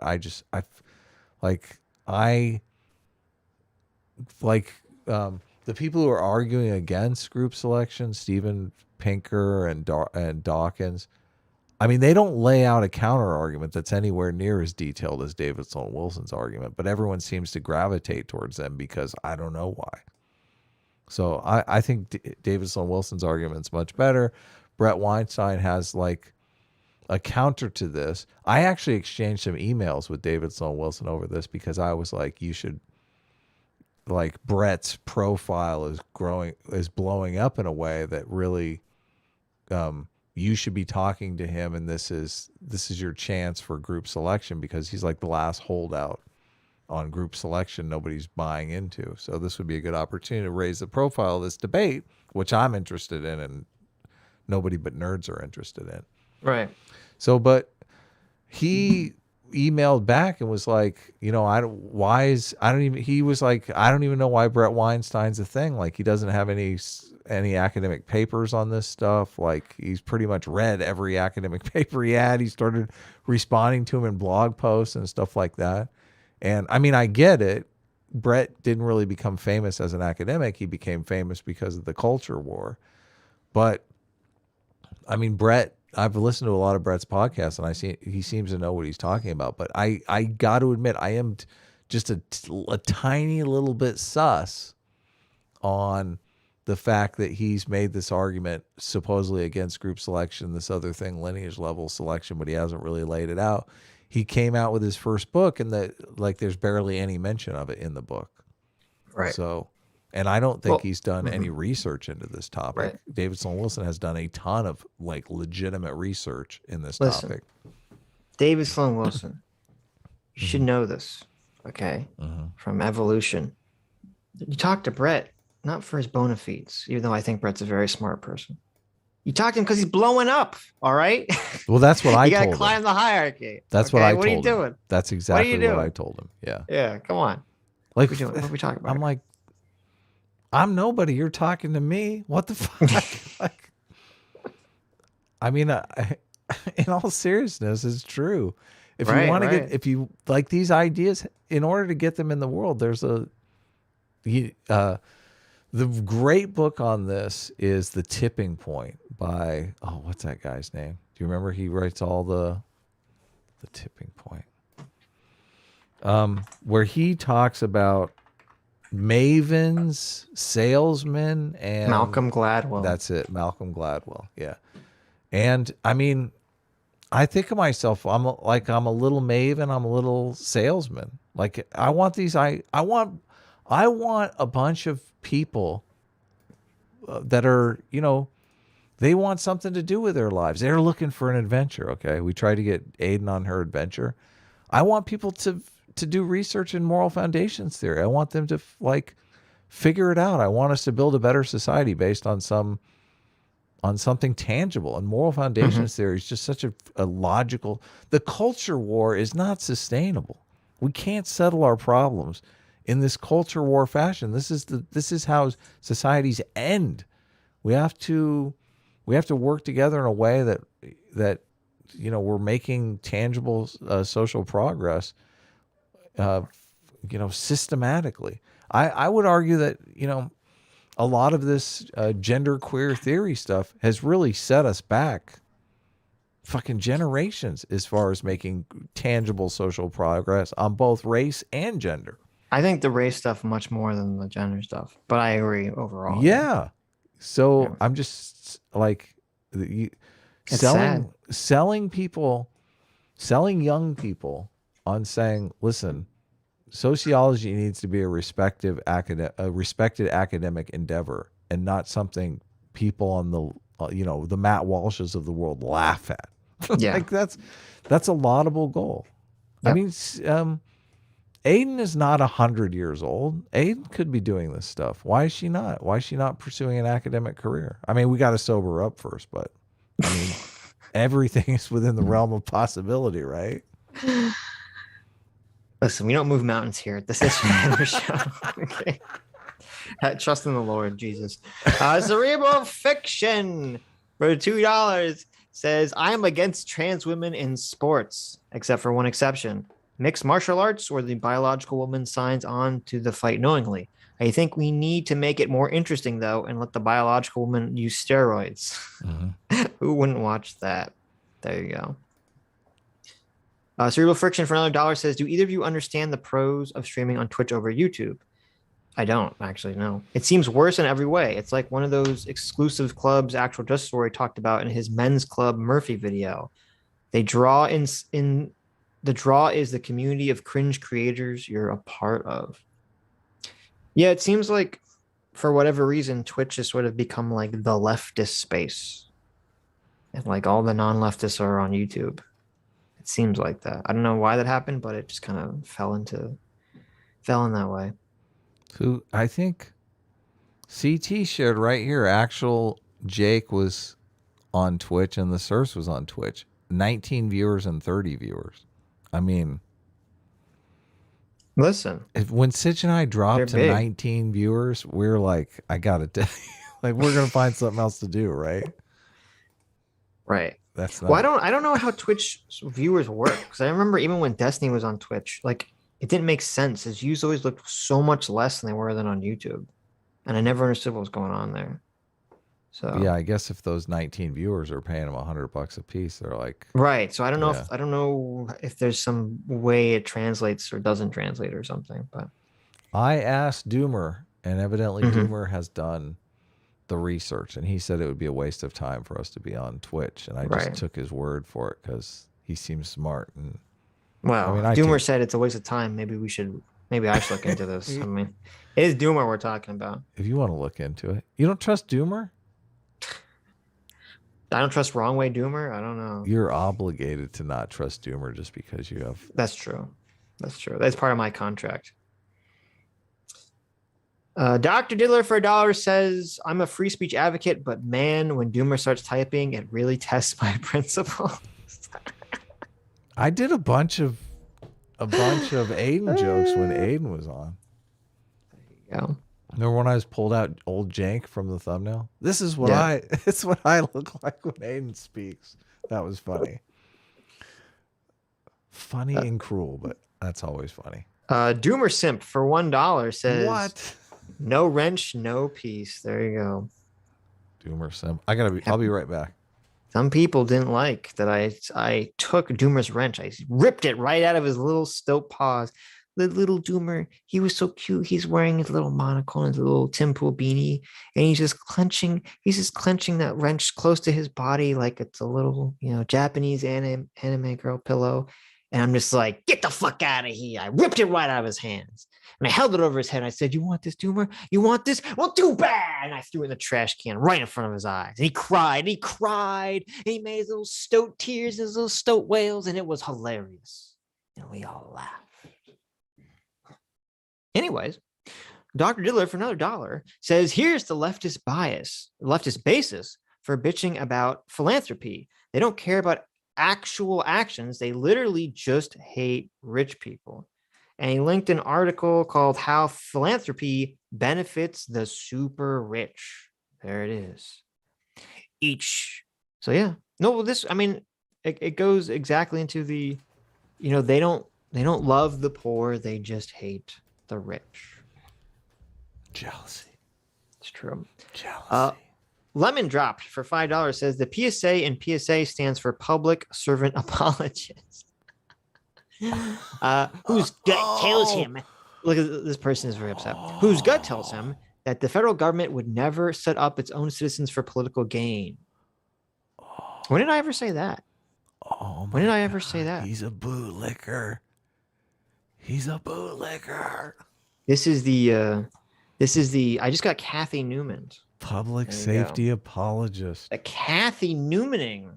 God, listen, guys. There's a if you're in there's so many things we could do with apologists. If you're in the Sitch and Adam audience, okay, you have to strive to be beyond Kathy Newman level of conversation, right? We all know Adam gets crazy when you strawman. Strawmanning and whataboutism. Cotro for $1 says, if you think about it as Pokemon types, S-Class beats A-Team. A-Team beats D-Bags, and D-Bags beats S-Class, ? No. D-Bag gets beaten by everybody. We all know this is true. Doomer's strength is proportional to Sitch's supervillain ego, perhaps. Well, okay, maybe I'll give you that one. Oh, well, I'm still A-Team for life. There you go. Sweet. Why? Say it more enthusiastically, please. Okay, it says, I still think Adam sucks. There you go. I thought of a new one. God, there's so many of them. Dr. Diddler for $1 says, we must abolish gender identity because it's restrictive, even though nobody will stop you from expressing yourself. However, they will look at you funny, which they also do if you introduce yourself with silly pronouns. So why do they care? Because it's power. It's forcing them to do something. Well, and I think it's a bit of an exhibitionist. I'm sure. Yeah. I'm sure that plays into it too. Iron Bean for $2.70 says, hey guys, recently started watching and I'm liking it so far. After more than 20 hours of content, so have some pennies. Thank you, Iron. Wow. By the way, before I decide what benefits do I get for joining S-Class versus A-Team, is there any small print I need to watch out for? So here are the S-Class requirements. There's not that many, okay? You can't say pop instead of soda. Yeah. Okay. Oppressive. You can't like Doomer. You have to spit on Doomer. Whenever you see Doomer, you have to spit on him. That's part of the S-Class small print. We love Doomer. Doomer's an A-Team general, okay? Brigadier General. So those are the two requirements for S-Class. You have to spit on Doomer, and you can't say pop. You can say pop or soda or beverage. You can anything you want in A-Team. We're for freedom in A-Team. So I know with A-Team, once a month you are required to eat baked beans with cottage cheese. I know that is a requirement for that's not true. If you do like baked beans with cottage cheese, we are very friendly toward you. I know A-Team. I know here in my A-Team pamphlet it says you're not allowed to like musicals too. So. Occasionally, we do refer to S-Class as power simp apologists. That's what the PSA stands for in PSA Sitch. It's power simp apologist Sitch. Yeah. I think it stands for perfectly super awesome Sitch. But Sitch is actually short for situation. So it's power simp apologist situation. Okay. That's look at this full name. Look at this. Adam, you hear this pivot? Adam didn't want to admit that he kicks you out of A-Team for liking musicals. so he totally pivots to this like, what? PSA stands for remember. That's another thing. If you like music, no, A-Team's not for you. Okay. Yeah, there you go. I hope that helps you. If you like musicals, there's a few noted exceptions. Okay, Jesus Christ Superstar, we love. Really? Happy Feet, Who doesn't love Happy Feet? Happy okay? Feet's not a musical, is it? Happy Feet is definitely a musical. Happy Feet is up there. I remember there's dancing. Oh yeah, I guess you're right. I don't there's know. a couple. I don't even conceptualize that as musical. There's a couple musicals that we give. You like all the South Park stuff. The Book of Mormon, we give a pass. Yeah. So. Yeah. Okay. Yeah. What about? I know Adam's a very big. What's it called? Wrong. Tim Curry and drag fan. Oh yeah. Rocky Horror Picture Show. Rocky Horror. I kept wanting to say Monty Horror. We will let Rocky Horror. We will let the Rocky Horror Picture Show. Okay. Pass. I actually don't like Rocky Horror. I think it's super boring, but we'll debate that. I know you're very enticed by Tim Curry and drag, so we'll talk Rocky about this Horror is very transphobic. I don't know if you know this. No, it's not. It's the opposite. No. How is it transphobic? The trans community hates Rocky Horror. I don't think this is remotely Does true. The trans community Just making shit up. Like I have yet to meet a person who is in the LGBT Rocky community Horror. that's not a huge Rocky Horror fan. We will let Google decide this. Okay. Iron Bean for another 270. Thank you. Says the Dr. Phil thing and the non-binary failing to define women made what Sitch said about pronouns making gender roles more rigid click. If they're not defining women through biology, then it's based on our behaviors or something even more surface level. Exactly. CT for $1 says Dark Souls 2 is the worst Dark Souls game. The hitboxes are broken. The level design is bad. NPCs are forgettable. The bosses are uninspired. The good bosses are buried under gank fights and repeats. It's not a bad game, but it is the worst Soul game. There you go. Have never played a Dark Souls game. I will confer. I've never played, so I imagine it's great. Dr. Diller for $1 says, I have decided my official fan club will be called the D Battery. Wow. Yes, I know. I'm very clever and cool. Dr. Diddler. Shouldn't it be like the D patients or something? Something medical related? Diddler. Or the D nurses? Diddler has the D's very nurses. sexist connotation. There you go. D's nurses. Dr. Diddler, your official group titling is D's nurses. You're welcome. Is Rocky Horror Picture Show problematic for the LGBTQ plus community? Mm-hmm. Gently ripping apart the Rocky Horror Picture Show. Is it finally time to phase out? You can find anyone who doesn't like anything, Adam. Okay? Is it finally time to phase out the Rocky Horror Picture Show? Rocky Horror creator swears trans women should applaud the Rocky Horror Picture Show. Well, I'm sure he does. I mean, he created it, right? Mm-hmm, mm-hmm. No, D-Bags is for Doomer. Dr. Diller can't have it. D-Bags is for Doomer and D-Boys was for Dev, I thought. So. Does Rocky Horror Doctor, reboot I don't know if you know this. Trans identities. Even though Dr. Diddler is an S-class general, everyone that's had a name, or like a group name, has been given to them by me or Adam. I don't think they've chosen the name. Yes, we dispense the names. Yeah. Yes. Yeah. As Lord PSA Sitch and Lord Adam. Yes. Okay. Yes. We dispense the name of Ireland. Of Glencoe. Okay. I shall officially dub you in Lord status, Lord of D's Nurses. D's Nurses. I like that. Here you go. Here's your present from us to you. Dr. Diller for another $2 says, the reason the government can't make art like a custom cake a part of the protection against discrimination is because that would make it compelled speech. Enforcement through the government. That would violate the First Amendment. Coding is also protected. Oh, yeah, I forgot about that. That was an element of it, too. They did make it a First Amendment Yeah, I forgot about that, yeah. That's how they sneaked out of it. Right. So there you go. Chinger's Billing for, hey, Chinger's Billing. Or wait, that one was Winger's Billing. Binger's chilling. Or Binger's, oh, okay. They changed, I'm so confused. Yeah, they reversed the order of the name. Chingers Billing for $1 says Sitch should go read the thread on Kiwi Farms with leaks from some private Troon forum. There's a lot of them collecting used pads, from the trash in women's bathroom to use for sexual gratification. What? Oh, there's many reasons nasty. for segregated bathroom. That is pretty fucking nasty. That's oh god, nasty. throw up. The degenerates of KF. Abdi Muhammad for $5 says, dude, Adam, what are you doing? Why are you trying to take away my hobby of dressing up in a dress, going to the girls' bathroom, and listening to ladies farting, pooping and pissing so that I can later get off? Adam, why are you doing this to poor Abdi? Listen, it doesn't hurt anybody. It's Sitch that's trying to say this isn't even a thing. Sitch is the one denying. Sitch is the one denying your lived existence. Oh, I see.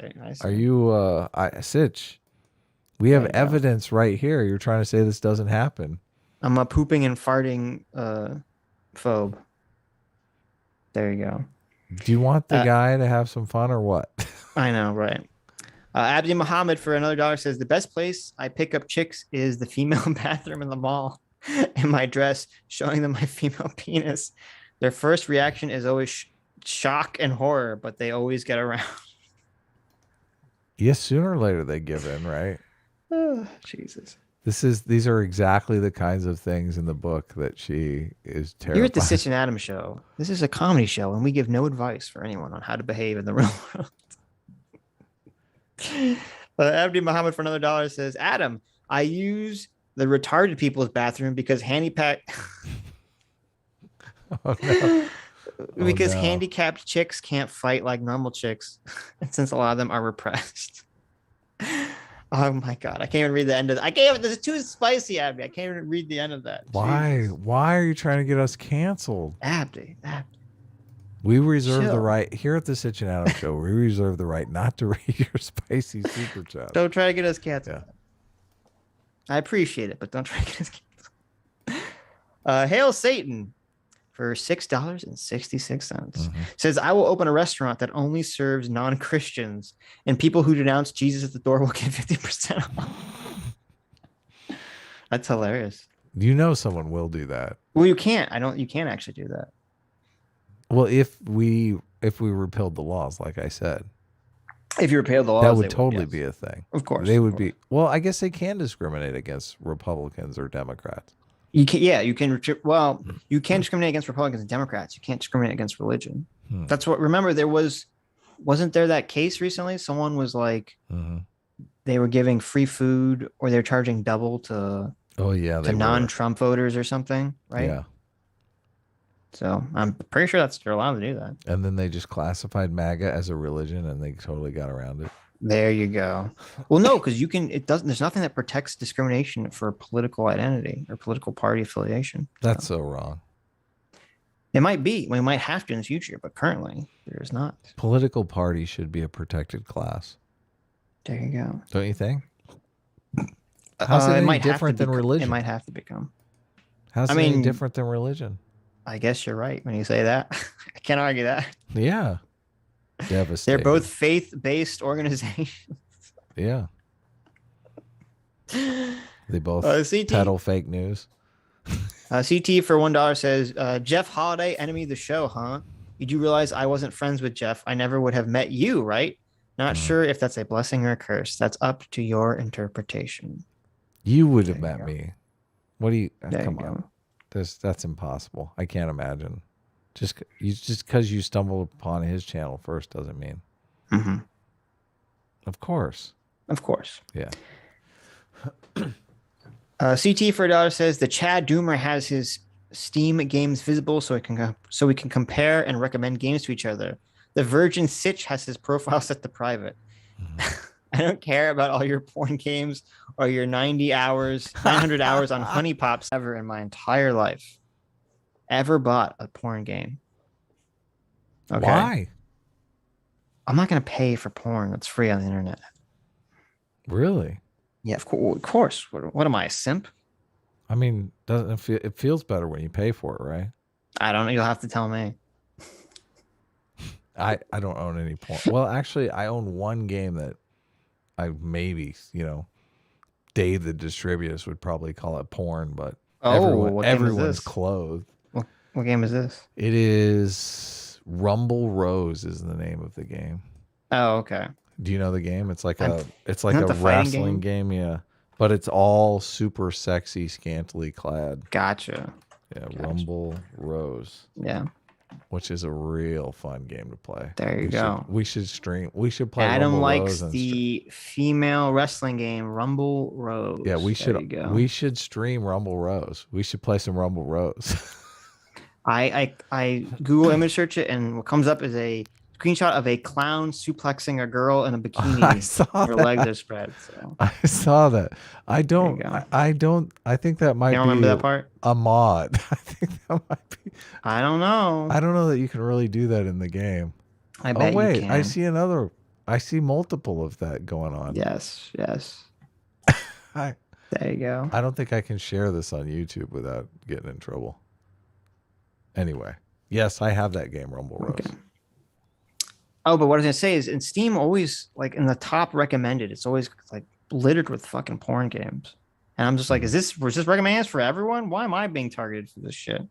Oh, I really? never bought anything like this. Yeah, it's ridiculous. I've never really been on Steam other than just to order a game you guys told me to order. Right. Cyborg Simps. What is this? Is this Hasan's stepsister's class name? Yeah, I think so. That's his. There you go. His team. There you go. Did he make this? Who made this? Cyborg Simps. I think Cyborg made it. Okay, there you go. Formerly you guys want to be part of the Hasan's Cyborg stepsister. Simp school? There you go. We have a strict no simping policy on the show. So when you join, we'll have to actually excommunicate you from the show. But CCP official for $1.50 says, sponsorship terminated. We do not appreciate your tone when relaying our messages. Oh, I'm so sorry, CCP official. I apologize. oh, is that over Fight Club? You guys can't take a little. If you don't want to take the heat, stop re-editing our movies. It was over the way I said the previous one, so they didn't like the tone of voice. Oh, Listen, you can't please everyone. Okay. That's why you have to buy gold. That's right. Me and Adam are coming out here. We have a buy gold sponsorship. Buy gold, huh? Can you imagine us? We could do sponsorships on the podcast, but we just never have. Dr. Diller for $2 says, did you see Jeff Holiday taking Sargon out of context like a little beta yesterday? He implies he watched the debate, but somehow I doubt it based on the way he talks. I did see that. Did you? Well, it was funny because I didn't notice it. I didn't see it during the stream. So Sargon was in. I knew he was in the chat, and we were kind of ragging on him a little bit. And Sargon chatted back. What was it? I won't be happy until the term scientist is Scientism. No, he said scientist. Oh, I thought he said scientism. My Twitter, because I have it. I have it too, because I think you tweeted. Yeah, but you it to can't me. read. Well, I think. I will only be happy when the term scientist is synonymous with in with disdain pedophile. as pedophile. Pedophile, yeah. Which I'm is assuming was somewhat in a joking context. Yeah. I mean, I think Sargon's kind of serious, but also kind of joking. No, he's joking. That's 100% joke. I don't know. And then Let us know, Sargon. Is that so a Jeff joke Holiday or took this obvious joke comment and he took a screenshot of it, but I didn't even see this when it happened, and he tweeted it out. Oh, so that's not cool. Yeah. Yeah. Well, there you go. I didn't know this. Jeff Holiday listens to the stream, so not. He cool. was not cool. wrongly, stupidly. He went in full cope spiral on Twitter the other day. I don't know if you saw this. I did notice when I was looking through your Twitter timeline for evidence of you. What was I looking for? I don't know. What were you looking? Evidence of you fighting with people. Oh, I thought people responding to the Biden. Yeah, I don't respond to that, but Where is don't it? don't go to my timeline, by the way. Yeah, look at Adam is nothing but him just freaking out and yelling at people. And I just noticed on my timeline it's that weather girl with the huge with the giant boobs. oh my God, Adam. What a simp. I We were know. here calling I Doomer I simp and the know. real simp I know. I had to hiding close. right under I our had to faces. run for my own timeline. I know. Terrible. I was looking for your timeline. Now I can't find it. Who's the weather girl with the big tits? Did you delete this? I don't see No, this. I didn't. I don't see it. You're hiding it from me. I responded to JMac. It's under the go to the responses. Oh, I see. You replied. Okay. Oh, I'm still off camera. Sorry, guys. Here you What go. is this from? I'm back. The local weather station started deleting the VODs with her in it. Mm-hmm. Oh my God. I know, it's so bad. I mean, she seems like a nice girl. That's incredible. Let's look up the ball. They won't let you do anything. They'll delete What's this our person's stream. name? I'm just asking for research purposes. It's in the it's in Kayla the thread. Smith. Yeah, Damn. everyone looked up the name. Oh my. Good for you. Listen. Good for you, Kayla. Good for you. I'm definitely not going to be following you on Twitter. Okay. I can't believe she only has 1,900 followers. Well, send me the link. I'll follow her. She's playing this news game all wrong. I'm into local weather. Yeah, I bet you are. What location is it? I'm into very local weather, if you know what I'm saying. Okay. Mm-hmm. It's very hot and humid. I love the fact that she's a meteorologist. Of course. Mm-hmm. What do meteors look like? Anyways, I'm gonna look up meteor. Oh my God. What I was saying is, okay, so if you guys didn't know this happened on the 21st. This is very silly. Mm-hmm.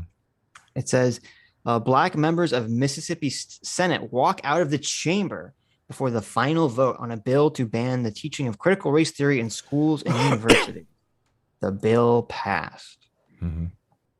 Okay, so there's a video of a bunch of Black senators walking out of the Senate in protest of the banning of this critical race theory bill in Mississippi. Is this Jeff Holiday related? I'm just curious. Yes, this is Jeff Holiday related. So Sam Cedar, in his infinite wisdom, said, you know that era in the first 2 decades of the 20th century when all those Confederate statues went up? We are in an analogous era. Okay. Bullshit. How's that? No, fuck. What? That's so insane. Sam Cedar, total piece of shit, just related people putting up Confederate statues to celebrate fucking, the Confederacy in defense of slavery in the early 1900s. And they're also putting those statues up as like a pushback against, desegregation. Okay. He has the gall, this piece of shit, to compare that to the banning of fucking CRT in schools. Yeah, that's ridiculous. And so CRT literally is racism. I mean, it's the opposite. I mean, it would be like if they were tearing down the statues. So let me read to you. The law is actually very, very short. Right. Okay, let me read it to you. Let me read you this law that Sam Cedar says is the same as putting up Confederate statues because you don't want to desegregate society. Okay. No public institution of higher learning, community junior college, school district, or public school, including public charter school, shall direct or otherwise compel students to personally affirm, adopt, or adhere to any of the following tenets. This better be good. That any sex, race, ethnicity, religion, or national origin is inherently superior or inferior. Racist. Oh, wait. Number 2. Wait. Yes. Wait a second. Wait a minute. That any sex, race, ethnicity, religion, or national origin is inherently superior or inferior. That's opposite of racist. I know. Oh, wait a minute. It's almost like this is all bullshit. What? That sounds like a good law. I'm in favor of that. That sounds anti-racist. Oh, wait a minute. There's a second part. Maybe the second part is where all the problems are. Okay. B. that individuals should be adversely treated on the basis of their sex, race, ethnicity, religion, or national origin. I'm confused. That word adversely, that's bad, right? Yes, that any individual should be treated poorly on the basis of their sex, race, etc. Okay. I'm very confused here because this seems kind of the opposite of putting up a Confederate statue. I mean, you could argue that this law would make it illegal to put up a Confederate statue because that would be acting adversely towards the people based on their race. So I responded to this to his tweet, and I posted a screenshot of the law, and I said, yes, Sam. I remember in the early 1900s when they voted in Mississippi to make racism illegal. Oh, wait. Thank you for contributing to Clown World. Right. So, yes, fuck you, Sam Cedar, you lying moron who is too lazy to look up the law. Is like literally a single page. It's 2 paragraphs. This law is anti-CRT. It's anti-CRT because anti-CRT basically is negative towards white people. Right. CRT is pro discrimination. Right. Yes. Negative discrimination. Right. Yeah. They probably pretend like they're not, but they are. And so it's so stupid too, because this law, like obviously this law doesn't change anything. Like that, what the law describes is already illegal. Yes. Okay. It's entirely like just a virtue signal. Okay. And then it's so funny because the Republicans in Mississippi put out this virtue signal. And then the Democrat, or at least the Black Democrats in the Senate, they have to have their own idiotic virtue signal. We're like, well, we're going to walk out. It's like, really? Did you read this bill? You're anti being racist? Like what exactly is being described here? What does you walking out of the room fucking mean? And it's disgusting because it shows that they're banking on the fact that no one will read the bill and that the media will not report on what is actually in the bill. That's what they're banking on. And they're correct. The media didn't. The media played the game. And you have Sam Cedar, part of the media, participating in that dishonesty. And that total bullshit. And so you're supposed to say, Sitch, how can anyone defend that? It's so obviously stupid on its front. Well, enter Jeff Holiday. Yep. And so, I got in this big fucking annoying back and forth with Jeff. He was fucking carrying water for Sam Cedar on this tweet. So Jeff Holiday says, that's not actually a rebuttal of his statements on Confederate statues. What the fuck? That was the first argument, which doesn't even make sense. Okay. That's the first argument? Yeah, and then he pivots to like, let's see your response first here. This other I don't want to. We have to go through the entire. It says like I made like 20 responses. Comparing this piece of legislation to putting a Confederate statue is insane and horrible. Okay, we'll have to unmute Jeff Holiday here for us to see his glowing response here. Not really. It's just a dumb analogy that doesn't work. So he admits that the analogy doesn't work, even though he said I didn't rebut it.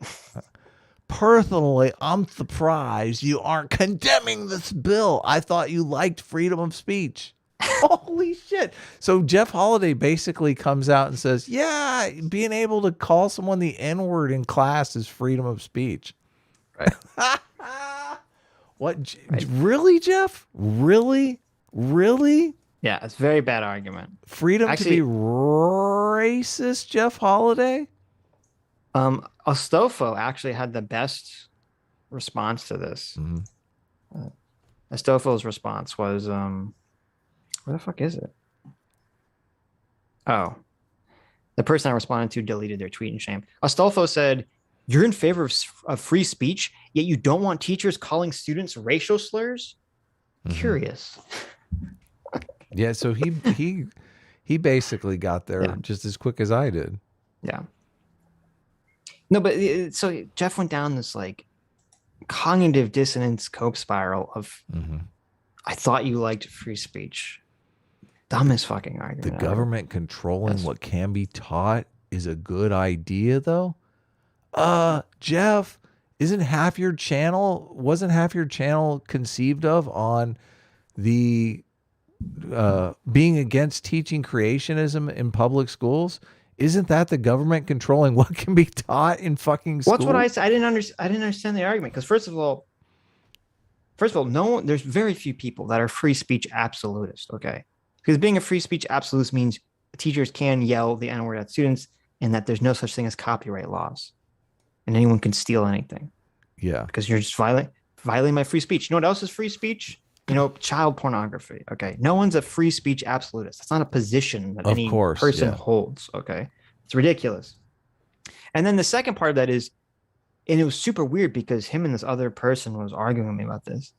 The government doesn't have free speech protection. Do they not understand that the First Amendment is a private citizen's protection from the government? The government doesn't have free speech protection from itself. Right. Like, I don't know what the fuck they're talking about. So, and yeah, obviously we have free speech protection against the government, but the government, like this tweet right here, where he says the government controlling what can be taught is a good idea, though, puts him in the intelligent design camp. Well, that's why I didn't understand his argument, because he makes that argument. And I'm like, they already do that in public school, Jeff. And it was weird because like him and this other person, it was like they didn't understand that public schools and public teachers were government employees. It was a very bizarre conversation. But heavy ass goalposts on that one. Heavy ass goalposts on that one. Mm-hmm. This Electric is one Elephant of dozens just of tweeted laws out that people scrambling to pass, but it's anti-woke or something so good, very odd. Jeff is so I don't. Anyway, let's move on. Okay, sorry. It's your fault, CT. You brought this up. In your defense of Jeff, you brought it up. Oh, actually, I guess this wasn't your fault. This was Dr. Diller's fault. Okay. There you go. You're off the hook, CT. If we have, if we're going to have a Jeff Holiday bashing session, I'm in. I'm in with both feet. I know you are. Dr. Diller for $1 says, I tried to bait some people by misrepresenting the anti-CRT bill as a counter bill by the Democrats, but I lack the Twitter clout to force people to pay attention for me for now. That's brilliant. I'll do that. I'll do that after the show. That's funny. Yeah. Try to get that pushing. Actually, you gotta get 4chan, and you gotta get the Cernoviches and Jack Posobics on board with trying to do that shit. But there you go. No, there is a bad thing. There's a bad element. I bet you if you could get that, or you could trick the left into thinking that is the counter bill, I bet there'd be people right that come out against it saying this bill is stupid. We already have this. Why are we bogging down our legislation with redundant bills? So there you go. What is this? Why did you like this tweet? Because it's true. Oh, did you want me to read this? Electric Elephant. True. I wasn't going to read it, but I can read it if you want. I guess. Electric Elephant just tweeted right now. It says, it's crazy how much more right Sitch is than Adam on sex segregated bathrooms. Sitch has nailed down the specifics about sexual assault and exposure being key, while Adam's elephant is still caught on the excessive irrational female fear of biological men. True. True.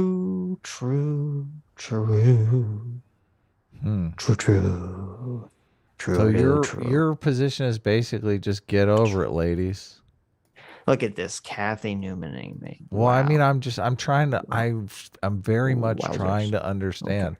Like when you're saying, like you're literally saying, get over it. The irrational female fear of biological men. I would argue that female fear of biological men is not remotely irrational. I would say that it's very irrational. If you look at the sexual assault numbers, that bears out. Look at Adam over here. Adam is advocating for discrimination and bigotry on your sex. Based on why? What are you talking about? You just said like women should behave. It's not irrational to be afraid of men because of averages and statistics and blah blah blah blah blah blah blah. It's not irrational to be afraid of biological men in female-only spaces. Oh, okay. Like, Okay. that's very not irrational. Okay. You think it is? Okay. Hold on. Listen. This Okay. trans stuff came along like 15 minutes ago. I know. I know. I wasn't gonna bring it up again. For the but you last brought it up. last 20 years. Okay. I'm still looking. You know what I'm doing right now, Adam? Do you think it's irrational? Right this second? Do you think it's irrational for females to be afraid of biological men entering female-only spaces? I just want to answer that one question. Sure. Well, what not biological? What do you mean by biological men? You're saying that that's an irrational fear. If a biological man who is who's presenting as male and is not transgender, doesn't have gender dysphoria, walking into a female-only space, yeah, that would be a cause for concern. So definitely. that's not an irrational fear. Then that's a rational fear. Yeah, but that's not what we're talking about. So we're on the same page then. Well, if you want to say that, then you sure.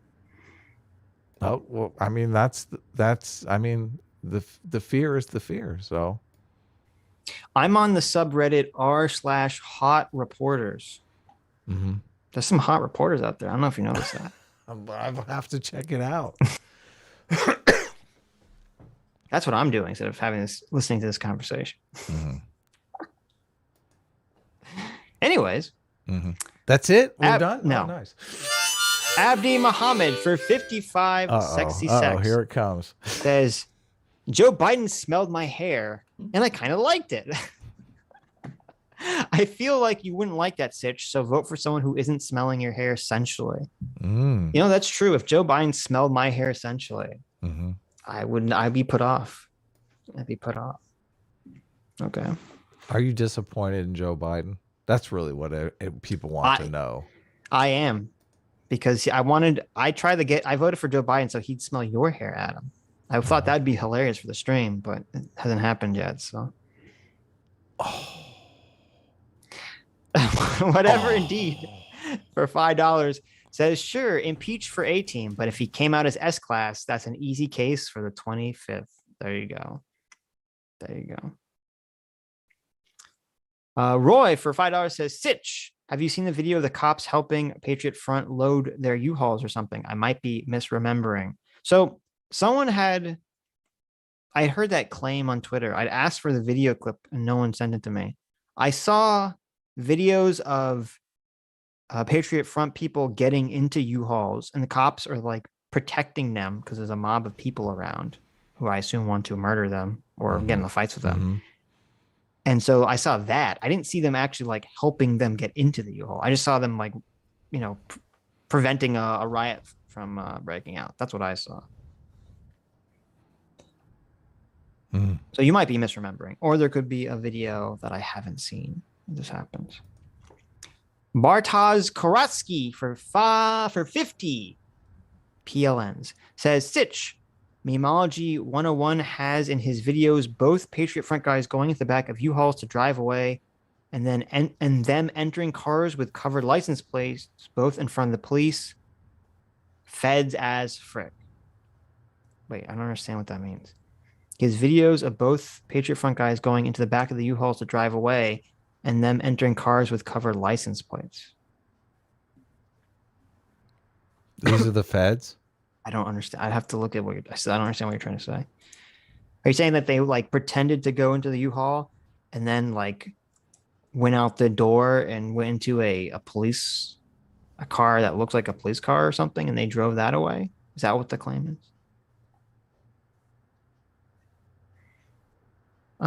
Let's see. I'm looking on Memology. It's not jumping out at me. Well, listen, tweet at me. I'll look at it.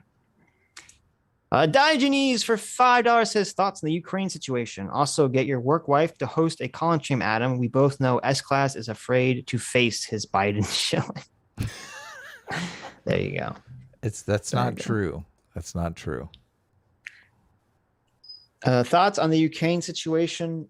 I think I was curious because I kept asking myself, I kept saying, why now? What's happening now? No one is telling me what's happening now. Why is Russia getting all crazy now? And it was funny because then I listened to that, what's his name? That economist that we like. Oh, yeah. He had a good take on it. I saw that too. What's his name? Blythe. Mark Blythe. Thank you. And he was saying, and I don't know if it's true. I never looked into it. He was saying that the reason this ramping up now is because there was a ramp up in Ukraine to join NATO, and this was sort of the response to that. Yeah. And if that's the case, it kind of bothers me that our media is so shitty that that's not like this. It's not being explained properly. The story's not being explained at all. Yeah. If that's the case. I think everyone's blowing it out of proportion. Hugely. There's a 0.0001% chance the US will get into any sort of hot war with Russia. I think it's entirely fear mongering. And it's funny because I see it as fear mongering both on the left and the right equally. Yes. We're going to get into some sort of like fucking nuclear war with Russia over the Ukraine. Not going to happen. What might happen is, we're going to be doing sneaky shit that we always do. Hacking them, shutting off their power, giving money to rebel groups or whatever. But it's not going to be anything beyond that. Yeah. And I don't think Russia's going to invade Ukraine and sweep it. They might do another Crimea where they take a chunk of it or something. Or they might just sit on the border and they say, don't join NATO. Because that's what it looks like to me. It looks like them goal, saying, yes, they don't want Ukraine and NATO. And it's all about voting numbers. To me, it looks less like an invasion force and more like a don't join NATO force. That's how I interpreted the situation. So I think it's not going to be a big deal. Because if you remember, even with Crimea, which I think was horrible, don't get me wrong, but even with Crimea, all the quote unquote experts were like, Russia's just going to sweep across the whole country. Nothing's going to stop them.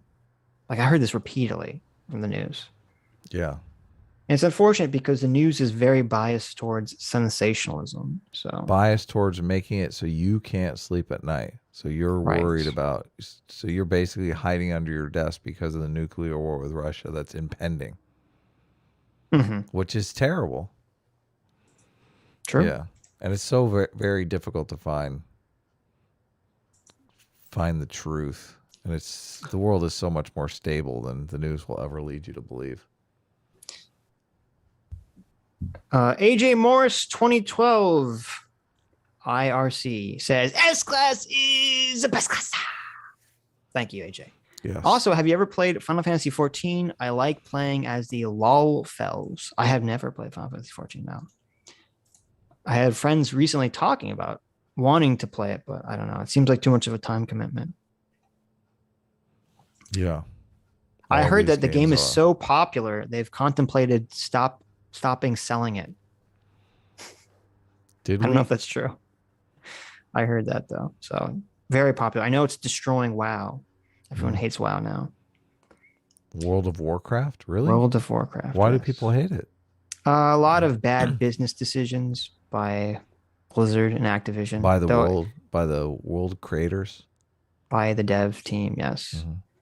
I mean, I haven't played it in years, so I can't comment. But though, interestingly enough, Activision Blizzard was bought by Microsoft recently, so maybe there'll be some positive changes in for WoW fans.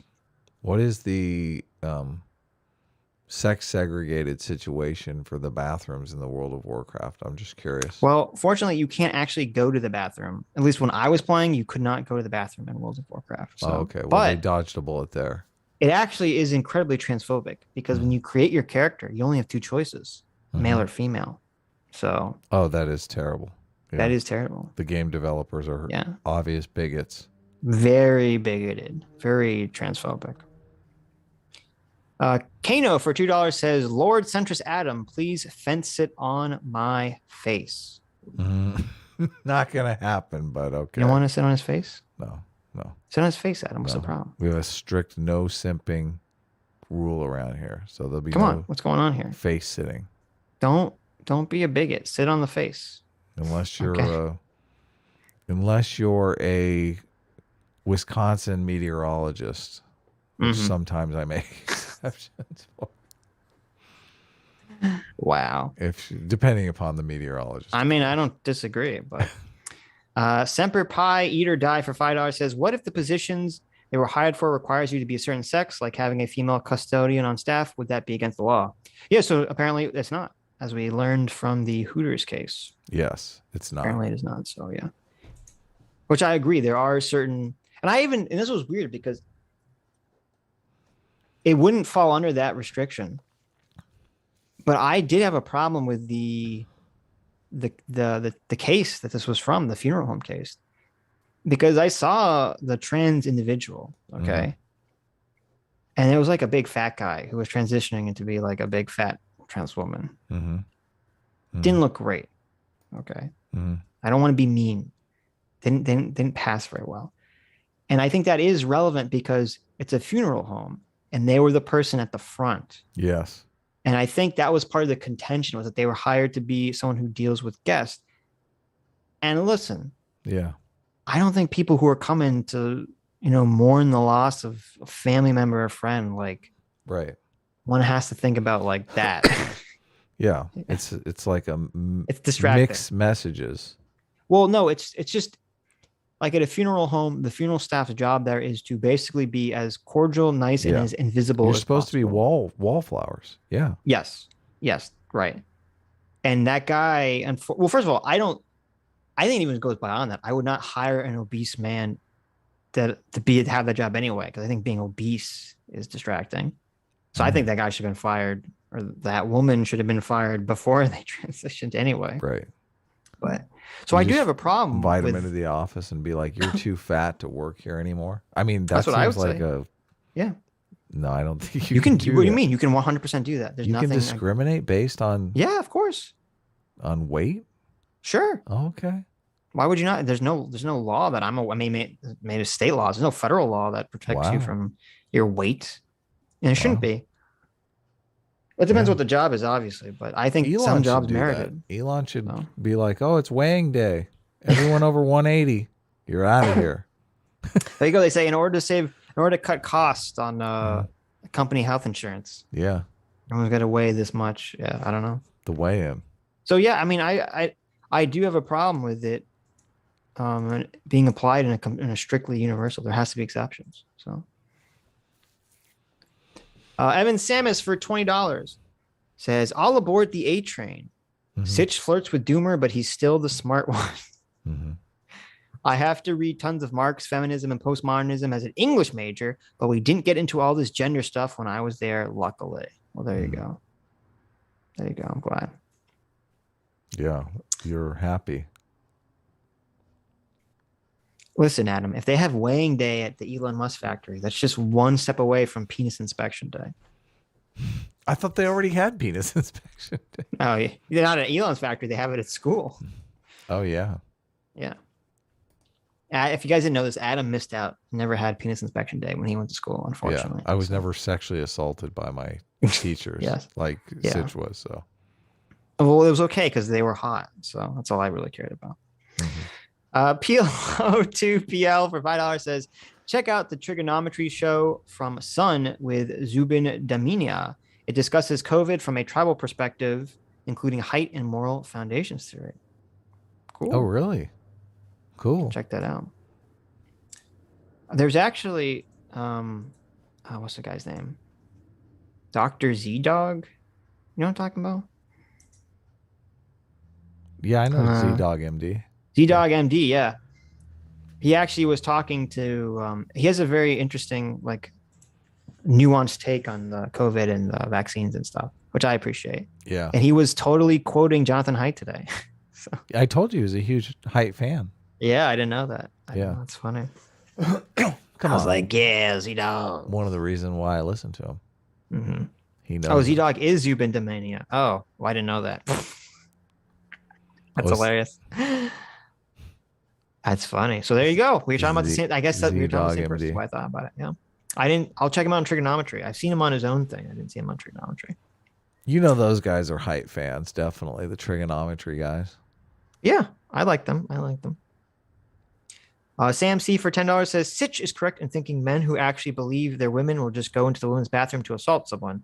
Adam is correct in thinking women need their sacred places for privacy." There you go. Right there. Perfect.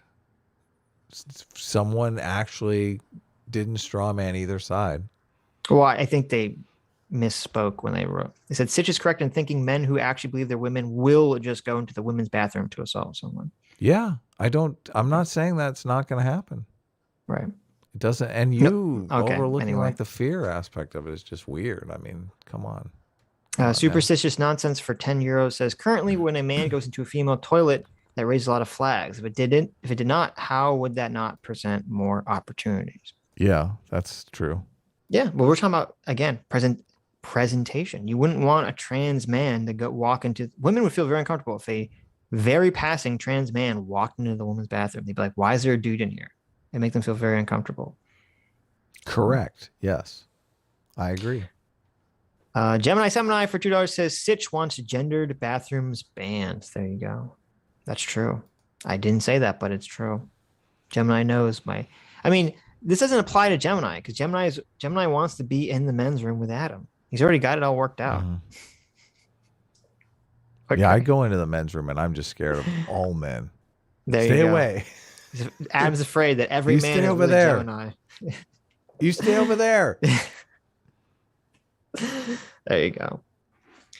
The expert layman for $10 says, quote, present is the wrong framing. Received is more appropriate. A law could say, if you have a reasonable expectation of being received as the appropriate sex for a segregated space, you may enter. Oh, I like that. That's very smart, layman. That's very smart. I missed it. I was reading something else. What happened? They were saying the framing shouldn't be how someone is presented or presents their gender. It should be how their gender is received. The law could say, like, if you have a reasonable expectation or a reasonable person would receive you as the appropriate sex for the sex segregated space, you can enter it. Mm-hmm. I think that's a very good way of framing it. Yeah. Right. I'm on board with that. And then that deals with the whole issue of exposing your genitals in a female space. That deals with everything. Without saying that specifically. Yes. No, it's a very smart way of framing it expertly. Well, we need that. Like, this is a serious conversation that we need to have, and not the you're afraid of trans people in the bathroom. Like, right. It's just like this is a real conversation we need to have. Right. That people are not having, unfortunately. Sorry. Go ahead. Continue. Political jargon for $10 says, watching the Sunday stream, it's funny how the progs reel at the thought non-binary people are seeking attention, but it's exactly what they say about any woman who isn't left wing. True. Oh, really? That's fascinating. Well, they say the same thing about, like, you know, the black right wingers. Like, oh, they just want to be like special. Oh, they're just trying to get attention. Yeah. Right. Yeah, that's very common. Self-report. There you go. Nathan Gordon for £9 says, is it just me or does Hasan sound like the PC principal from South Park when he gets angry? It's the frat boy mannerisms mixed in with the progressive talking points. Yeah, no, 100%. I would actually be not surprised that, like, maybe PC principal is based off of Hasan and that aesthetic. Definitely. That's awful. Tim the Ancient for $20 says, I'll throw this out there for people who are curious. There's a growing view in Christianity that I hold to, that the eternal torture view of hell is not biblical, but rather the unfaithful are punished with death instead. Oh, interesting. I didn't know that. That's, well, what do you mean by that? Because, like, we all die, right? Or is it like the faithful, once they die, are reborn, but the unfaithful are just never reborn? Jehovah's Witnesses don't believe in hell. They just think hell is like being separated from God. Right. Yeah. It's so weird that there's like all these different sects. Well, no, I was just say it's so weird that in Judaism there's such little emphasis on the afterlife at all. It's like not even talked about. Yeah. It's very bizarre to me. That to me that'd be such a key issue. Yeah. I don't know. Most people think about it. Contrast for 2 Aussies says, happy Straya, Adam. Not you, Sitch. Yeah, that's fine. Because you know what? Straya ain't a real country. Okay? It's imaginary. It's a land of elves and dwarves and mythical creatures that don't exist. Is that Australia? Australia? Everyone knows Straya was created by J.R.R. Tolkien and is part of Middle Earth. Not you, Sitch. Look at this. This is the same relationship you have with Doomer. I was hoping that sooner or later it was going to go away, but now I'm realizing you've had this relationship with Contrast as well for like.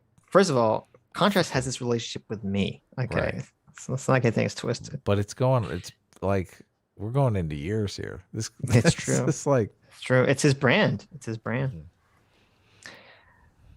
Rico Zorro for $5 says, "Are Arlo's dad and Sparrow part of S Class or 18?"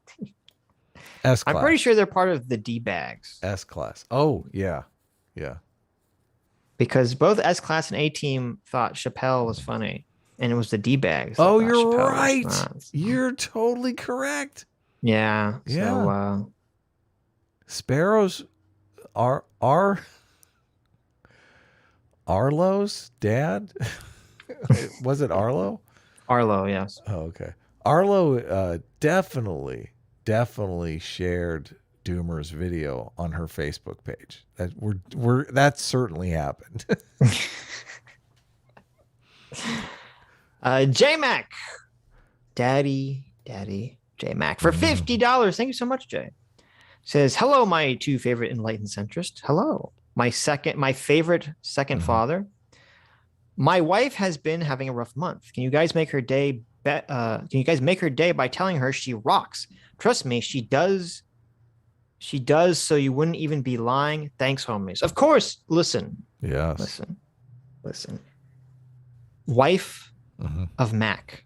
Okay. J-Mac's a great guy. I don't believe for a second that J-Mac was born great. I don't believe for a second J-Mac was great on his own. I think you, wife of J-Mac, made Mrs. J-Mac Mac. great. Okay, Mrs. Mac. I think Mrs. Mac made J-Mac the amazing man that he is today. You like all women, you molded him and shaped him into being great. Because we all know that without women, men would just be sitting around drinking beer, masturbating all day in caves. Women do civilize men. Yes. Yeah. So Mrs. Mac must rock. That's right. Civilizing this previous arrestee. this I bet Mrs. Mac's never been to prison. this drug doing hooligan. Yes. Mrs. Mac, thank you for rescuing Jay from what all men know their future is. Without women to civilize us, to pull us back from the precipice and save our lives. Yes. There you go. I mean, I'm sad. Jay said he was feeling down the other day too, having a rough month. I mean, yeah, geez. Hope everything's okay. Yeah. I mean, I got to admit I've had a rough month too, but I don't know. I mean, I don't want to belittle your pain, obviously. Right. I know whenever my wife complains about anything, this is good advice for you, Jay. Whenever my wife complains about anything, she's having a rough time. Sometimes I will think, "Oh, well, I'm having a rough time too. Let me tell you about my problems." They don't like that. It's time for you to shut up and listen, right?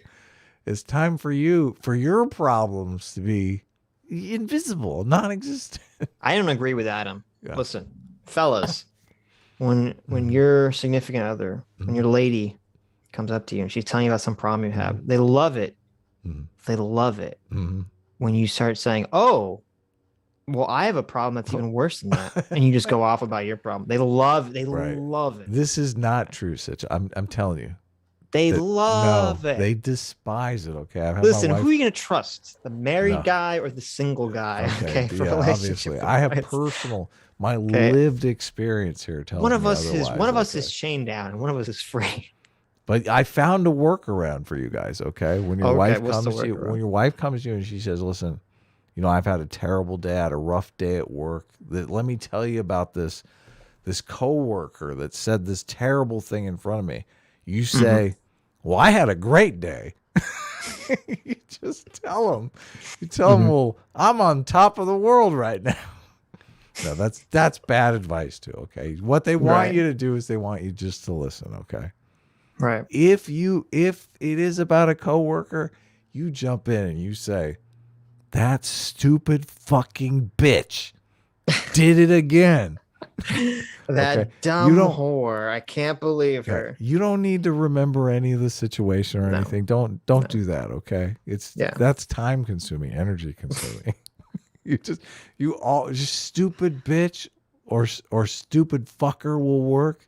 You throw one of those in and man. There you go. She's on top of the world after that. That's right. Yeah. And then later it'll be on top of you. Yeah, totally. It works. It works. Marriage Sex advice. With Sitch and Adam. Vandarian29 for $10 says, Sitch, is it just me or does David Pac-Man look like the second stage transformation of the Animorphs cover with the lizard kid?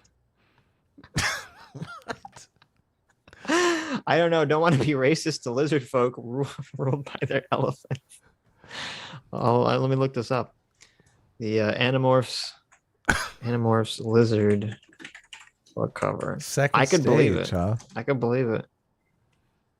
No, he does. He does look. Was that from the picture that I brought up? I think that's the picture I used in the thumb. Oh no, that's the picture that's on our thumb now. You're right. He does. It totally does look kind of like the second stage. And it's funny because actually that second stage image looks kind of like a combination between David Pac-Man and Germa. I love the fact that we have Jank and David Pac-Man in the thumbnail, and we have talked about them zero. None. If anyone's mad about being clickbaited by the thumbnail, you can blame Adam for that one. I know. Okay. I couldn't help myself. Here, I'll send Adam the picture if he wants to bring it up. Sometimes I just collect outrageous pictures just for fun. Yeah. I do save a lot. I see something on Twitter and I'm like, that's crazy. I'm going to save it for the Sunday show. It's fun to do. See if I have any wacky ones in here. Oh, that's I did the thought slime one. I actually told I asked CT to go back and clip one of our thought slime shows just so I could use that stupid picture in a thumbnail. Yeah. Where was I? Sundre Sitch for 2 Canadian says, it's not like I like Doom or anything, Balaka. There you go. Yeah. Stuck for $5 says, a bit behind, but I saw somebody call the anti-CRT bills bottom-up authoritarianism. In other words, democracy. That's hilarious. That's funny. That's good. It's so, I don't know. I'm trying to remember. There's some 501c blah blah blah that's involved with all these CRT bills, and I think Christopher Rufo was involved. And they've done a brilliant job with these laws because every single one of the anti-CRT laws that I've read are all so fucking innocuous that you look like an insane person to be against them. Yeah, and it just really illuminates how bullshit and how politically driven the conversation is. Well, the news is never going to show the actual bill, though. Right. Yeah. Yeah, they never do. They would say, you're going to try to prevent us from teaching history. Yeah. I mean, it's so weird because CNN could literally put the bill on, read the bill, and then mischaracterize it 5 seconds later as being anti-teaching Black history. Right. Well, no, they dumbass fucking audience would still eat it up. I don't know. The bills are generally written so non-controversially that I don't even know if that's the case. And that's just why they never report on what the actual text of the bill says. No, I'm saying that, yeah, they could read that non-controversial stuff. And I don't know if that's completely mischaracterized. I have a little bit of faith in people. I don't have a lot of faith in people, but I have a little bit of faith. I've lost all faith in everyone and everything. Okay. It's all rhetoric. Bosch is right. I hate to say it, but he's right about that. J-Mac for another $10. Thank you, Jay. Says, Adam, 1% is a lot if you have a lot of money. Yeah, that's a part true. Sitch doesn't seem to get. He doesn't understand. Oh, really? I don't understand that? No. I don't understand how math works. That was in response to the flat tax. Oh, I understand what it was in response to. Yeah. They said Adam, not Sitch. They said Adam. Okay. You need to pay attention. I know. Metalworks for 11.90 for $2 says, how well would you guys survive a zombie apocalypse? Mm-hmm. I'd survive very easily. Mm-hmm. Okay. Mm-hmm. I already got my plans. I already got the bunker. Mm-hmm. I already got the mutagens that will grant me psychic powers to fight back. I got everything set up. You don't have to worry about me. Mm-hmm. I'm not sure about Adam though, but how do you get consent from zombies? I'm just curious. Is there consent for what? Well, what if there's a hot zombie or something? You want to go out with her? I mean, you're trying to survive, right? The apocalypse. What if your wife turns into a zombie? You still want to have an active sex life, right? I'm just asking, okay? I don't want to have non-consensual sex. Well, listen, as we learned from Aydin, okay, dead bodies. It's a dead body, right? So it's not violating the NAP. Oh, you're right. It is. It's technically necrophilia. Oh, that's awful. That's awful. I don't think I would survive the zombie apocalypse then. There you go. I'm opting out. Adam is opting out of the zombie apocalypse because he cannot fuck zombies. Or no, because he can fuck zombies. So there you go. So a little bit of mixed messages, but Hurl Hay for 2000 NGN says, what is your take on the quote, people are still going to do it anyways, so you might as well legalize that argument. At lest I forget, a team reigns supreme. Well, it depends what the argument applies to. I think you're tainting our audience with your weak A-team reigns supreme. It's almost like you're demoralizing them. The people are still going to do it anyways is a terrible argument because that's true of everything, right? Like murder's illegal. People still kill each other. Does that mean that we shouldn't make it illegal? Like, it's a dumb argument, and obviously making things illegal does prevent the behavior to a large extent. Isn't that the rationale against the war on drugs, though? I mean, it is. No, that's not the rationale. The rationale of the war on drugs is that it's caused way more harm than good. Because that's a different argument. People are going to do it anyways. Well, no, it's because, well, first of all, it's a lot of the drugs that were made illegal should never have been made illegal in the first place. Like, how is it that pot is a more controlled substance than alcohol? Yeah, it makes no sense. Then no, not alcohol, but like fentanyl. Oh yeah, that's even crazier. Weed is considered a more dangerous substance than fentanyl. That's even crazier. It doesn't make any sense. It's insane. Yeah. And this was because, the drug laws were passed by the ones that we're under right now were passed by, well, they weren't laws, actually. Even the classification system that the DEA uses, that I would argue maybe even is unconstitutional in the whole process for how this all went down, was all set up by the Nixon administration to arrest hippies and black people, basically. Racism. And it was done purely for political purposes. Fucking racists. Well, it was really more hippies than black people. But I'm in favor of CRT now that I've heard. There you go. Well, it wasn't because it wasn't because of racism. It's because they were trying to get rid of protesters and Democrat voters and liberals, or not liberals, but hippies at the time, who were anti-war. So terrible. It is terrible. Rich Jammer for 125p says, can I propose we stop using pronouns and only nouns? It would be great. Wait, I, we, and it are pronouns. Well, I guess we're fucked. I guess we are screwed. Damn it. Patrick Mulligan for 5 Canadian says, my church has a termite infestation. That's not good. Sitch, please help me gas the pews. Oh my God, Patrick, no. I love you, Patrick. I found online that gas is the best and final solution. Hi, Adam. I know, don't say that. God, be careful. That's going to become a fucking meme. Is that the same Patrick Mulligan that was arguing with you about what? The gay marriage thing?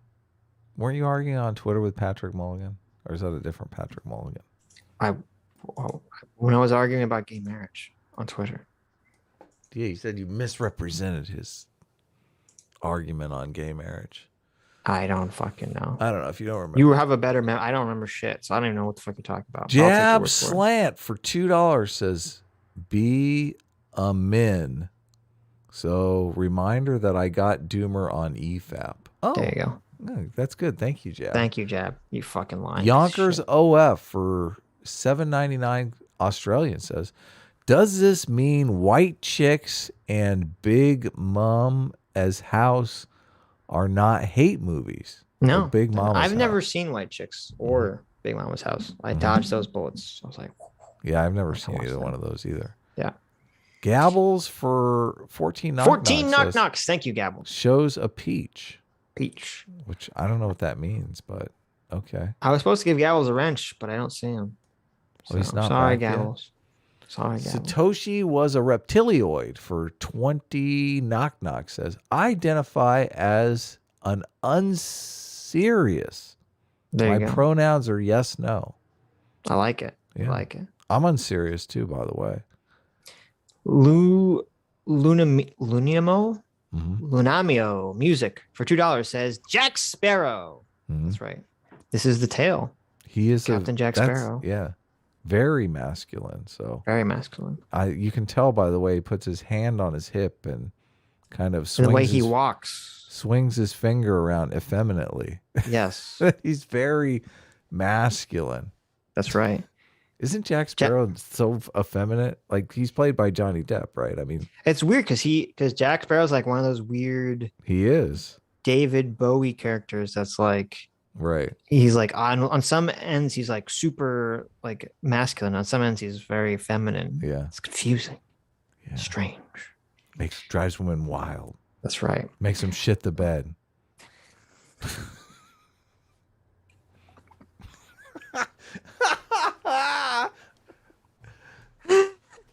Yeah. It's true. It has a tendency to drive women a little too wild. Okay. Drives Gotta be me careful. crazy. Drives me Gotta be insane. careful. Yes. Alex Karras for $5 says, how about a hell that exists for people like the Xi propagandists and the establishment? I'm still a long-term universalist and annihilationist. There you go. Well, I think the hell should exist for certain people. Yep. Diogenes for $2. CCP Christ. Jesus, jury, and Executioner. Basically. Oh, Basically. That's so disturbing. Alex Rivera for $10 says, today is my birthday. Can I get a wrench so I can feel what it's like to ban Doomer? Well, Doomer's not here, but Doomer's happy not here. birthday. But happy birthday, Alex. Yes. Happy birthday. Made it another year. We don't condone banning people. Yes. Squeeze Louise for $5 says, this just in, the entire Midwest is a team. I think that's I have actually a counterfactual report said that that's fake news. Yeah. No, that is true. That is true. There you go. Yeah. I guess that actually is true because the Midwest does say pop. So you know what? Fuck them. I'm sorry, Midwesterners. Poppers got to go. Listen, I don't make the rules, even though I make the rules. That's just the way it be. Okay. I had a message from God. God told me that people that say pop are degenerate. Yeah. People who say degenerate are a team. Mm-hmm. Adam's typing in the chat here. That's a fact. I see you typing in the chat. What'd I say? Yeah. Okay. No, people in the chat were asking if I even was looking at the chat. Sam Bardis for $10 says S-Class equals love Disney musicals and autism. A team equals drugs, art, and awesomeness. Awesomeism. There you go. There you go. I love you, Sam. That's great. That's true. Go. That's truth. Cyborg for $5 says, I'm considering switching to A Team because Adam follows me on Twitter and you don't, Sitch. Listen to this. Listen to Cyborg.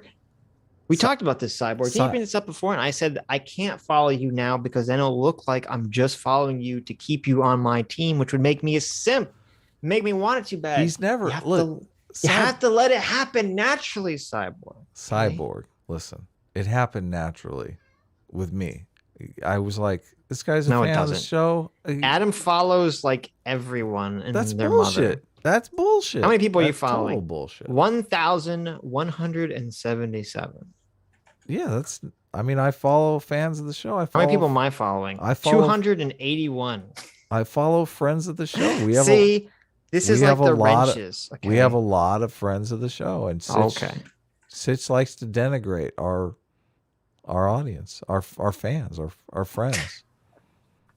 A team is not about denigration. Okay. A team is about simping, apparently. A team is about respect. A team respectful simping. A team. 200 people, Sitch. I know. I don't follow a lot of people on Twitter. Sitch is like, okay. Very antisocial. Look, let's go look who he's following. It's probably all women. It's probably all girls. All women. Anyway, Andrew Clark for $2. So yeah, I guess that's true. Andrew Clark for $2. Those are the conditions. I guess I'm A team. Oh, okay. Yeah. There you go. Another A team. Thank you. Wait. Abdi did another super chat. So. Abdi Muhammad for 55 sexy sexist says, "May I have a crumb of wrench for those spicy jokes?"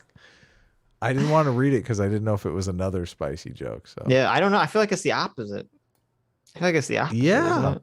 Does he have a wrench? No, you're moving Abdi further away from your wrench. I feel like you moved away from it. I know. You were so close, Abdi. You were like one chat away from the wrench, and then you just it's like snakes and ladders. You went down the snake and you're back to, square one. Listen. Yeah. That's not going to win you any wrenches. One Quim for $50. Thank you, One Quim. Thank you. Oh my god. Thank you. We'll have the good reader read this since it's such a pricey. Time for me to shit on counterpoints. Mm-hmm. Did you see Connor trying to shame Crowder for not signing up for the service? All over, Crowder talks about Russia-Ukraine crisis and wearing what looks to be an M1 helmet. Also, did you watch the aristocracy video yet? I did not watch the aristocracy video yet. What is that? Oh, that aristocracy video. I meant to. I forgot. I was thinking last night that maybe we would watch the Jon Stewart thing because it's short. But the problem with that is that I have to, for whatever reason, when he uploaded the video to Twitter, it only has sound in one channel. Oh, that sucks. Which drives me fucking crazy. And I can't listen to it. Yeah, so I had to download it and rebalance the audio. I'm always like I listen with one headphone. So it's like if it's in the wrong one, it's terrible. Right. Okay, Abdi, listen, I'm going to give you this wrench, but you got to use it responsibly. Okay. Counterpoints and One Quim are not friendly with one another. So, yeah. But wait, you said Connor's trying to shame Crowder for not signing up for the service. Crowder's talking about the Russia-Ukraine crisis. Well, so what's going on there? Is Crowder saying that we should get into some kind of war with Russia? And is Connor trying to make the argument that he's like stolen valor by dressing in a costume for his comedy show? Well, no, not. It sounds like what you're saying is that that Crowder's being a big war hawk, and yet he's too much of a pussy to sign up for service on his own, and that's what Connor's saying. Is Crowder in favor of getting? I would assume Crowder would not be in favor of getting a war with Russia. So I'm a little confused. But I'll watch it, I guess. I'll watch it. I'm not a war hawk. I'm not a big war hawk. No, I'm not either. Yeah. I'll see. I appreciate the being an S-class informant. So there you go. I'll look into it. I'll yell at Connor if he needs to be yelled at. All right. Whatever Indeed for $2 says, thank my 8-month-old for the last one. Lol. Oh. Someone appropriated your 8-month-old appropriated your YouTube account for a super chat. Awesome. Wait, did you? Did I what? Well, because it says whatever Indeed for $20, and it says message retracted. If you retract the message, do you get your money back? Oh, I don't know. Maybe. If you want your money back because your 8-month-old sent it, we'll see. I mean, I'm assuming there's some way we can refund the money or something. Yeah, just let us know. Yeah, because I don't want to do that. That's Lifted and Gifted for $20 says, phobia and phobic mean fear plus stop being stupid, please. Or stop being stupid, people. There you go. You really read that one great. I did good, right? Phobia and phobic mean fear. Please stop being stupid, people. Oh, okay. There you go. Well, there's no comma. That's true. That's true. It's not your my fault. It's not your fault. Sorry, lifted and gifted. We need commas here. Some of us are dyslexic. Right. Crack Rock Steady for $20 says, "Hi there, guys." Or "Hi there, comma, guys." Not to derail the subject at hand, but I've been going full swing again on my stress relieving hobby of gunpla building that I inherited from my brother. What are S-Class and A-Team's favorite Gundams? What's gunpla building? Should I know this? I'm sorry, I was reading chat. What? Don't read What's chat. our favorite Gundams? Yeah. I never liked Gundam, so I don't have an answer to that question. Actually, that's not true. I do have a favorite Gundam. Gunpla building. Oh yeah, these things are badass. Oh my goodness. You don't know what a Gundam is? Oh, Gunpla building. Yeah. No, this is awesome. I don't know what a Gunpla building is. Top 6 things you need to build Gundams. Well, I know the top 2 things according to this thumbnail. My favorite. I mean, what the hell? Oh my God. My favorite Gundam is the one where the guy says, "You can have all of my love, my sorrow, and all of my hatred. Shining finger attack," and then he hits them with a shining finger. That's the best Gundam. Okay. I mean, he fingers them to death. Wow. What is this Gundam? Adam's like, no response. Adam doesn't know about the shining finger. I don't know about the shining. What is the? Yes. You pulled your finger out of your butthole, and that's why it's shining. That's what the Gundam does. Okay, he gives people all of his love and sorrow, and he fingers them to death. What does he stick his? So this finger is shiny because it's fresh from his bunghole. Yes. Yeah. Is that how you caught COVID, Sitch? I didn't catch COVID. Is that how you got COVID? Someone did the shiny butthole finger on you? They did.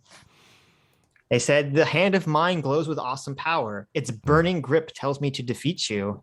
Take this, my love, my anger, and all of my sorrow. Shining finger."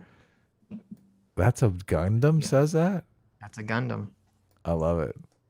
Chris Jones for $5. Sitch, how about that story in LA last year where the trans woman took his robe off and got into a hot tub with a 9-year-old girl?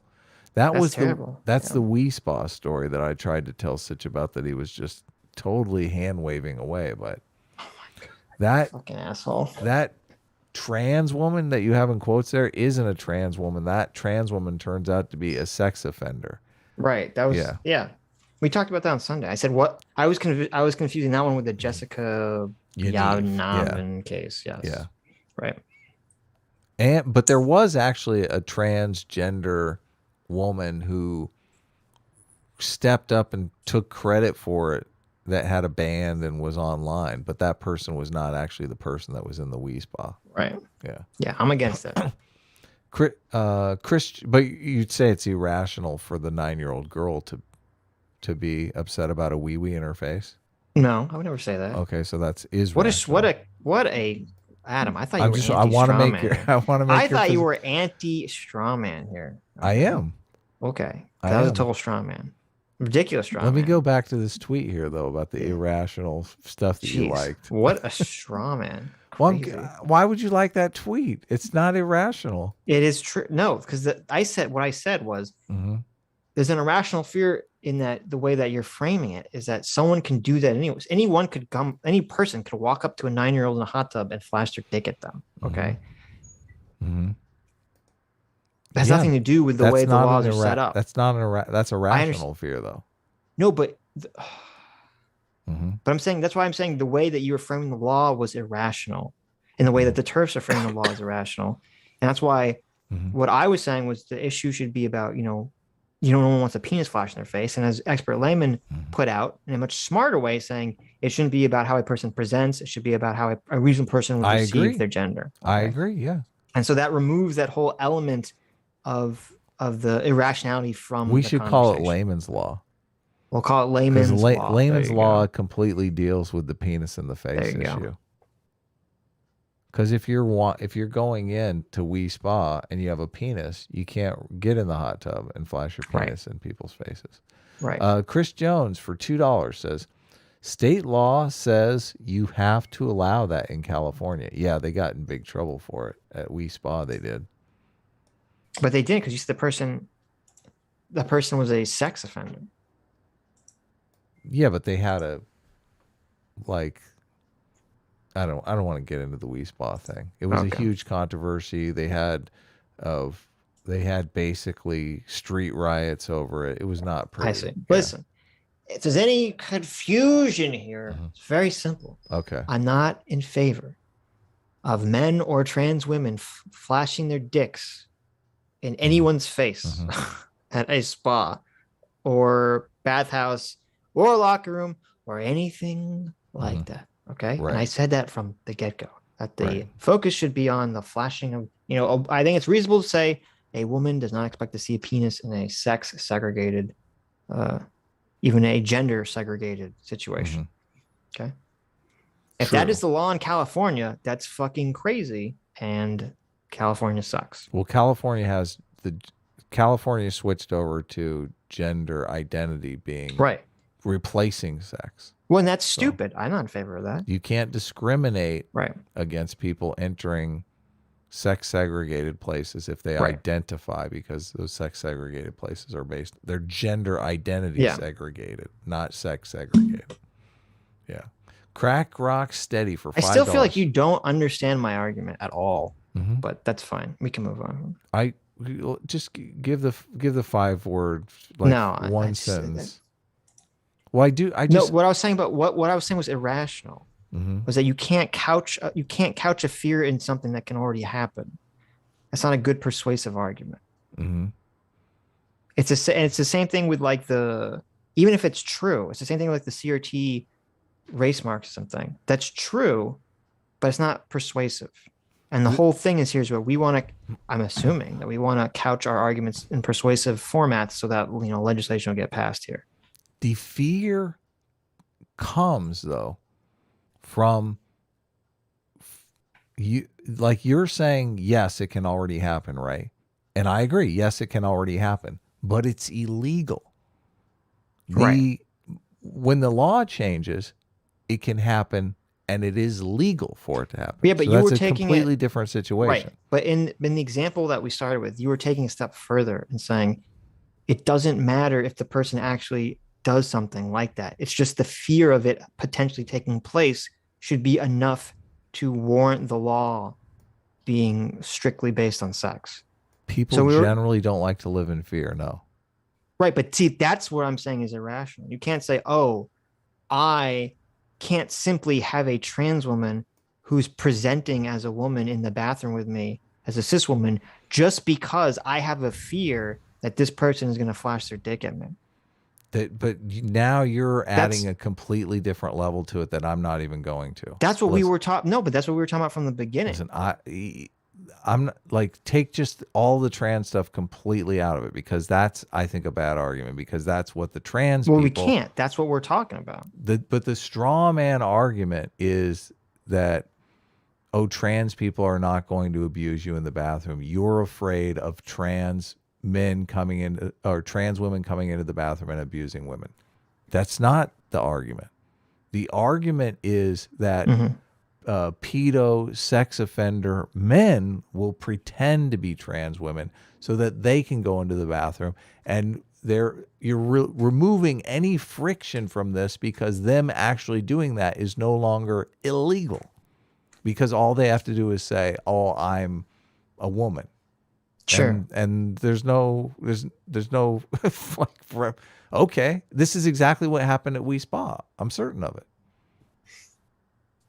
Yeah, well, this is the problem. Yeah, but that's a different problem, though. That's a problem of this fact that they're advocating for this position that, oh, your gender is just whatever you say it is. The Wii Spa, As opposed to saying, no, this person is transitioning.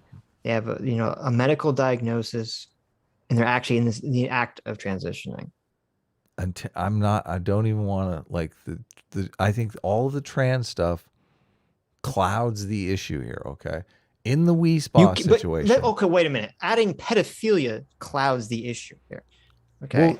Well, listen, I'm not saying trans people are pedophiles. I'm not saying that. I know you're not saying that.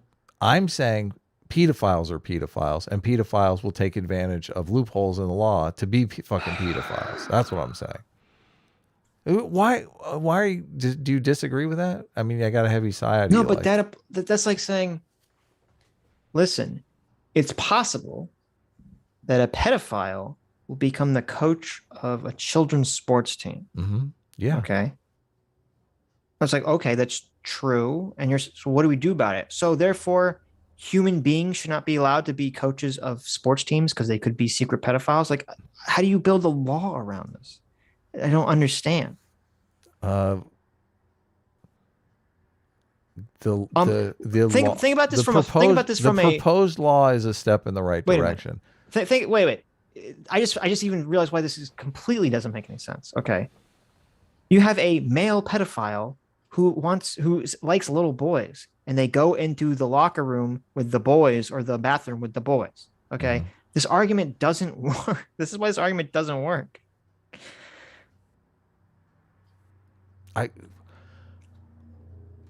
We should move on, but I don't. I'm very confused by your, like, in the Wii Spa situation. Okay. Yes. A fucking registered sex offender went into the women's only. Okay. There's 3 different sections in the Wii Spa. There's a women's only section. There's a men's only section, and there is a co-ed section. Okay. Right. He went into the women's only section. Okay. Right.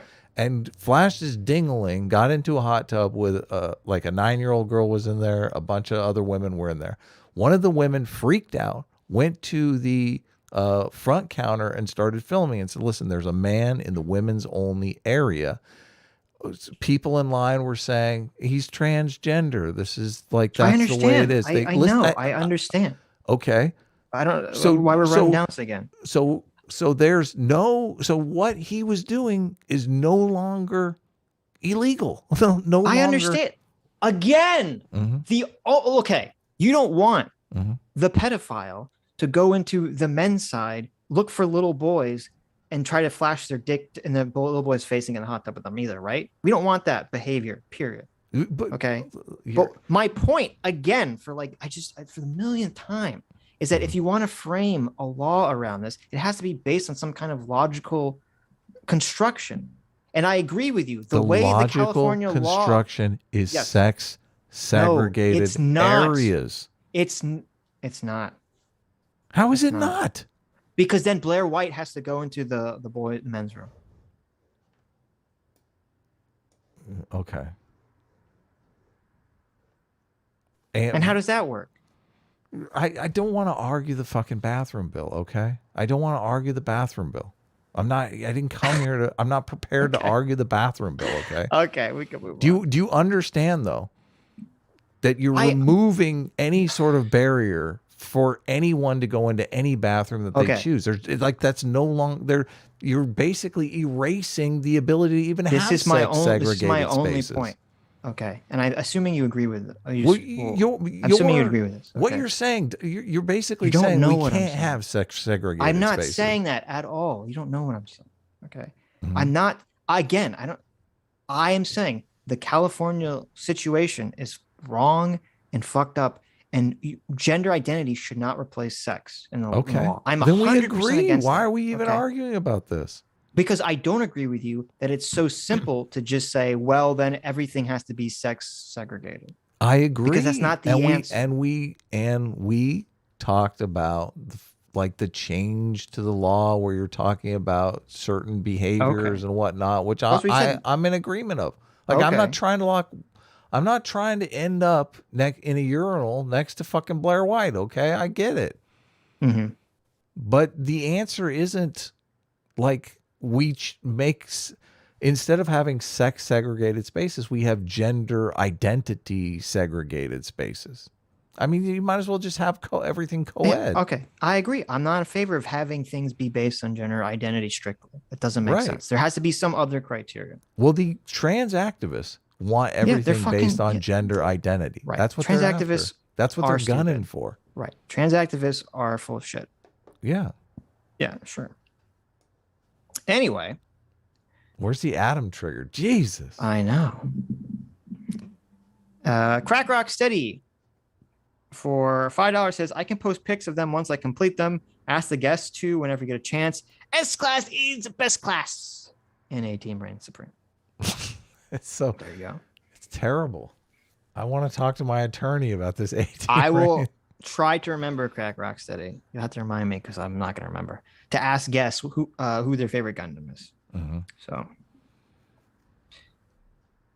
King Prince for £5 says the price equation, named after George Price, shows that group selection is equivalent to lineage selection, usually called kin selection. There you go. Have to check it out. I thought I don't remember exactly what he was talking about, but I do remember listening to Brett making some distinction between king and lineage selection that he was coming up with. I don't remember what the specifics were. So lineage selection is kin selection? Okay. I thought Brett was making some distinction. I don't remember what it was, though, but it definitely sounds close. There's a backup. King price for 5.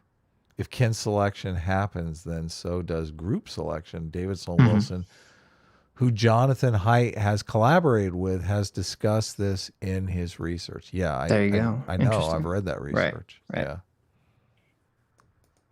Sounds like you're Gemini a group Gemini. selectionist. Gemini Gemini for $5 says, sometimes Adam says things that makes me want to be S-Class. But thankfully, I can just imagine his little red shorts and my moral improves. There you go. NPC Mitch for $10 says, as someone currently in the military, no one should be shamed for not serving. It's not for everyone. There you go. I agree. I totally agree. One Quim for $2 says, Crowder said we shouldn't go to war. Oh, good. Yeah, good for Crowder. Then I don't understand. What was his... Oh, wait. CT sent me the tweet. Counterpoints tweeted out. It's a picture of Crowder, and he's got like a military helmet and a cigar in his mouth. Yeah, I saw that. And says, Russia-Ukraine crisis explained why Europe's on the brink of war. And Counterpoint said, hundreds of thousands of people are on the verge of being annihilated by high explosives. Kek, lel, where's my granddad's helmet? I want to do a sweet pose for the channel. It sounds like Connor is maybe practicing some of that alarmism that we were talking about not liking earlier. Wasn't Connor in the military? Or no, he was a cop, right? Yeah, I think he was a cop. Okay. I don't know if he was in the military, but yeah. He tweeted again saying, the real reason this rubs me raw is because Steven Crowder is my age. He easily could have enlisted, but he didn't. Now he's playing dress up for something he won't experience.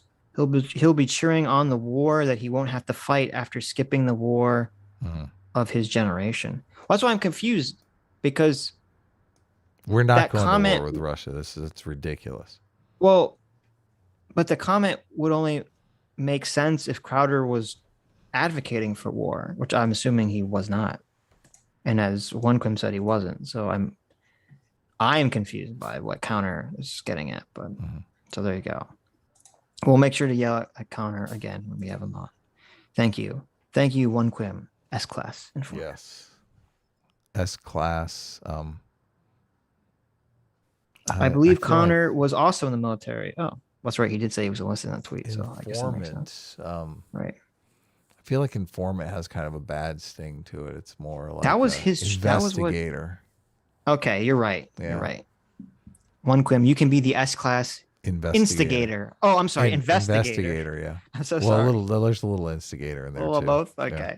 Maybe a minor in instigation. Right.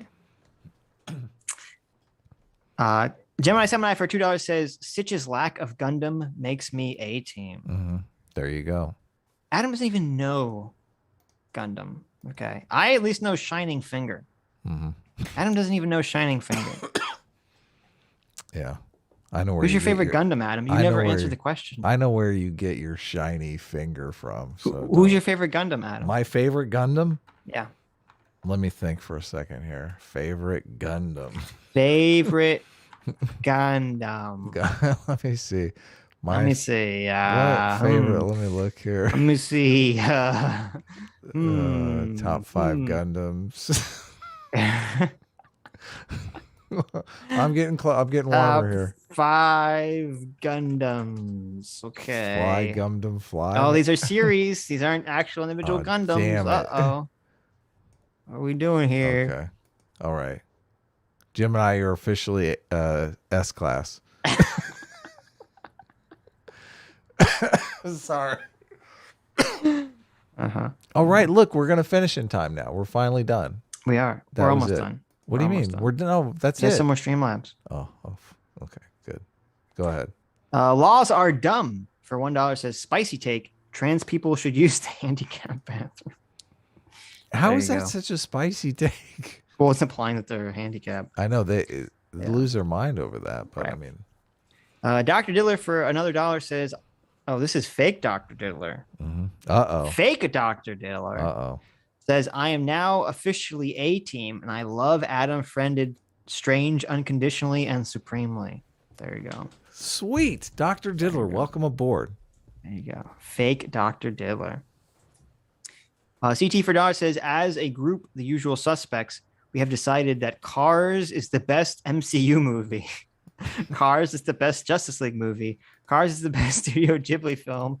Cars is the best Netflix original. Cars is the best YouTube short. And Cars is the best Watchmen ending." There you go. There you go. Wonderful. It's actually untrue, but wonderful. That's not true. Everyone knows the best Disney movie is Boss Baby. Okay. CT for $1. The other CT says, "Mashed potatoes are the best form of potato, even compared to French fry. Change my mind." Hard disagree. Mashed potatoes? I like French fries more than mashed potatoes any day. I like potato salad better than mashed potatoes, but I mean. Yeah. I mean, some mashed potatoes, I'm not anti mashed potato, but yeah, I like fries better. Mashed potatoes are probably third. Oh, I don't know. Potato pancakes are delicious. And if we include sweet potatoes. Oh, yeah. That's a whole new category. Yeah. Terrible. Wrench Gobbler Hayden Dill for $3 says, Vlad the Impaler was a fence sitter in a way.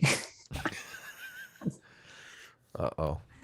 There you go. I like that. He was a fence sitter of other people.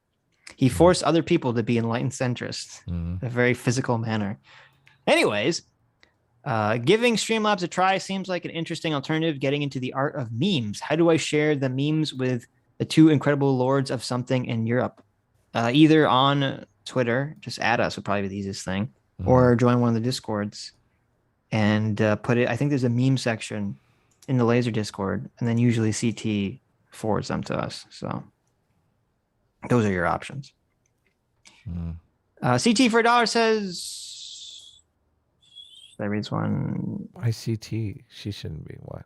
For the record, when I mention Adam not liking Jeff, I'm memeing. I'm not about starting drama between people I like. You can criticize Jeff. He's pretty far left now, but he doesn't hate either of you and said he would watch more, but the streams are on. Well, thank you, CT.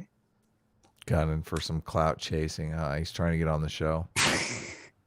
Confucius for $1 says, I didn't really buy into when Jersh said most troons were just former incels until you explained that they wanted to eliminate sex everywhere.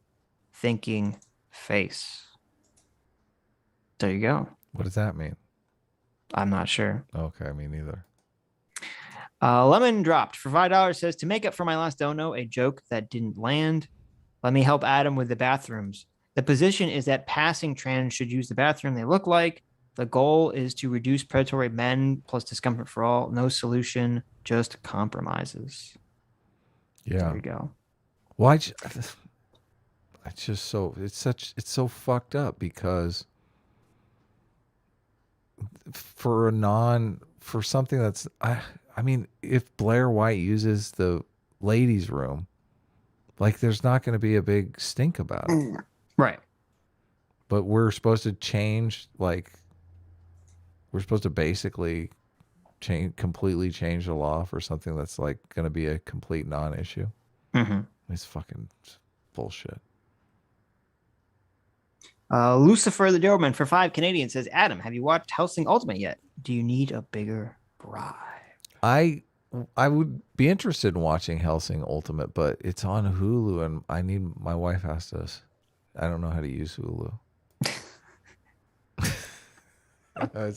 I shouldn't have said that. What do you mean you don't know how to? What do you mean you don't know how to use it? I knew Sitch was gonna fucking laugh. I don't understand what that means. You go to the website and you sign in. What do you mean you don't know how to use it? Fuck you. Do you not? I mean, if you don't have you don't. I assume you just don't have Hulu, right? I mean, I don't have Hulu. My wife watches Hulu all the time. Also, you do have Hulu. I don't know how she does it. Yeah. You don't. I know how to do Netflix and yes, YouTube. It's the same thing. Fuck you. What you're trying to say is you don't know your wife's username and password, right? I guess maybe I don't know. She does it on we have like 2 TVs, and it's only on one TV, or if she casts it from her phone. I see. Yeah, I see. so I'm not hip on how it works. Okay. Yeah. But I would like to watch this if I can figure it out. There you go. One day, Adam will figure it out. Sing Ultimate. I'm putting it in my notes. There you go. Sebastian Servas for 5 pens says, read Yofukashi no Uta. The main waifu has DFC. What's DFC? Uh-oh, I'm scared to ask. DFC. I don't even know what to look up. Dumb. What is DFC? Okay, I'll just look up this Dumb anime. Effing. See you next Tuesday. Call of the Night, Japanese manga series.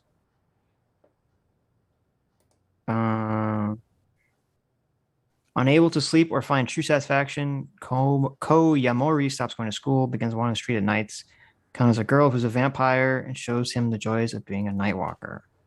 Okay. Don't know what DFC is still. Diamond Facet Cock. There you go. Mm-hmm. Oh, so that's okay. There you go. Yofukashi is mo shit. Delicious flat chest. Oh, ew. Was that what it is? I don't know. Maybe.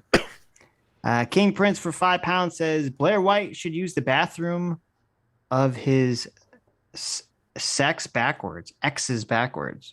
If he wants to cross-dress while going to the men's bathroom in public, that's his choice. So King Prince wants Blair White to use the men's bathroom. Mm-hmm. I don't think that would be good for society. Yeah. I mean, I don't think anyone would be comfortable in that situation. I don't think men in the men's bathroom would be comfortable. I don't think women, men would be like, why is there a chick in the men's bathroom? Mm-hmm. What's happening? Men would be, it wouldn't be that big a deal if Blair White was in the men's room. I mean, guys would just be I think they'd be very confused. They'd be like, why is there a lady in the men's bathroom? They would be confused, but it wouldn't ruin their day, and they wouldn't call anyone or anything. Their father's in there with their son. They're like, why is there this creepy lady in the bathroom? She's trying to look at my boy's dick or something. Like, what's happening here? I think you're... See, I can use the pedo argument too. Why are we talking about this? You just can't win. I'm not using the pedo argument. Anyways. Mm-hmm. Oh, finally. Anyways. Thank you all for coming. Thank you all for your incredibly generous donations on Sunday and today. Thank you for listening and coming on with us on this journey where me and Adam yell at each other, but still love each other more each passing day. Every day I question, I send Adam a DM, I say, why can't I quit you? That doesn't happen, but it's funny. Aydin Dill for $2 says, Blair should use the men's room because I want to get lucky. There you go. Oh, well, that at least that's pragmatic. I like that. There you go. This is pragmatic. Anyways, hope you all have a fantastic rest of the week. Are you streaming on Thursday?